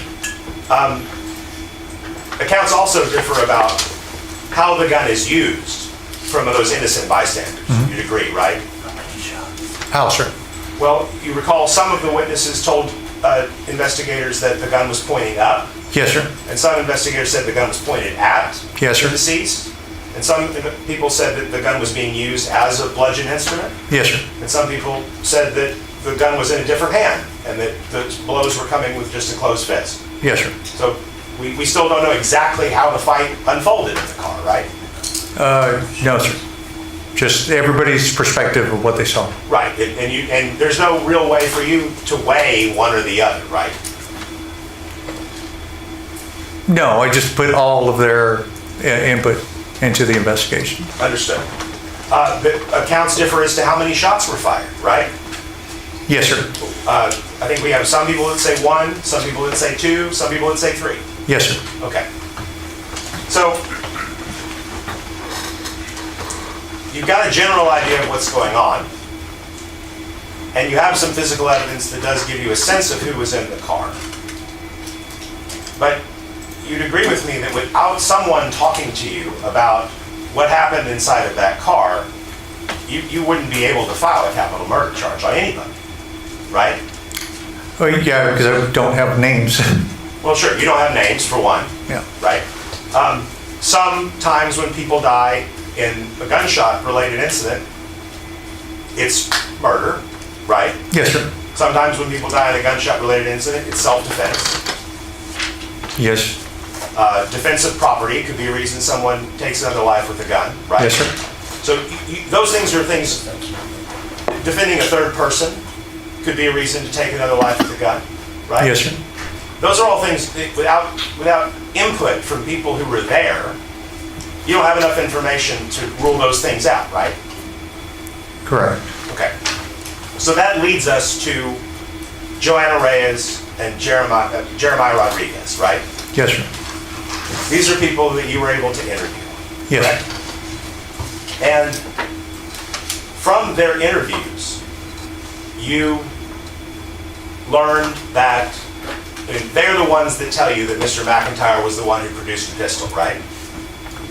Yes, where he was seated and that he produced the pistol. Yes, sir. Okay, so they give you the seating arrangement in the car, and they give you that he's the one who brandished the firearm, correct? Correct. They're the ones that tell you that he's the one who shot Mr. Saldivar, correct? Correct. They're the ones that tell you that he's the one who started the fight, correct? Correct. They're the ones who explain why Mark Saldivar was in the car, right? Yes, sir. They're the ones that explain, I mean, they just give you their opinion it wasn't self-defense, right? They helped you rule that out. I mean, I asked them the question and they answered that they didn't believe it was self-defense. Okay, so when you go into an investigation, it's important not to have a preconceived idea about who's responsible and what happened, right? Yes, sir. That's the way we make mistakes, is by having the idea of what happened and so buried in our head that we ignore other things that might tell us something else, correct? Yes, sir. Okay. So, going into this, based upon the physical evidence, you understand that any one of those 4 people in the car could potentially have been the shooter. It was the front seat passenger. Okay, well, I mean, what I'm getting at is, the physical evidence we just talked about doesn't tell you who was the front seat passenger, right? We agree on that much. Yeah, yes, but I don't look at, you're breaking it down and I didn't look at it just broken down. Okay, well, when you're not looking at it just broken down, the missing piece of your puzzle comes from Joanna Reyes and Jeremiah Rodriguez, right? Yes, sir. Their information is the only information that you get in this investigation that tells you about the goings-on inside the car, correct? That's not the way the investigation goes, because I combined all the elements that you explained to come to the conclusion that Mr. McIntyre shot and killed Mr. Southwell. Okay, well, I mean, if I mix flour and water together, I'm never going to get a porterhouse steak, am I? You're going on to object to argumentative. Sustained. If the evidence by itself doesn't tell you a specific fact, then I guess what you're suggesting is that what they've told you is corroborative, and that's why you can add the physical evidence back into this and reach the conclusion? So the physical evidence is still a part of it. It's still part of the case. I have the independent witnesses that, yes, they did have differing views and perspectives, but generally, gave a summary of the events that they saw. They don't know who's in the car, they don't know what's happening, but they also don't have any reason not to be truthful. Okay, but we acknowledge that those individual people, while they give similar accounts, have big differences, right? The race of the people in the car is a significant difference. Yes, sir. Do you agree? Yes, they do. The number of shots fired is a significant difference, right? Yes, sir, but that's normal. Well, and of course it's normal. I mean, I get that. What I'm asking is, okay, let's say that hypothetically, you're investigating someone who posts videos of them giving a talk on some subject matter in their living room, and you're investigating them for a crime. And someone comes forward and says, they committed a crime, and I know that because this man in his house has a marble mantelpiece and a cuckoo clock and green walls and everything else. And you look at that, and everything that person told you is something they could have gotten from watching his videos online, right? Would that be corroborative of what they're accusing him of? No. Are you saying, would that suffice? Right. No. Okay. Because everything they're telling you is something that they could have known independently, right? Yes, sir. Okay. So, in this situation, Joanna Reyes and Jeremiah Rodriguez told you that the decision to rob was made by Taymor McIntyre in the moment, right? Yes, sir. And they denied having anything to do with it, correct?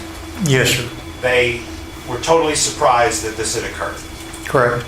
And then they talk about things that they saw and observed in the car, right? Yes, sir. But many of those things either are just things that are in the car, or they're things that you can't know one way or the other. You have to take their word for it. Is that a fair way to describe it? No. Okay. So, as a homicide detective, fair to say, almost none of the people that you ever think about as potential suspects in a murder case want to put themselves closer to the crime that you're investigating, right? Correct. Like, unless they're coming in and say, I confess I did it, right? Yes. Some people do just confess. Yes, sir. But unless they're going to confess, people are typically trying to minimize their involvement in the offense, correct? Yes, sir. And as a detective, you're trained to pick up on the fact that suspects frequently minimize their involvement, right? Yes, sir. And there are lots of ways to minimize involvement, correct? Yes, sir. One of which is to point the blame at someone else, right? Yes, sir. One of which is to give you what they think you want to hear, right? People do that, yes, sir. They're trying to figure that out. It's a cat and mouse game with them, right? Yes, sir. And you're supposed to be watching out for those things. Yes, sir. And you're also trying to assess whether or not what this person's telling you can be independently corroborated, right? Correct. Because that's the key in case someone has lied to you so badly that they're not credible, right? Correct. You have to think not just in terms of what you're going to ultimately decide, you have to think about how this will be presented and explained to Yes. all people one day. Yes, sir. And so, keeping those things in mind, if somebody lies to you for a significant portion of your interrogation of them, that's going to send off some red flags for you, right? Yes, but people generally don't start by telling me the truth. Okay, fair. But people generally either come clean shortly thereafter, or you're going to write off what the rest of they say is also potentially false, right? Unless I can support it somehow with other evidence. Okay, fair enough. So Jeremiah Rodriguez lied to you for a significant portion of your interrogation of him on both occasions. Wouldn't you agree? More on the first one, yes. Definitely more on the Yes. first one. Like for, what, almost half the interview? Yes, sir. He told you he wasn't in the car that day. Correct. He said he was watching Redbox videos with his siblings at home, right? Yes, sir. He indicated he didn't even see these people that day. Yes, sir. And he persisted in that for a very long time. Correct. And then even after he gave up that he actually was in the car, for the rest of the interview, he told you there was another person in the car. Correct. His name was John, right? That's correct. And he just, that John was sitting in somebody's lap, right? Correct. Okay. Jeremiah Rodriguez, you mentioned earlier that you requested the generation of SID or SID numbers for Jalen Bell and Taymor McIntyre, right? Yes, sir. Meaning you intended to charge them with capital murder. Correct. And when I say charge, I mean you're going to present this information to the DA's office, you're going to apply for an arrest warrant, that process. Yes, sir. You did not do that for Jeremiah Rodriguez, Yes, sir. despite the fact that he lied to you for at least an hour in total. I didn't feel there was enough for capital murder. Based upon what he told you? On Jeremiah, yes, sir. Okay. Joanna told you that Jeremiah had a gun, right? Yes, sir. That Jeremiah was a drug dealer. Yes, sir. That Jeremiah had photography equipment, right? That he had photography equipment? You don't recall that? No, sir. Okay. Would it surprise you if that was something that was discussed in there? No, I mean, I believe you. Okay. Joanna Reyes was avoiding talking to you for months before finally you got to speak with her, right? That's correct. And you only got to speak with her because she was arrested out of county. That's correct. And she was arrested in Odessa, right? Yes, sir. A long way from home. Yes, sir. And she also was trying emphatically to suggest that she didn't know anything about this, that it just happened, right? Yes, sir. She told you for a lengthy period of time that she wasn't even in communication with Mark Salazar, right? Yes, sir. They had communicated. It had been like over a year or something like that. And that Taymor McIntyre was using her phone to communicate with him. Yes, sir. She eventually admitted that wasn't true, right? Yes, sir. So she was similarly trying to minimize her involvement. Yes, sir. Okay.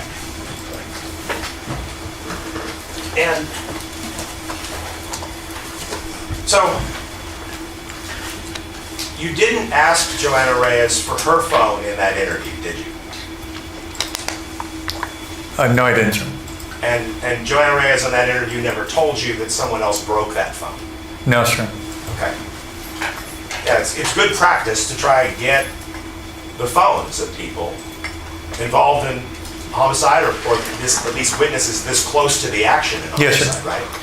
For all sorts of reasons, correct? Correct. In particular, in this case, what people knew, what was said to them is important, correct? Yes, sir. So, I mean, if things are as Joanna portrays it, then, well, I'll withdraw that question. One moment.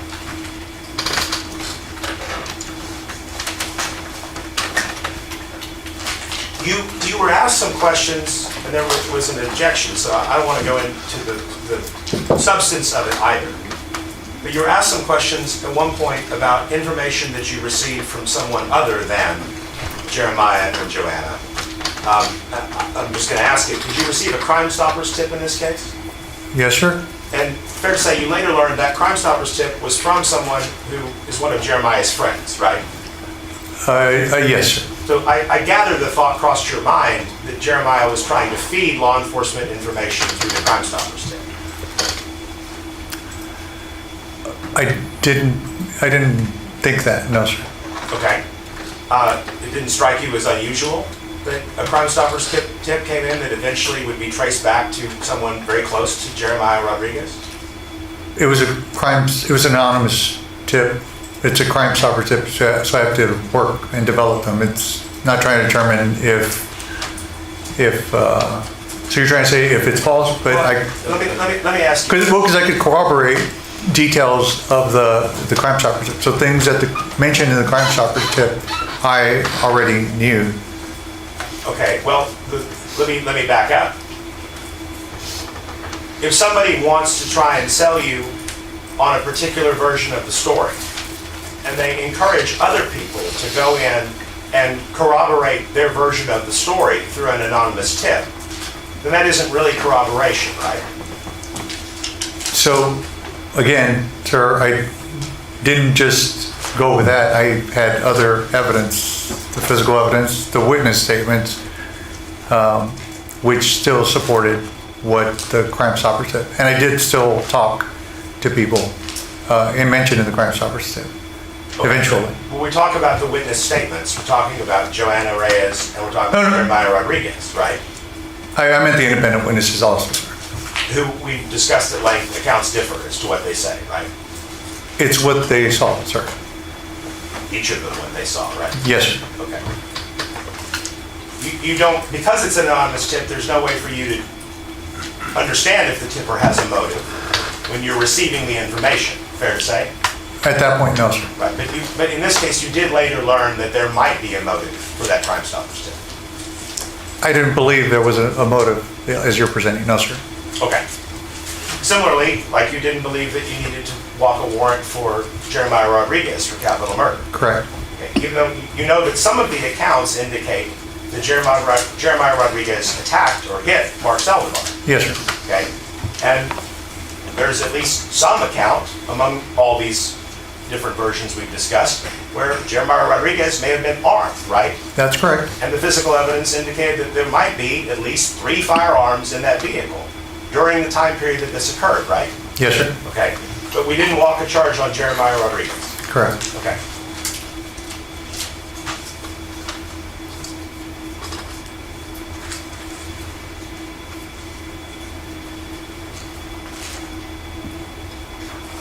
When Ms. Reyes was interviewed, she originally tried to lead you to believe that she was unaware that anyone had a firearm in the car when they got in that day, right? Yes, sir. But later on, you very casually say, what gun did Jen Bell have? And she just says 9mm, right? Yes, sir. Okay. Were you able to look at Joanna Reyes' Instagram account at all? I didn't know, sir. Okay, so you took her word for it about how this all went down and what was being arranged? With the physical and other witness statements, yes, sir. Okay, what else shows what was being arranged? Just the contact on the phone from Mark Saldivar with Joanna Reyes, sir. Okay, you don't have the content of that No, sir. communication, right? No, sir. You just know they spoke. Yes, sir. That would be consistent with her talking to Mark Saldivar, right? Yes, sir. We all know that she spoke to Mark Saldivar, right? She said she did, yes, sir. Okay, there's nothing that leads us to believe she didn't speak to Mark Saldivar, right? Correct. But as to the content of it, nothing corroborates that. That's correct. Okay. And she's given several different accounts of what exactly they discussed. Yes, sir. Okay.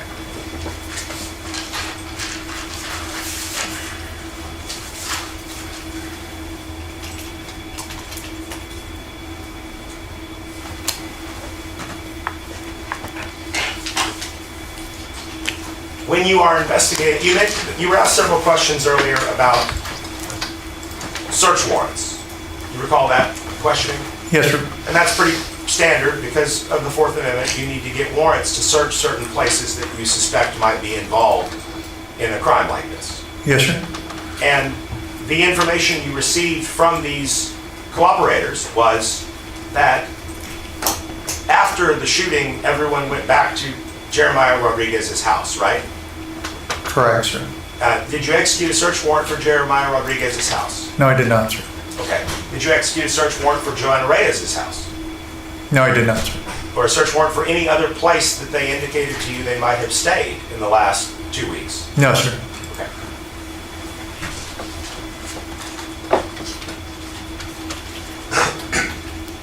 You did apply for a search warrant for the phone that you determined belonged to Taymor McIntyre, right? Yes, sir. And when you applied for that warrant, you advised that you had reason to believe that Joanne Reyes was a person that Mark Saldivar had corresponded with, correct? Yes, sir. And have you reviewed that warrant recently?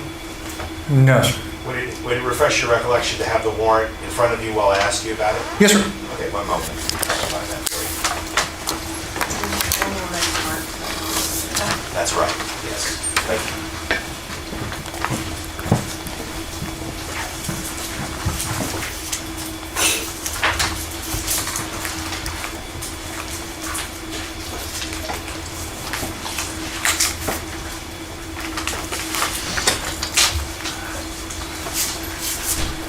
All right, Sergeant, I'm going to show you what's been marked for identification as JR1. Do you recognize that?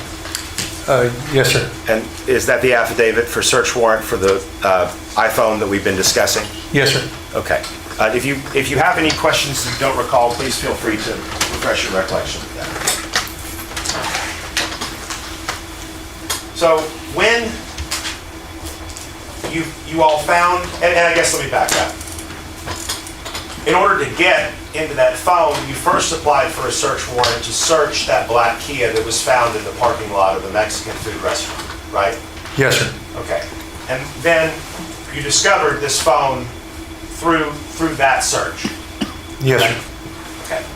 And in that, and so then you applied for another warrant to gain access to search the phone itself, right? Yes, sir. Well, I take that back. In between, you also applied for a warrant to obtain Joanna Reyes's cell phone records, correct? Yes, sir. Okay. So you had her cell phone records before you applied for the warrant to physically search the contents of the iPhone that was found in the car. Yes, sir. Okay.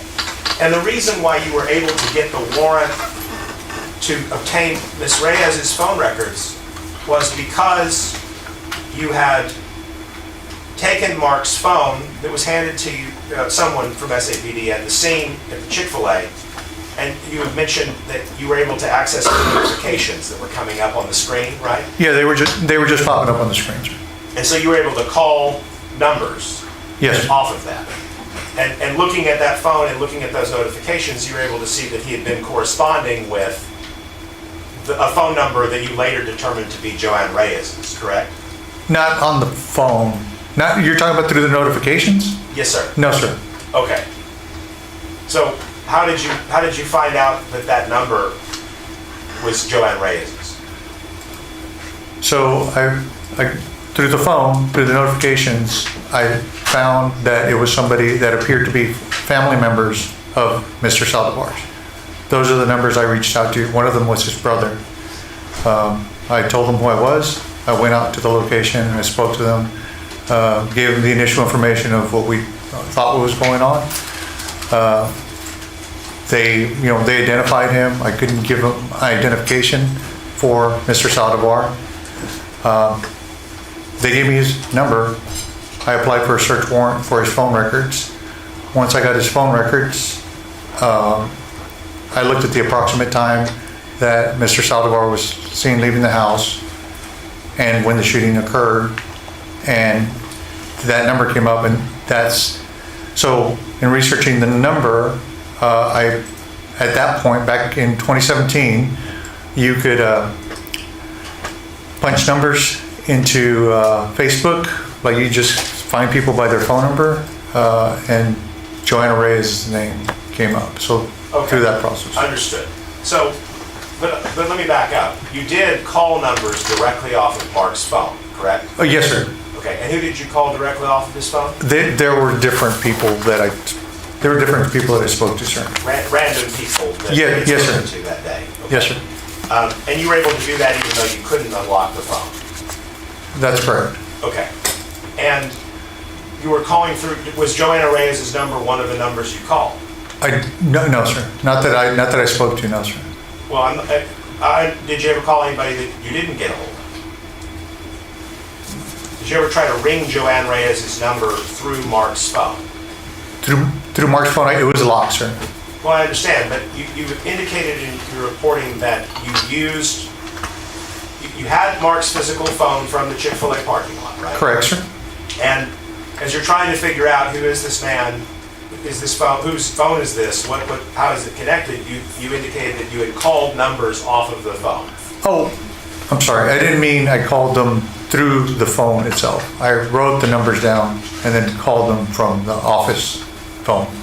Okay, so these would be numbers you wrote down from the search warrant of Mark's phone, or are they numbers you wrote down by actually looking at Mark's phone? Just looking at Mark's phone. Okay, but you called them from your office number? Office or my work cell. But no, I didn't. Other than the ones that are logged in the prosecution guide, I don't, So you don't believe you ever called Joanne Reyes' number? I don't believe I did. No, sir. You indicated that Joanne Reyes and Mark Saldivar had been in telephonic communication frequent telephonic communication in the hours leading up to his death, right?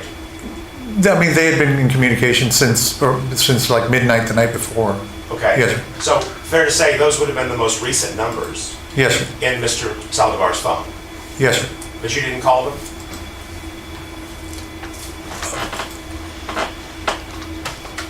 So no, I didn't call her number. I tried to contact her, and then that's how I ended up finding her. Okay, you tried to contact her. Joanna Reyes. Right. How did you find her number? Through the phone, right? But you didn't call that number.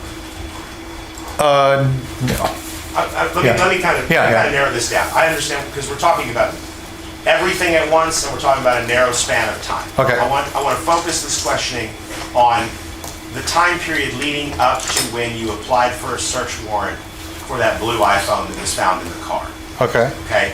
So between the time that you physically acquired Mark Saldivar's phone and the time that you applied for the search warrant for that blue phone that was found in the car.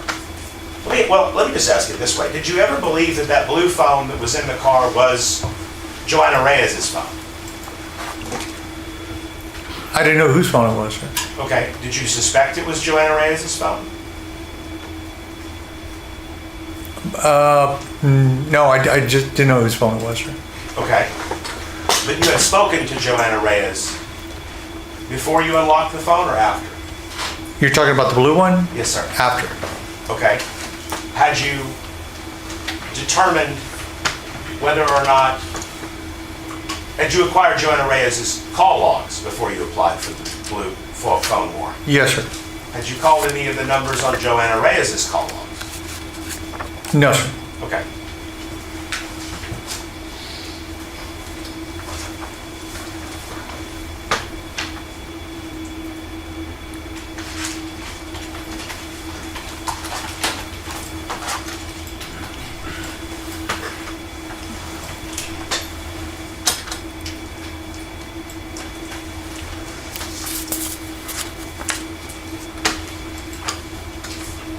in your conversations with Ms. Reyes, she frequently offered up the explanation that she was afraid as a reason why she hadn't spoken out sooner, or why she was in Ector County, all sorts of things, right? Yes, sir. And you tried to downplay how much danger she was in, correct? I mean, that was just what she was saying, yes, sir. Right, but you were trying to explain that that wasn't as significant of a threat as she perceived it to be, right? Well, by the time I spoke to her, Mr. McIntyre was already locked up, and that's who she seemed to be afraid of. Okay. So that was the reason you were trying to give reassurance that there wasn't a significant risk. I mean, I was trying to reassure her, but she sure felt like there was a significant risk.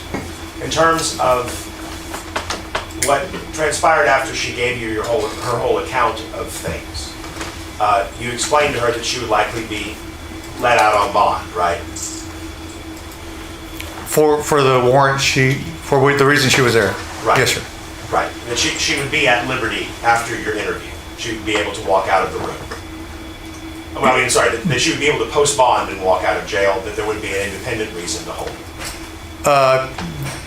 Yes, I told her I was in a file at large on her for capital murder. And at large means that you're not going to be immediately arrested. Just because you filed the case doesn't mean they're going to be immediately arrested, right? Correct. Okay.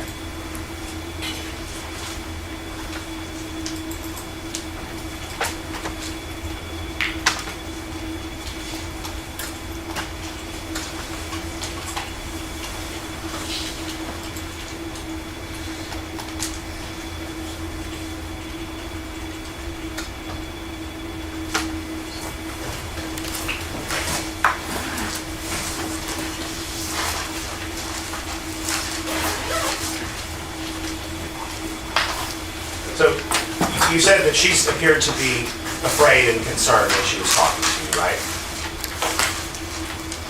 When she was talking to me? Yes, sir. No, she expressed that. She's locked up. Like I think she felt pretty safe there, but she was expressing to me why she felt that way. Okay. Yeah. Did you go out and attempt to corroborate any of the things that she said making her afraid? No, sir. Okay. You didn't go and try to conduct an investigation in Dallas where she was, right? No, sir. All right. You didn't talk to anybody in Dallas who she might have been living with or staying with? No, sir. Okay. And we already said you didn't acquire anything on her phone. That's correct. And you didn't even ask for her phone in the interview. Correct. Okay.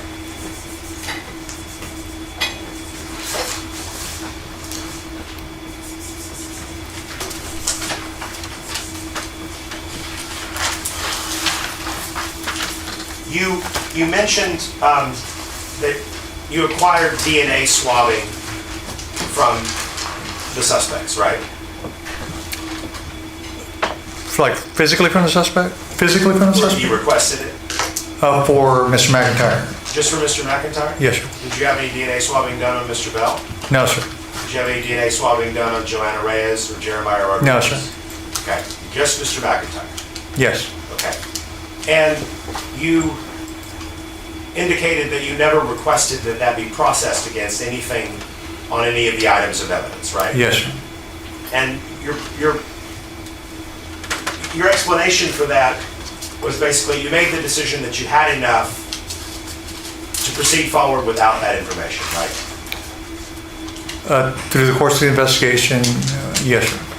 So, I mean, you do recognize that that comes with an inherent amount of risk to not check for DNA, correct? Yes, sir, but like I mentioned, even with the evidence that I had as physical witness and other evidence, as you mentioned, sir, I still believe that all that showed that Mr. McIntyre. And I understand what you believe. What I'm trying to get to is, I mean, for example, Yes, sir. Jeremiah Rodriguez told you there was another man in the car named John, right? That's correct. And that he was sitting in someone's lap while they were driving around, right? Yes, he did. And you clearly make manifest to Jeremiah that you're not buying that. Yes, sir. Right? And then he starts to change his tune, correct? Yes, sir. All right, and we've talked about how one of the problems with interrogating people is they are trying to tell you what they think you want to hear, right? And you have to kind of cut them off at the pass. Yes, sir. And so let's say that you ran that serology and you ran that DNA, and it came back to a man in CODIS named John. That'd be a problem, wouldn't it? Yeah, I mean, it would definitely change things from the evidence, physical evidence, video, witness statements that I had to that point, but I didn't have that indication. You decided that was a low probability event and that you'll take the risk and you'll file the charge and you won't charge Jeremiah. That's not the reason I didn't charge him, but no, that's, like I said, I was basing it on all the evidence, the totality of Bottom the line evidence. is we just don't know what that DNA evidence would tell us. It wasn't submitted, no, sir. Okay. In terms of processing the automobile, there wasn't any work done to try and identify whether or not there was blood spatter in the car, for example. That's, I mean, see, that's CSI's job, sir. I don't know that, I didn't get any evidence or indication from CSI that blood spatter or any other biological fluid was found in the car, no, sir. Okay, so the thoroughness of their investigation is one of those things we talked about at the beginning, where there are a lot of moving parts, you have to rely on their work, you have to trust it was competently done, right? Yes, sir. But if there had been blood spatter in the car, you'd want to know about it, right? Yes, sir. And you'd want to run serology on it, right? But it wasn't found, sir. Okay, and you don't know why it wasn't found? You can't say whether it wasn't found because it wasn't there or CSI didn't do it? I mean, that's what I choose to say, it wasn't there. Yes, sir. Okay. As far as you're aware? As far as I'm aware, It yes, wasn't sir. there. Yes, sir. Okay.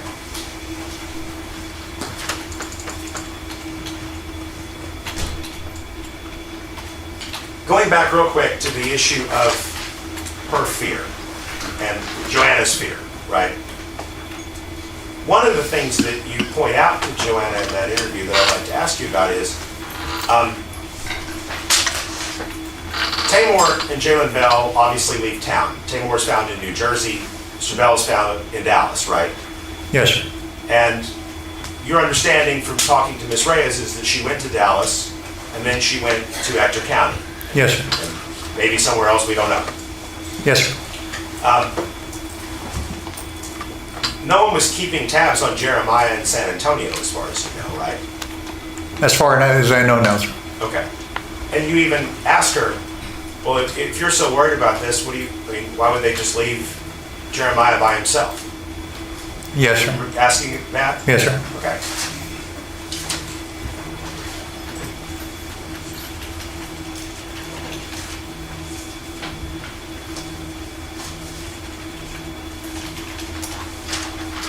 I want to ask you a couple questions about that SD card that was found in the parking lot. Yes, sir. You said that you tried to access it just by plugging it into a computer like you would any SD card, right? Yes, sir. And it just wasn't working. Correct.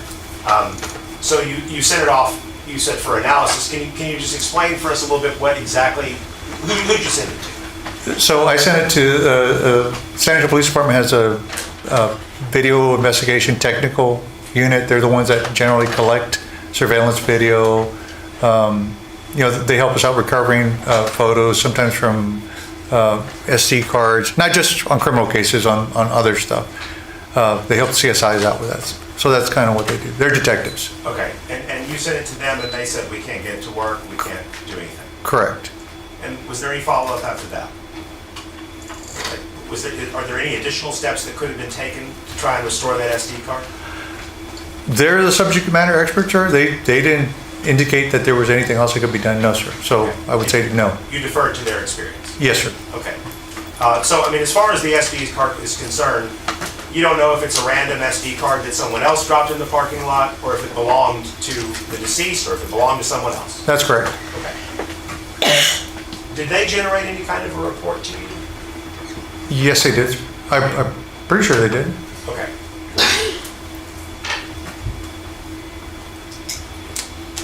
When do you think, as far as you were concerned, your interview with Ms. Reyes is in September of 2017, is that right? Yes, sir. And then your interview with Mr. Rodriguez is in a similar time frame, correct? Yes, sir. And then you file the case with the DA's office, right? Yes, sir. Yes, sir. Let's talk a little bit about what your duties are as the detective on a case, the lead detective on a case, after you've taken that step of filing the charge with the DA's office? Yes, sir. Do you go back to sort of being eligible to catch other cases and to be reassigned to other work at that point? Or is it something where you file charges and you are frequently still heavily involved in the investigation? It's just that you've completed step one, which is I have enough to file a charge. So the case is filed and we are still subject to receiving other cases. Okay. We have a caseload. So you're sort of back to the normal routine, or, I mean, how many cases are you expected on a daily basis to be worrying about? It varies, sir. Anywhere from half a dozen to more, yeah. Okay. So during this time period from April of 2017 until you filed the charges on it, this wasn't the only case that you were working for homicide, right? Correct. Okay. Around that time, do you know how many you were handling? I would have to say probably about half a dozen. I mean, I honestly couldn't tell you right off the top of my head. Sure. But after you sort of file charges, is that sort of a mark in your book that while you're still the duty detective for that case, yes, it's not something you're going to have to deal with every day from here on out? Like, it's kind of not as far as you're concerned. Not as much as the other cases. Yes, sir. Because now it's the prosecutor's job to review your prosecution guide and decide whether they like what you did and whether they think there's probable cause to get an indictment on someone and those kinds of things, right? Yes, sir. Okay. So, you know, to your credit, you mentioned several times things that you want to keep following up on about this case, right? In your prosecution guide? Yes, sir. And one of those things that you notated is that you'd like to see ballistics work done on the pistol that was seized off of Jalen Bell, right? Correct. And that was something that you notated back in 2017. That's correct. And Mr. Garahan talked to you 3 or 4 times. You were asking Dallas to get that to you, right? Yes, sir. And it took a long time to get it down. Yes, sir. To the point that I honestly don't know exactly when it got to Bear County. So it was not a part of your decision-making process at all when you filed the charge. You filed the charge having never looked at or considered Jalen Bell's pistol. Yes, sir. Okay. I mean, yes, I didn't know if it matched. That's what you're asking? Right. Yes. You decided to file anyway despite not having that in your possession. Again, yes, yes, sir. Okay.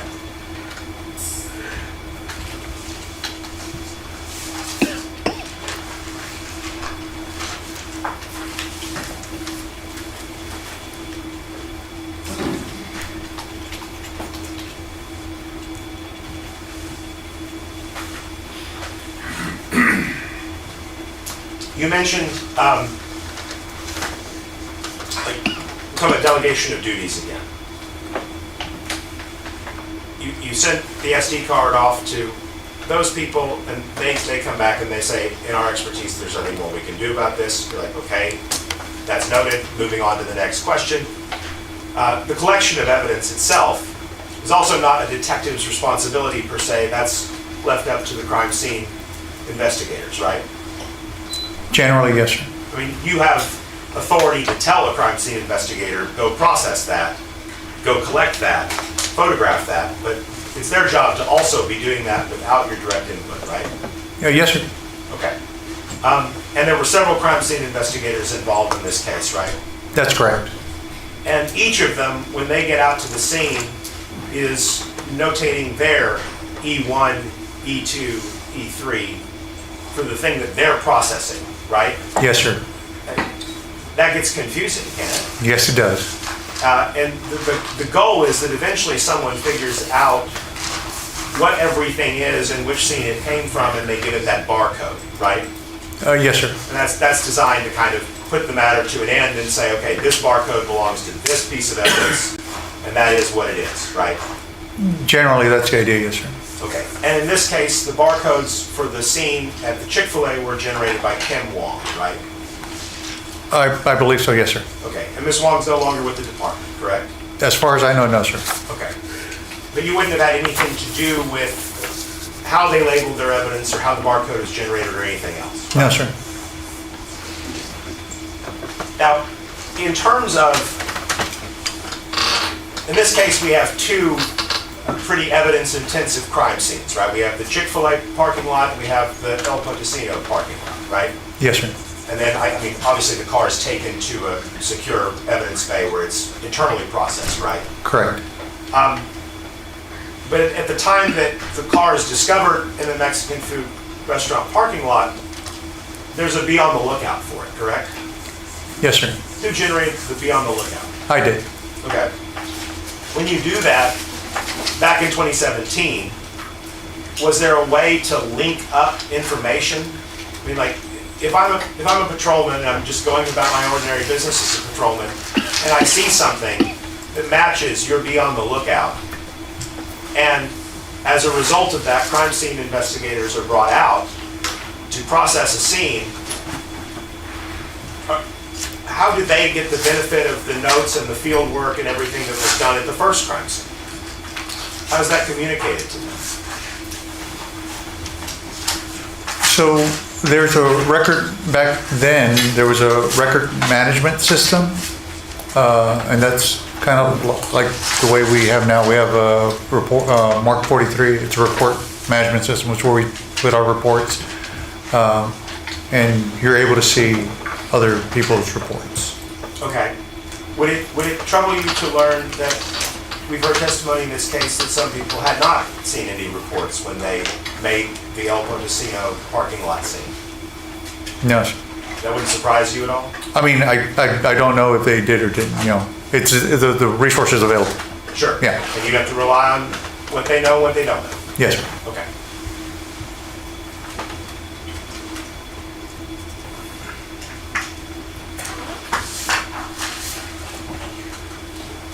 When you were not the first officer that arrived at the Chick-fil-A parking lot, right? No, sir. When you got there, had the crime scene tape already been set up? The crime scene was secure already, yes, sir. Okay. Was there ever a decision to expand the perimeter of the crime scene? No, sir, not from my recollection. Okay. You're aware that the eyewitness accounts sort of start the story back on the access road of the freeway, correct? Yes, sir. And then eventually they pull into the Chick-fil-A parking lot and that's where Mr. Saldivar dies. Correct, sir. So the crime scene that was drawn did not encompass those lanes of traffic or the curbs or the grass next to the access road itself. It was just essentially looks like the property line of the Chick-fil-A establishment, right? Yes, sir. Okay. Did anybody go to sweep the area of the access road, like to look at the roadbed of the access road or the curb or anything like that? The roadway, not that I'm aware of, sir. Okay. We are aware that different witnesses have said that they think they heard 2 or 3 shots, and some said 1, right? Yes, sir. Okay.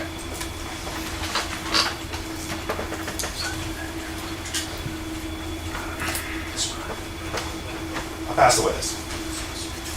All right, does anyone need a short break? All right. So I'm going to have you all back here at 3:15. Is that enough time for everyone? All right, remember my previous instructions. Everyone please rise to the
Jury?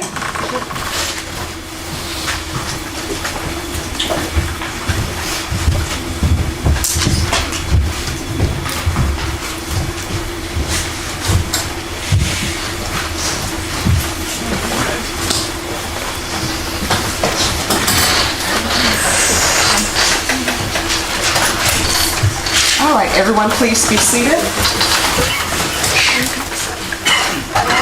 And state, I believe it's your redirect? Yes, Your Honor, thank you. Sergeant was, I believe it sort of came out on some questioning you had with Mr. Hunter, but you stated about a backpack that you saw Jalen Bell put on, and is that in the video of the El Campesino Mexican restaurant? Yes, sir. And so, again, that may not be indicative just of him putting a backpack on, that it was stolen. However, was that consistent with other information you had on the case? Yes, his Mark's brother said he left with a Objection, hearsay, confrontation, Your Honor. All right, with regards to hearsay, that will be sustained. Motion to instruct the jury to disregard. All right, ladies and gentlemen, disregard the last statement. Motion for mistrial. Denied. The testimony is already received. Was there indication that a backpack was involved in the taking, or that Mark's backpack was taken from him? Yes. Objection, that I think is the same. Calls for hearsay and speculation. Overruled. Now, again, the ticket of itself, putting on a backpack, by itself, I guess not a crime, right? Correct. But no case is done in a vacuum, is that correct? That's correct. And what I mean by a vacuum is, I'm going to take one factor and say, hey, is this person guilty or charged or should be charged with capital murder? So, for instance, if I say Jalen Bell should be charged with capital murder because he put that backpack on, in and of itself, it doesn't hold anything, is that correct? That's correct. So that's what I mean by a vacuum. The fact is that it's the totality of everything that you did in this case that led you to believe up to that point where you filed for those warrants of capital murder against Jalen Bell and Taymor McIntyre that attributes why you believe they should be charged with capital murder. Is that correct? Objection, leading compound question. All right, with regards to compound question, that will be sustained. But is any case that you work up, you just work it in a vacuum and you don't use everything that you have in a case? No, sir. We try to combine everything, conclusions after conducting the investigation.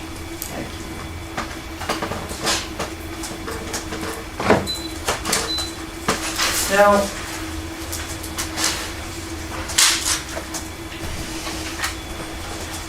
Mr. Hunter went over at length Jeremiah Rodriguez's statements to you. Yes, sir. In fact, he gave at least 2 statements to you that were recorded. Is that correct? Yes, sir.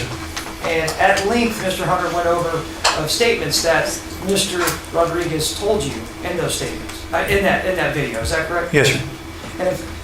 But in the first interview with you on April 30th, at that time,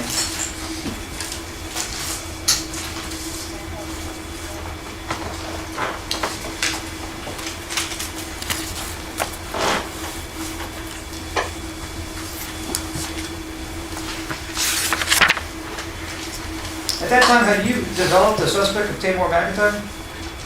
Objection, calls for an opinion on the ultimate question. Overruled. You can answer the question. On April 30th, the week after, through the investigation, I had developed the name of Taymor McIntyre.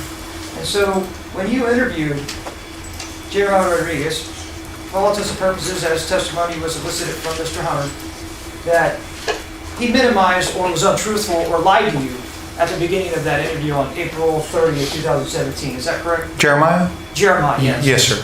And at some point during that interview, as Mr. Hunter elicited from you, then Jeremiah was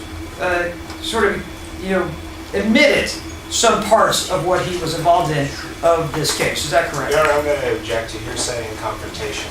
Your Honor, oh, sorry. Oh, no, I'll hear your response. Your Honor, in response to that is that Mr. Hunter went over at length Jeremiah Rodriguez's statement. I'm trying to, one, just show that the consistency of those statements that Mr. Hunter elicited from the detective of Jeremiah Rodriguez. I didn't offer any statement of Mr. Rodriguez's for its truth. In fact, I was trying to get the witness, and the witness did agree that those were lies. The state can't offer the self-serving hearsay just because I elicited false statements that the witness told the detective. The reason it's admissible while the defense crosses is not a reason. Excuse me, if y'all can approach.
All right, State, you may proceed.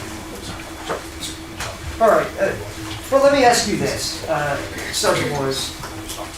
Jeremiah Rodriguez gave you a statement on April 30th, 2017. Is that correct? Yes, sir. And then he also gave you an additional statement on September 6th, 2017. Yes, sir. And combined with other evidence in this case, were the portions of this interview consistent with other corroborating evidence? Objection, bolstering. Overruled. Yes, sir. And so you gained some knowledge from Jeremiah Rodriguez Yes, sir. from one interview at the sort of at the infancy of this investigation on April 30th, just roughly 7 days after the murder of Mark Salvador. Yes, sir. And then roughly September 6th, months later, you interview him again. Yes, sir. And between those two statements, there's consistency. Is that correct? Yes, sir. Objection, bolstering. Overruled. And did you combine what you learned from Jeremiah Rodriguez and compare it to other evidence in your case? Yes, sir. For instance, the day before September 7th, I'm sorry, September 6th, you interviewed Jeremiah Rodriguez, but on September 5th, you had interviewed Joanna Reyes at the jail. Is that correct? That's correct. Objection, lady. Sustained. Motion to instruct the jury to disregard the question. All right, ladies and gentlemen, you're to disregard the question. Motion to disregard. Denied. Did you interview anybody on September 5th, 2017? Yes, Who was that person? Joanna Reyes Where did you interview that person?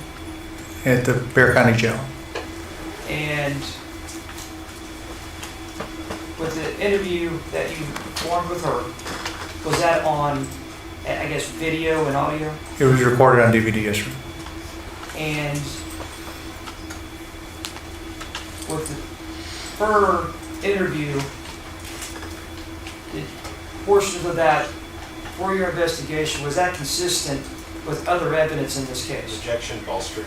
Overruled. Yes, sir. And was that also consistent with portions of Jeremiah's first and second interview? Yes, sir. And then combined with other evidence in this case, was it consistent with the conclusions that you made about this case of Taymor McIntyre's involvement? Yes, sir. And in the end, what was your conclusion? Objection calls for opinion on the ultimate issue. Sustained. What did you charge Taymor McIntyre with, or what did you file? What charge did you file against Taymor McIntyre at the conclusion of your investigation? He was charged with the capital murder of Mark Saldivar.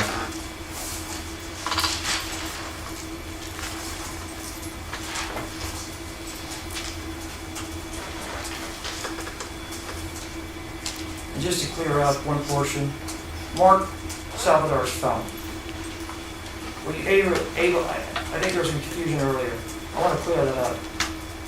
Were you able to access the actual phone? No, sir. So actually have the passcode or access code to enter it and look at the call logs? Yes, so I'm sure by now most people know that it's an iPhone, it's a notification. So the way he had this phone set up, whenever he got a call or text, or certain, however you can select the notifications on the phone, those things pop up on their own. They're the settings that were set. So when I looked at the phone, not being able to access it, make a call, anything, I was able to see those notifications, and that's where I gleaned that information. And then other information, as you testified to previously, that you received from the call records that is not part of the actual phone. That's correct. Thank you. Pass away, Mr. Norman. Briefly, Your Honor. So, you're aware that Cellbrite can crack into locked phones, correct? Yes, sir. It's a routine practice of law enforcement to break into locked phones, right? Yes, sir. And that was not done in this case? That's correct. Okay. You were asked about the consistency of these individuals' stories as it relates to your recommendation that these men be indicted for capital murder, right? Yes, sir. Obviously, as a detective, you have to understand and know the Texas Penal Code, correct? Yes, sir. And in this case, the contention is that the reason it's a capital murder is because it was done in the course of a robbery. That's what you recommended, right? Yes, sir. And you're aware of the elements of robbery? Yes, sir. Yes, making demands, taking property without the owner's consent. You're aware that a robbery first requires a theft, right? Yes, sir. And theft is a separate crime under Texas law. Yes, sir. Okay? And then in the course of committing theft, the person intentionally, knowingly, or recklessly causes bodily injury to another person. Yes, right? Or they threaten intentionally to use force or lethal force. Yes, sir. Okay? So when we're talking about theft, theft requires that someone have the intent to permanently deprive the owner of their property, right? Yes, sir. Okay. So when you talk to both Jeremiah and Joanna, in the course of their explanation of this, they were talking about how there was a demand for a bag, right? Objection, hearsay. Sustained.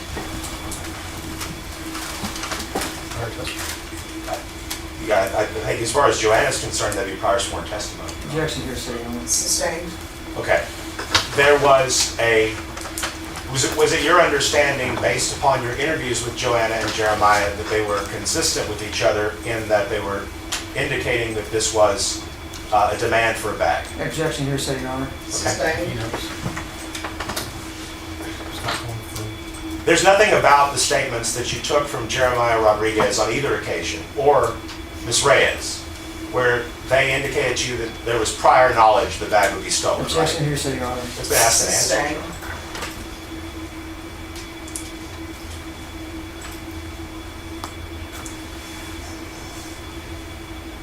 You do not have any video surveillance footage showing a struggle over a backpack while Mr. Saldivar is still alive, right? No, sir. In fact, the only footage or evidence at all of the backpack that you have is the footage from the El Pontesino parking lot where you see a man putting on the backpack, right? Correct, sir. Okay. And you never recovered a backpack, right? Correct. That's the witness. No further questions. All right, is this witness excused or subject for recall? Excused by the State Owner. Excused by the defense. All right, the room has been booked. You're not allowed to discuss your testimony with anyone during the pendency of this case. If you'll read whatever exhibits with the court reporter, please. Yes, ma'am.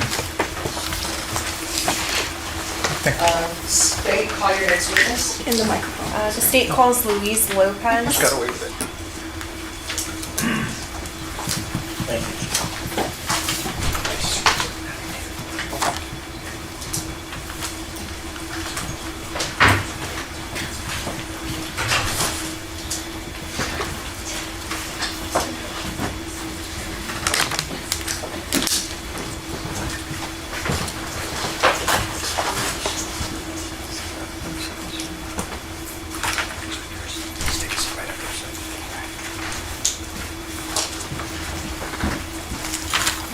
Do you solemnly swear or affirm the testimony you give will be the truth and nothing but the truth, so help you God? Yes. All right, you can lower your hand, have a seat. Make sure you keep your voice up so members of the jury can hear. Okay. You'll state your name and spell your last name, please. Luis Lopez, Lopez. All right, state you may proceed. Mr. Lopez, how are you currently employed? I'm employed with inmate calling solutions. Okay, and how long have you been employed with Inmate Calling Solutions? About 11 years. Okay, and is Inmate Calling Solutions also referred to as ICS? Yes. For short, correct? For short? Yes. Okay. And what is your title with ICS? My official title is field tech. Okay, and do you also act as a custodian of records for ICS? Yes, I do. Okay, and specifically as a custodian of records, do you maintain jail calls made from the Bexar County Jail? Yes. All right. Now, these calls, are they kept in the regular course of business? Yes, they are. And is it a regular practice to maintain the records for the jail? Yes, it is. All right. And the calls that are made by inmates from the Bexar County Jail, are they recorded when they are placed? Yes. All right. And can you explain to the jury how the calls are recorded? As soon as the inmate picks up the phone, there's a little software that allows the system to detect. And then when they start dialing, then the system starts recording at that point. From point, as soon as they press 1 to place a call, Okay. the way through. And when the inmate picks up the phone and starts the call, is there a warning that the call is recorded? Yes, there is. Okay, and so how does one go about obtaining a copy of the recorded jail call? Depends on who's asking, but most of the times it's through a subpoena or a request from, the person. A law enforcement agency? A law enforcement agency. Okay, and I guess, can you tell the jury what the enforcer is? The enforcer is the system where we keep all the records for and make changes to the records for each inmate. So if somebody has an issue with the voice, we will go there and help them out with the voice through the enforcer. We also enroll them in the enforcer with their SID number and their PIN number. And then the enforcer, through the enforcer, that's where we listen and can get recordings from the phone calls that are made. Okay. Now you talked about the SID number. Is that a unique identifier assigned to each inmate in the Bexar County Jail? As soon as they walk in, yes. Okay. And does the SID number have to be entered to make a call from the Bexar County Jail to a recipient on the outside of the Bexar Yes, County Jail? SID number and a PIN number that the person or the inmate has selected themselves. Okay. And so can you explain to the jury how an inmate would go about making a call from the Bexar County Jail? Excuse me? Did you already explain how the inmates make their calls?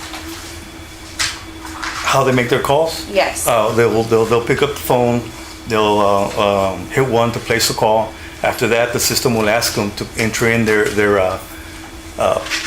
PIN number. At that point, they enter in their SID number and their 4-digit PIN number that they have selected. Then after that, it will ask them to say United States of America for the voice recognition. Okay. And when inmates are making calls from the Bexar County Jail, do they have to state their name in the call? Yes. Okay.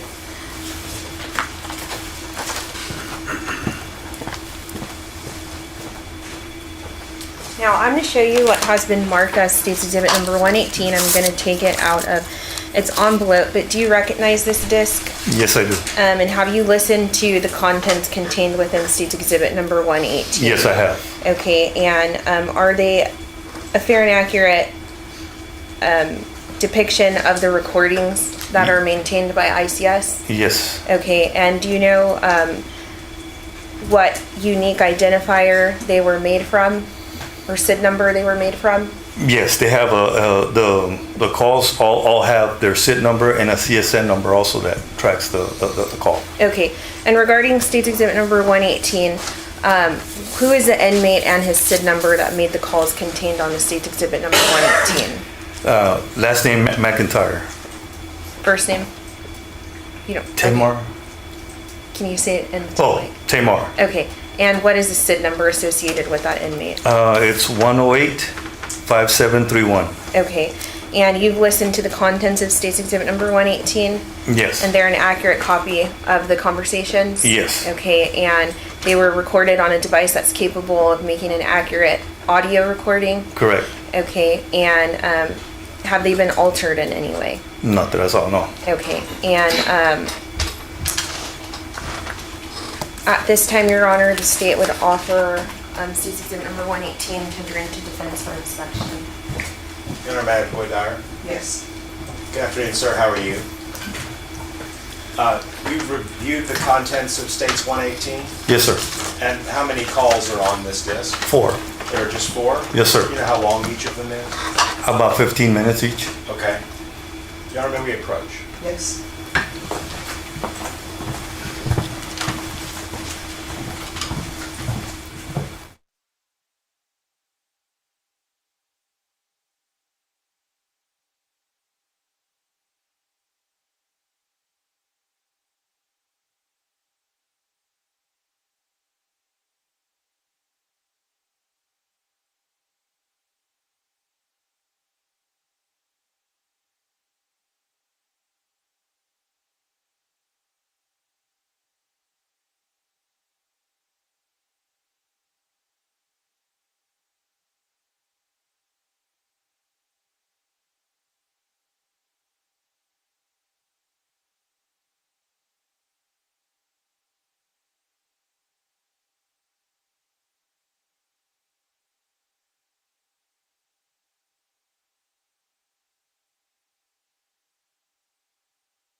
Give us 15 minutes.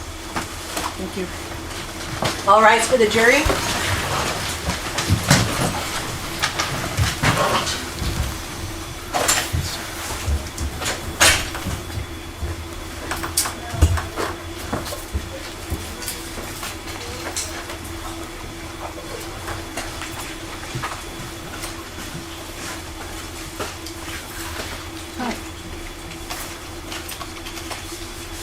All right, please be seated.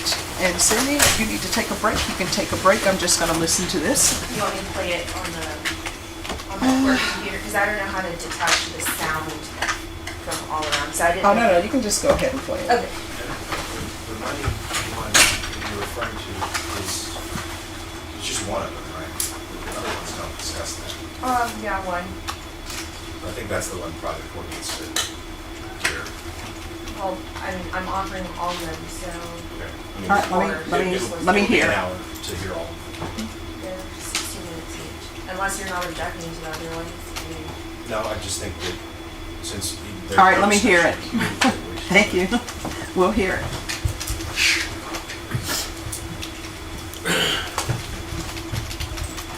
And there is no objection to foundation, so you can skip the part where the caller is being identified.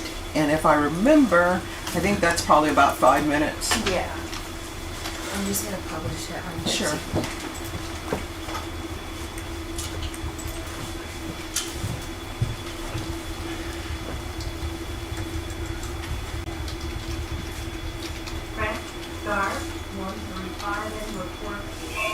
I'm trying to see right now that I wouldn't be able to hear that like you might could. Yeah. Yo. Hello? Hey. Oh. Good? Yeah. Yeah, I know. Yeah, I'm good. I know you have like a lot of like beats and shit like that, but like I'm gonna hear that like in a couple days, right? Yeah.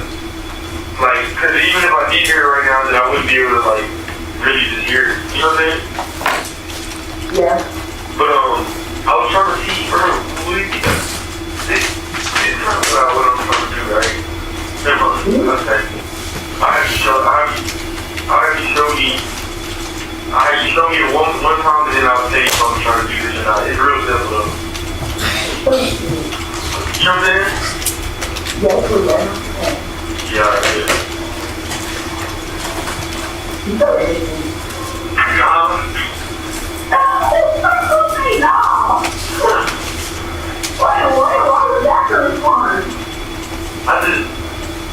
I just wait to play it here and for myself.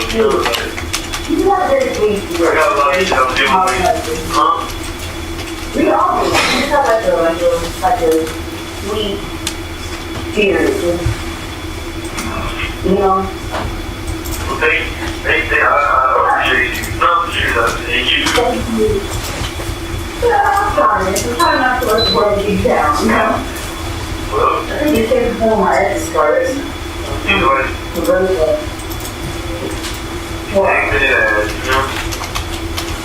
Yeah, that's very true. That's book. People are always going to do these things. What?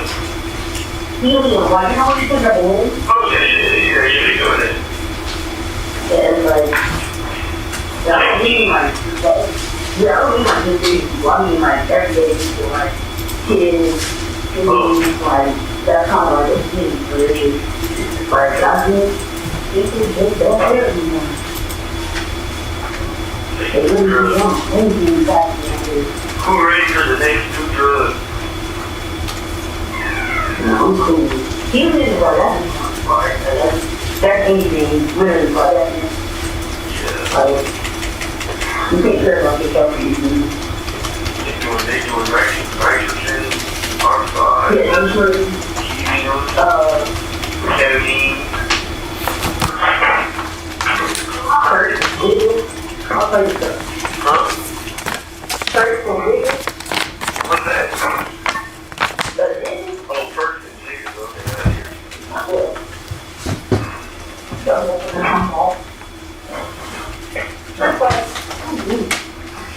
I'll tell you this morning. You know what I mean? Yeah. I'm just getting out, but I think it's very positive. Oh, you leaving? Oh, yeah. Alright, good. Well, I'm just looking at the TV. But why are you trying to leave me? I'm not trying to leave you. I was like, okay, good. I was gonna do something, but I didn't know you were leaving right now.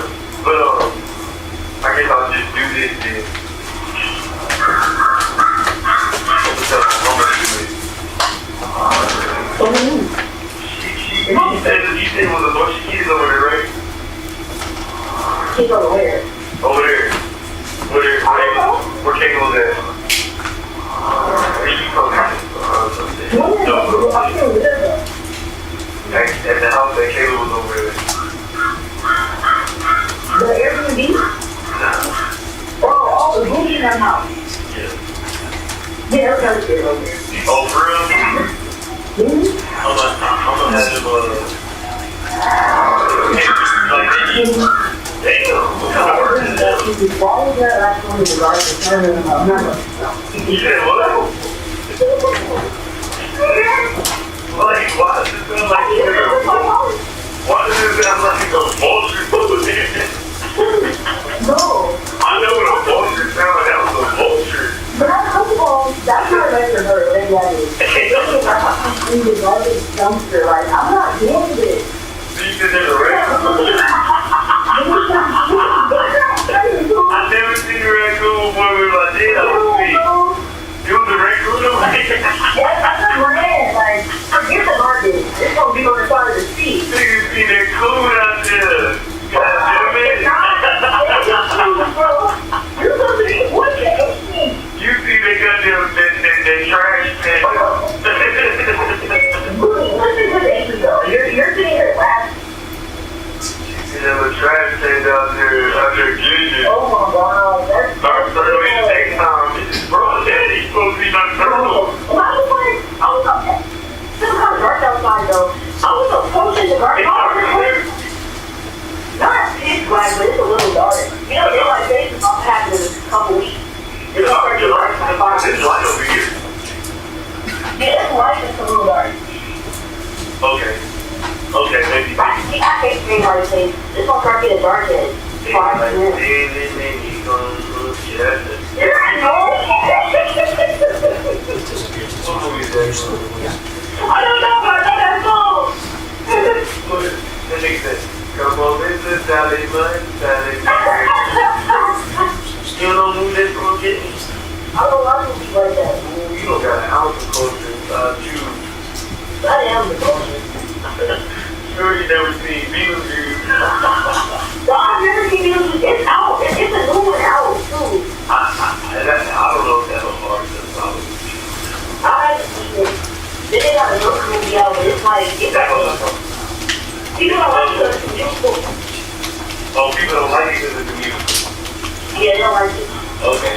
Well, I mean, I said that on the card, but I didn't mean that. Which one's the card is the same. The other movie is the card. That's why everybody was excited for it. Nobody really knew it was a musical until they got to the theater to watch it. Yeah, see, like, when I read it, the first time I really just read on it was like 2 weeks ago or last week. They said, like, oh, it's a musical, and like, so I was like, it would be cool, but I wasn't geeked up about it. But that Taymor movie, I'm geeked up about that. That's a good part. Taymor movie? Yeah, that's called You Won't Love Me Now. Oh, okay, I won't love it. It's very correct.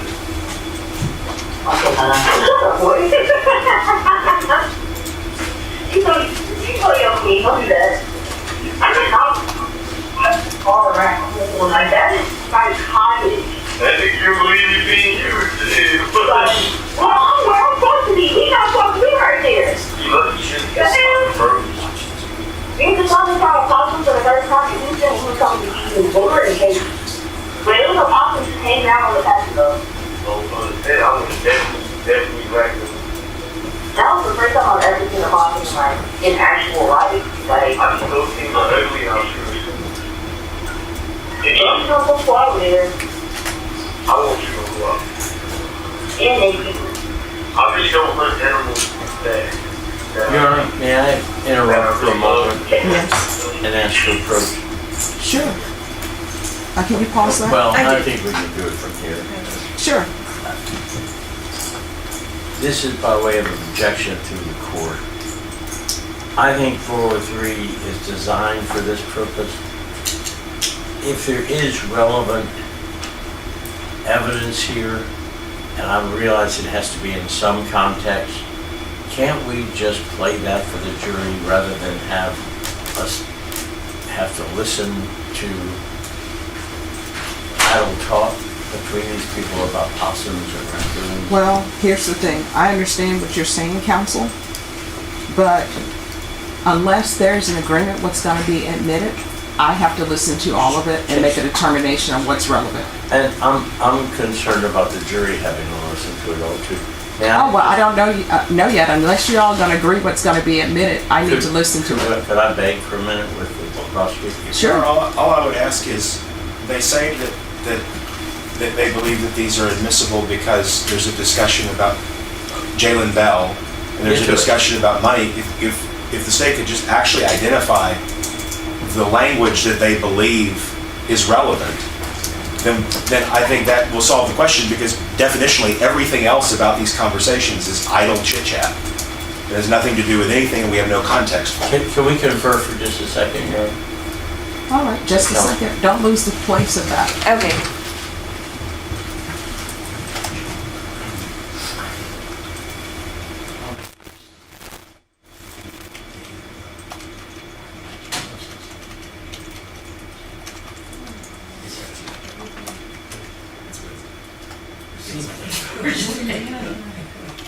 Feels like Thursday 2 weeks ago. For now.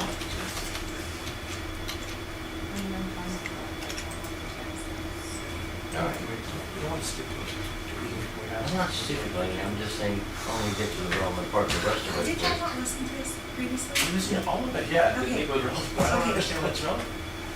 Ezra said Pimp is in Bear County and he's panicking because he's listed as a material witness and he's signed a no testify. He said Pimp is in Bear County as a material witness. Defendant, damn, what the fuck? I don't know what's going on. I don't want to talk about this over the phone anymore. Why is You that don't think relevant? that's relevant? Because No. he's speaking about his co-defendant. He doesn't want to talk. He doesn't want to talk about it. Okay. That's the topic. Something is wrong. It's the We played that part. Entity, So did she get it it's out? entity to jail. Let's just play that part, and we can have the argument, and if she And doesn't get they're it. co-defendants, so that is important. Sorry. No one is discussing that they're friends. Well, I mean, yeah, but if you want to put, if you want to stipulate that they're best friends and they came from Dallas, I'll take that stipulation. I think it's been approved. But that's what this is for. That's what I'm saying. Well, then, But that's already been established through other testimony. Yeah. All right, so here's the thing, everyone. If y'all are not coming to an agreement on think whatever we y'all are. want to come to agreement with by 3:57, and right now it's 3:55, I'm going to continue to listen to this. I'm going to make my ruling. Okay, I think we're gonna come to an agreement. Okay? I think they can play the relevant part, and we can have our objection. The court can rule on the relevant part, and No, I if- mean, the thing about it is, I need to listen to it in order to Well, I rule on it. understand, but we don't need to listen to an hour of chit chat. Judge, I guess to expedite this process, I will play the parts specifically where Mr. McIntyre is speaking about his co-defendant, because that's what I would intend to go That's, to the jury. then the court All right, can if rule. you could play that portion. Thank you, counsel. So Judge, it's gonna be on each call. That's Okay. fine. Sure.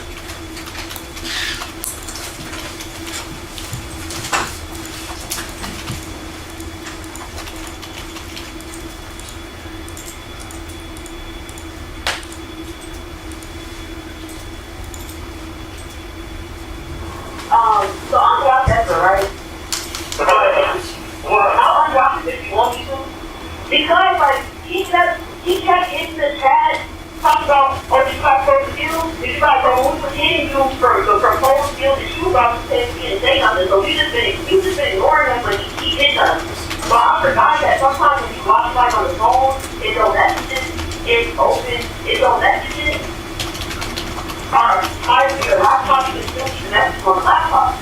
So anyway, you can't like put the word like that. I don't know what you're talking about. It's not, you know, my phone's on like, ooh, I thought maybe you called or something.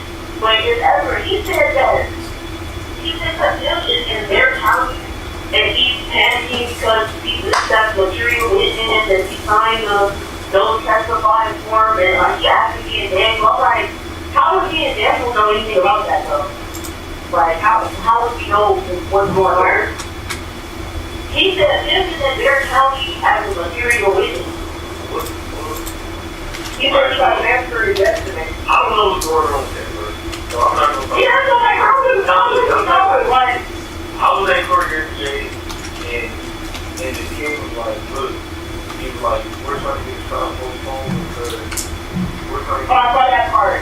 yeah, we're trying to get the trial postponed. He's again about to, we have a witness that is being brought up on big warrant, but he's not able to, Check part because of state funding or something like that. take money, like that, so like, I don't want to talk about this much more. Well, my thing is, why is asking? Don't one of the stories. Like, I don't care what's happening with that. 'Cause that's not my business. I wouldn't know. I don't know how he even knows that. You know what I'm saying? And then I don't know why he's asking me. Like, and then I know what's going on with the state. Judge, so the timestamp on that portion that you just listened to, that's the first call. It's minute 12:27 to 14:22. Okay. Your Honor, for that, we would object, obviously, Well, let me listen to all of it if I could, All right, second call. and then I'll hear everybody's objections. More at first is, but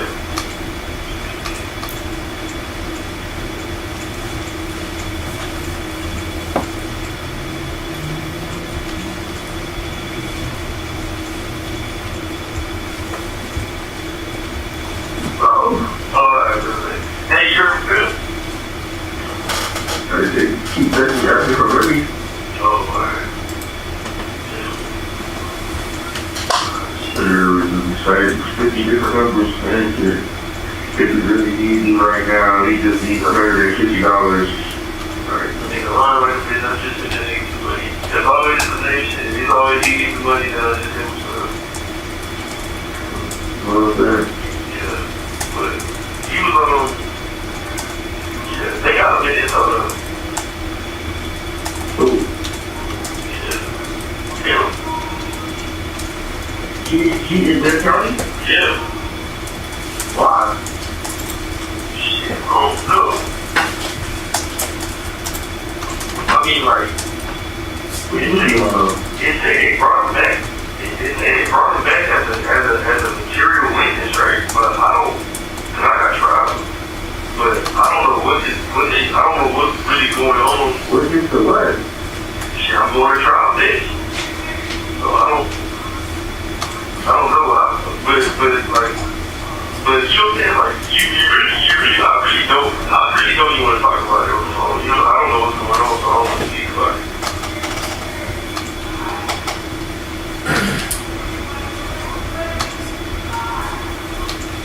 I said, I don't want to talk about it. It's like, I don't know. He's putting out, right? Yeah, that's why somebody said something like, somebody hit me up saying that, or somebody texted somebody, one of my people saying that he was tripping because his shit said that he wouldn't have to do that. But that's literally like all I'm gonna say about that. You know what I'm saying? Yeah. Everything should be good. I'm gonna go to trial and shit. You know what I'm saying? I know what you're saying, but yeah. I'm gonna go fight for my stuff. Judge, so on that call, the timestamps were from 12:41 to 15 minutes. Okay. And that's the second call, correct? Correct. All right.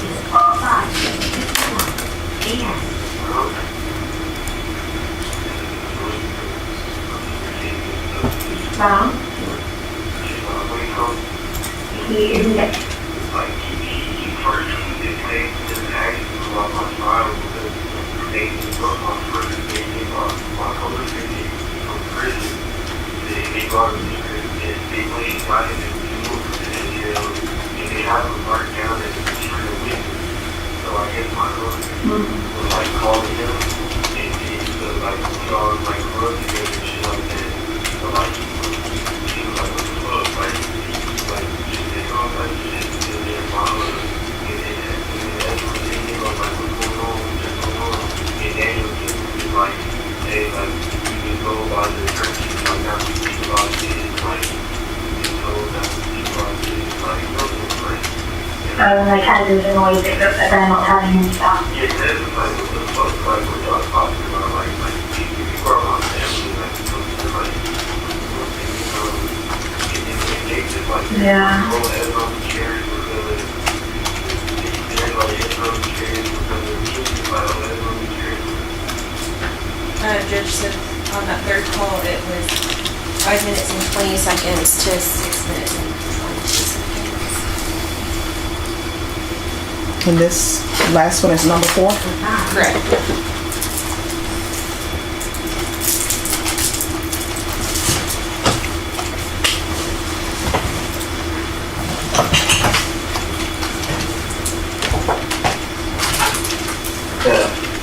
And you do talk to him, because I ain't talked to him, so he can pause me on that. I ain't talking to any, bro. I'm not finna talk to any, bro. You gonna tell somebody else that shit. Alright, man, I know what to tell. I'm gonna tell you. Yeah, I can't talk to any. They might try to like play with that shit, like, you know, they got this label as a material witness on my case, bro. So like, I be trying to explain, like, nigga, like, even if we're just like, hey, what's up?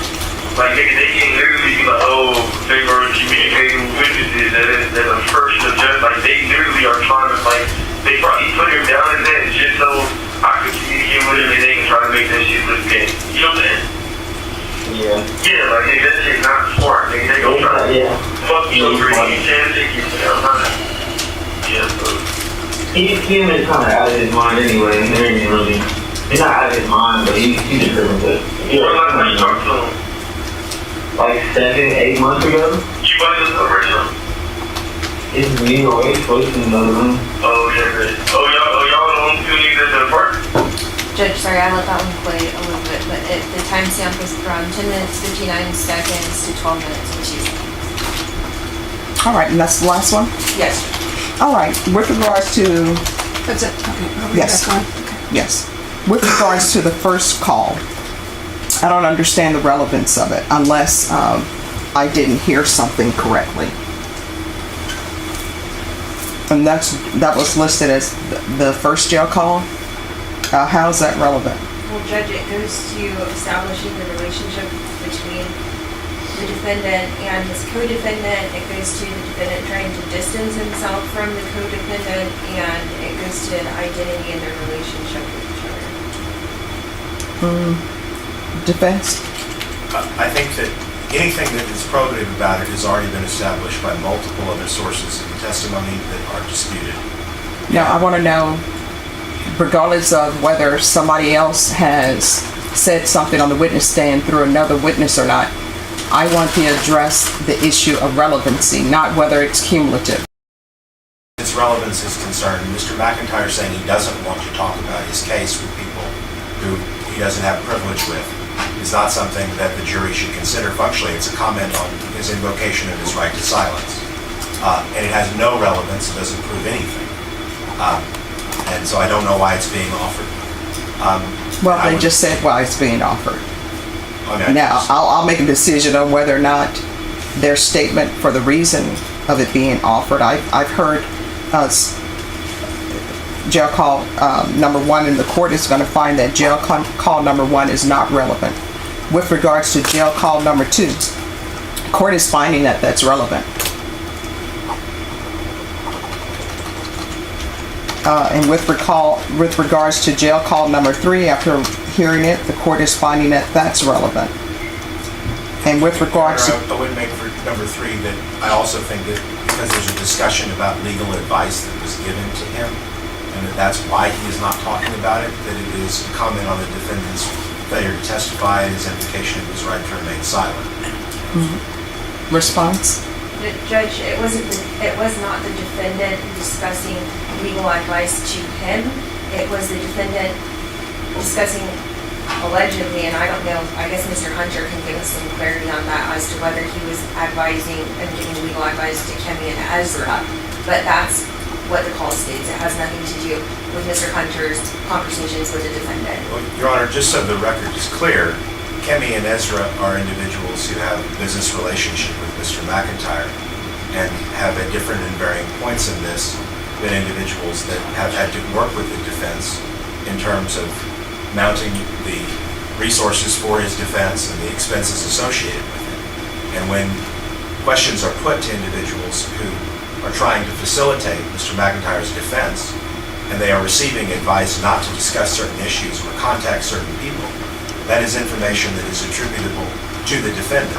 But the case person is who has Covell on that. the person who has attorney-client privilege is the defendant. It's not these other people, even if they are But that's the funding. That's the Covell holding, Your Honor, is the idea that other individuals who are working with the defendant in order to facilitate the basic aspects of his defense, especially for an incarcerated person, are part of the defensive team. Not just, they're not a part of the defensive team merely because they're making payment. No, but when they are interacting with the lawyers and discussing things that they're doing on behalf of the defendant who is incarcerated, and they receive that advice, that is attributable to the defendant, and it is part of his privilege. They are facilitating, excuse me, Jerry Gold. They are facilitating his access to counsel. All right, the court is finding that phone call is relevant. And now let's move on to phone call number 4. The court is going to find phone call number 4 is relevant as well. And Your Honor, I additionally need to say that for all of the calls, we would additionally object under hearsay and confrontation, because most of the substance that they're offering is not actually Mr. McIntyre's words, who's the party opponent, but rather other individuals unidentified on the call. And it's their statements that they're offering. And we would maintain that there's an independent hearsay objection apart from the attorney-client privilege and work product privilege objections and the 403 relevance objection. All right, State, with regards to that argument, and the court has already ruled on whether or not it's relevant. It's relevant. With regards to the hearsay. With regards to hearsay, they're non-testimonial. The defendant has been made aware that the calls are recorded. These people have no privilege, and they're statements that are adopted by the defendant that he's responding to, and so they need to come in for optional completeness as well. Your Honor, I respectfully disagree with all of that, both factually and legally. There's nothing about that that's an adoption. And they are, of course, testimonial. They're discussing matters related to his criminal case. And there is no valid exception to hearsay that has been proffered by the prosecution. And of course, we make our confrontation objection as well, but I mean, on just the simple question of, these are out-of-court statements offered to prove the truth of the matter asserted. And worse, they are being offered to prove some kind of knowledge, intent, or understanding of Mr. McIntyre's when they're not his words. And those individuals have not been called to court. They've not been placed under subpoena. In fact, their voices have not been authenticated. All right. With regards to the hearsay objection, State, I'll order you to make redactions. And you've already laid the foundation through this witness. Anything else? Once those redactions are made, then if the state still wishes to enter it into evidence, then calls 2, 3, and 4 will be, your objections to that will be overruled. Anything else? Just if I could hop in do you have specific timestamps, or you just want me to just redact out the call receiver voice and just leave the defendant's voice? Just leave the defendant's voice. Okay, within the fragments the times that I gave you? Yes. Okay. All right, then we'll bring the jury back in, and I believe other than that, there's no objection to the foundation. Is that correct? Other than the objection I made about the fact that the other voices on the call have not been authenticated, that those are being removed. So I guess, no, other than that, there's no objection. All right, let's bring the jurors back in.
Yes. All right.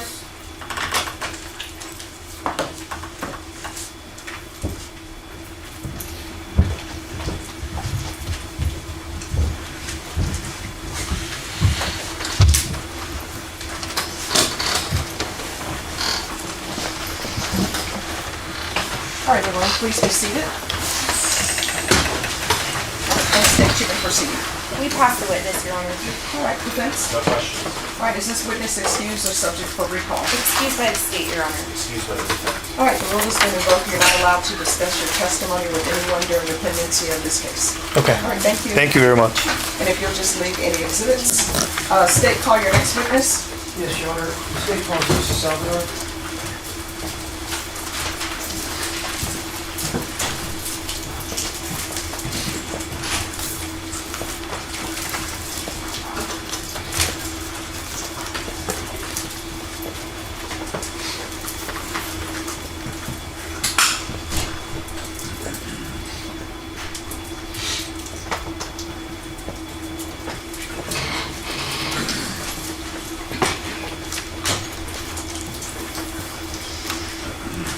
Judge, I'm sorry.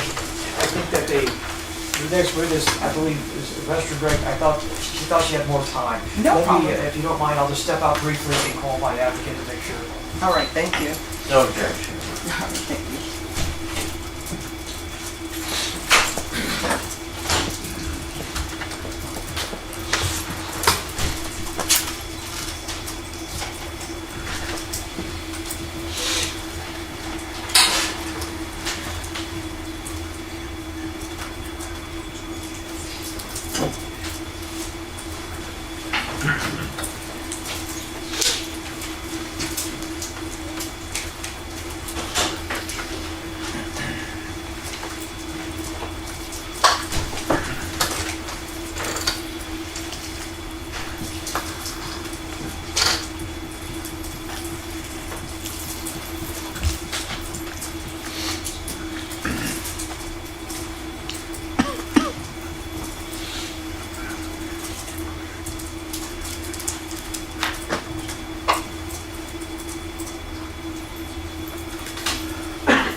Judge, I'm sorry, she is in the restroom. All right. I think that's all the information I have right now, but I believe she's covered. All right, thank you.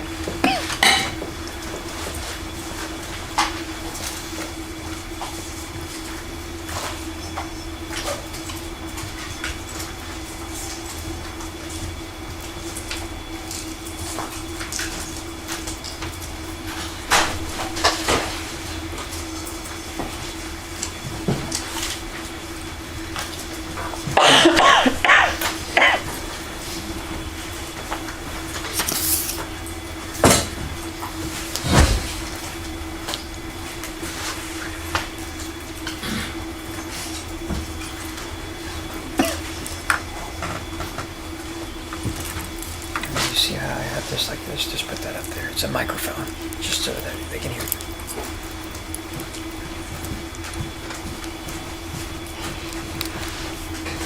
All right, can you raise your right hand for me? Do you solemnly swear or affirm the testimony you give will be the truth and nothing but the truth, so help you God? Yes, I do. All right, you can lower your hand. Cindy, are you able to hear her? The green light is not on, what I can tell you. On the microphone that she has. Oh, no, it's good as, Okay. I can feel it from there. All right, so you're able to hear? Can you speak? Just say. Hello? Can you hear me? Yes, ma'am. All right, let me start over. Could you raise your right hand? Do you solemnly swear or affirm the testimony you give will be the truth and nothing but the truth, so help you God? Yes, I do. All right, you can lower your hand. Just make sure you keep your voice up so members of the jury can hear. And if you could state your name and spell your last name, please. Lucy Saldivar, S-A-L-D-I-V-A-R. All right, state you may proceed. Thank you, Your Honor. Ms. Salvador, can you please introduce yourself to the jury? Hello, my name is Lucia Saldivar. I'm Mark Saldivar's mom. I'm gonna come up there. I just want to point to you. And see this microphone in front of you? Yes. You can turn it like this, if you're gonna turn this way. Speak into that, because you're just a little soft-spoken, okay? Okay. Because everybody all the way back there needs to hear you. Okay. Thank you, ma'am.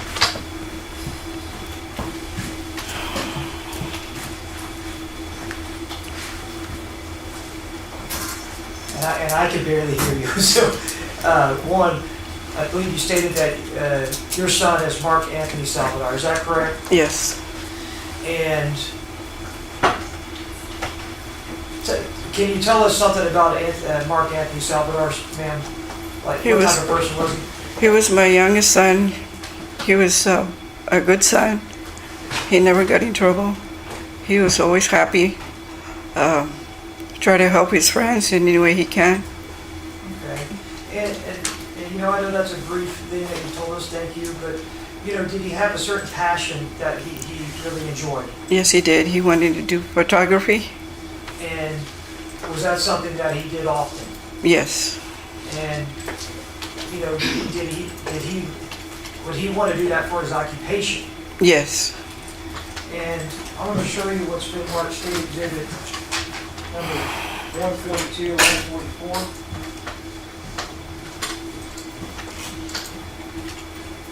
Can you please tell me if you can identify 142 and 144? Yes. And what are those photos of?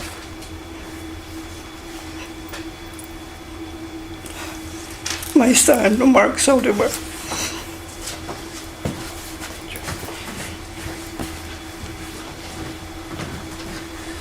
And these are pictures, obviously, before he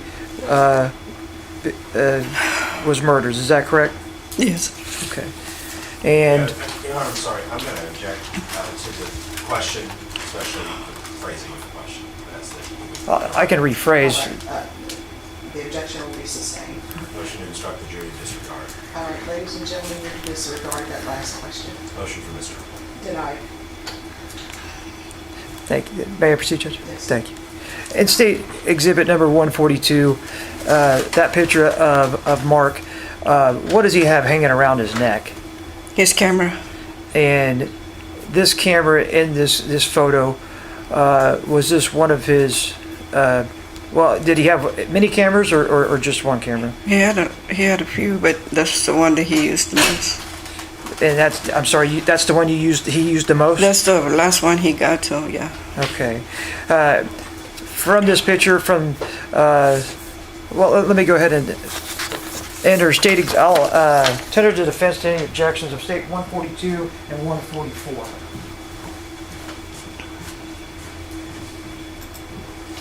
Vodar?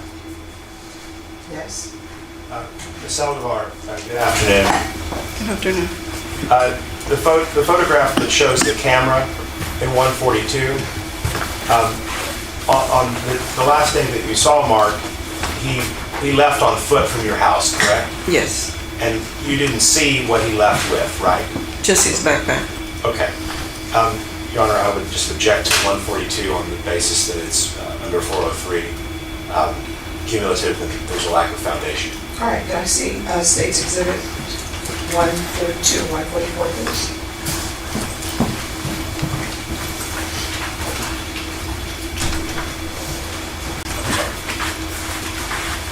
All right, and defense, you said your objection is to which one? May we approach? Please.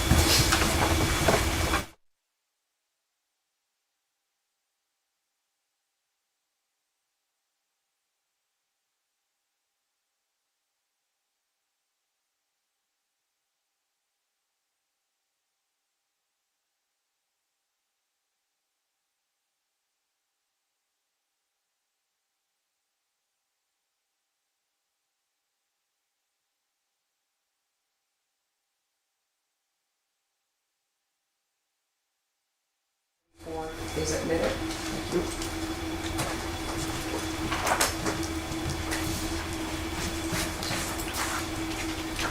I'm going to show you again what's marked State Exhibit number 142. It's that camera on there. One, do you know if Mark, the day he went missing, that you never spoke to him again. Do you know for a fact if he took that camera? I think so. I couldn't find it in his room.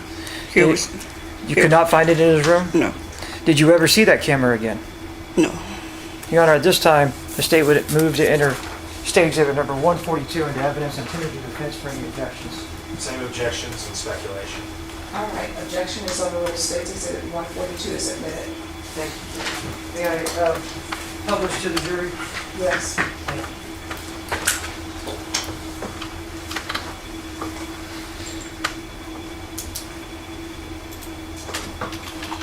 Now, this is State Exhibit number 142, Ms. Salvador. Is this the camera that was mentioned during your testimony just previously? Yes, sir. Yes. And this is the camera that Mark owned? Yes. And this is the camera that he used for photo shoots, is that accurate? Yes. Thank you. And then, State Exhibit number 144, is that another photo of Mark? Yes. Thank you. Now,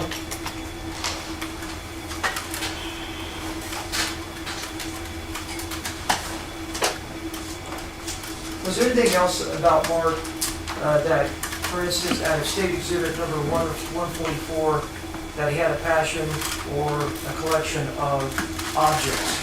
Yes. What did he collect? He collected gemstones. Gemstones? Yes. And if I'm pointing at 144, looks like a necklace, was that something what you're calling a gemstone type Yes. thing? And was that, I guess, a very lay term, just a rock? Right. Okay, thank you. Now, on April 23rd, 2017, did you see your son that day? Yes. And can you just describe, if you can remember, obviously that day, when you saw him and what y'all were doing throughout the day? Well, in the morning we were working at the yard, on the yard. We came in, he took a shower, got ready, and he told me he was going to go do a photo shoot. And I asked him if he needed a ride, and he said no, that somebody was going to pick him up. And you stated a photo shoot. Do you have any indication of what type of photo shoot? He didn't tell me. He did tell me he was an upcoming rapper or something like that. Objection, hearsay, confrontation. All right, with regards to hearsay, that objection will be sustained. Motion to instruct the jury to disregard. All right, ladies and gentlemen, you're to disregard that last statement. Motion for mistrial. Denied. Now, you stated just now also that your son stated that somebody was going to pick him up. Yes. And on that particular day, did you advise him of anything before he left? Objection calls for hearsay. Overruled. Did you advise him of anything before he left? I just told him to be safe, be careful. I'm sorry? To be safe and be careful. Okay. Did you give him anything? He asked me if I had any money, and I told him I only had $10, and so I gave it to him. He leaned over and got the $10, gave me a kiss. He said, "I love you." Hearsay calls for hearsay and confrontation. That would be sustained. Now, when he left, do you remember him taking anything with him? Just a backpack. Just a backpack? That I recall. The I'm backpack. sorry? Just a backpack that I recall. And do you remember what he was wearing by any chance? It was black gym shorts. It was a vest, fleet. I think it was gray or blue. And he had some shoes, and the socks had prints on it. And you know, this is a while back. This is 7 to 8 years ago. So why do you remember that?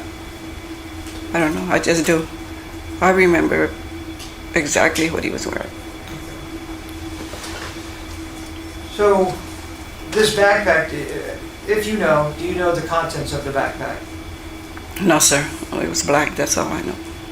But your previous testimony was he was leaving to be picked up to do the photo shoot. Yes. And did you have any contact with Mark after he left at that point? No. By text message or calling? I or anything? texted him and he replied. And then after that, I kept texting him and he didn't reply anymore. And do you remember approximately what time he left? It was after 4:30, I think. After 4:30? Yes. And related to Mark, were you contacted by anybody other than Mark? The detective. And a detective with San Antonio Police Department? Yes. And did they come to your house? Yes, he did. And did they speak to you? Yes. And on another day, did you also have contact with this detective? Over the phone. Did you ever view a photograph associated with this case of a wallet? Yes.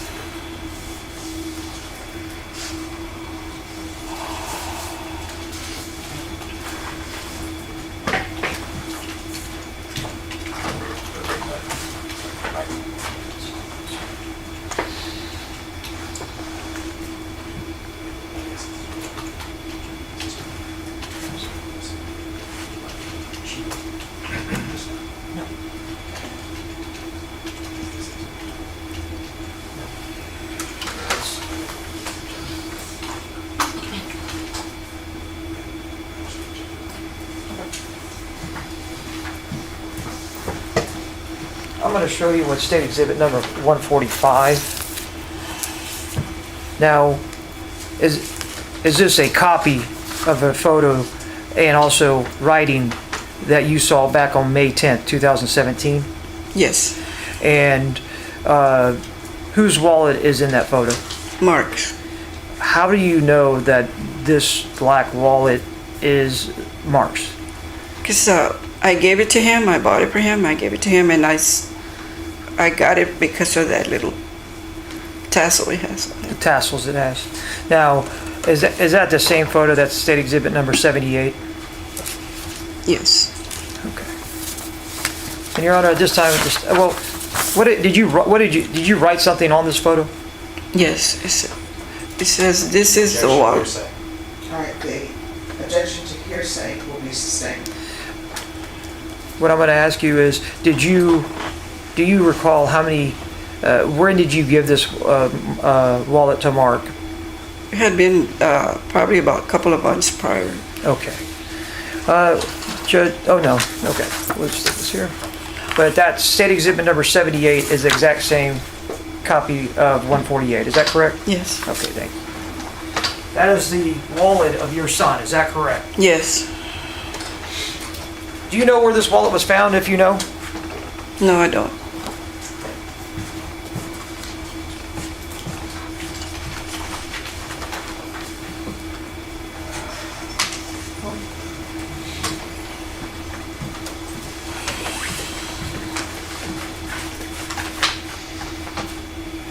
I'm going to show you what's marked State Exhibit number 107.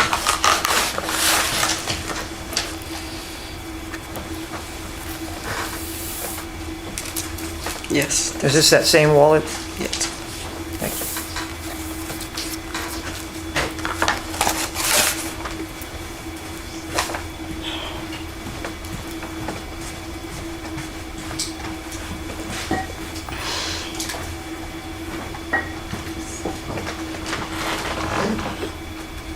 Ms. Salvador,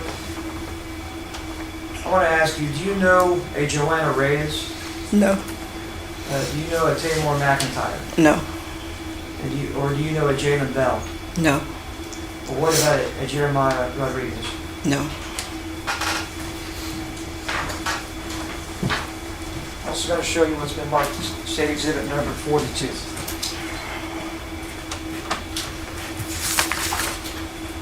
I just want you to look at this picture and tell me if you're able to identify the person that I show you in this picture. State Exhibit number 42. I'm going to object to this question. We filed a stipulation on this exact issue. Objection is overruled. And I showed you that picture. Do you recognize the individual in that picture? Yes. Who is that? My son, Mark's Anthony's older with her. Thank you, ma'am. We'll pass. Defense? Good afternoon, Ms. Salazar. I just have one question for you. Did Mark have any other plans or appointments or responsibilities that day, that afternoon, that might have conflicted with the photo shoot No. he told you about? No. Thank you, ma'am. Pass the witness. No further questions for this witness, Your Honor? All right, is she excused? Please. Excused? Yes, Your Honor. All right, the rule has been revoked. You're not allowed to discuss your testimony with anybody during the pendency of this trial. Okay. You may step down.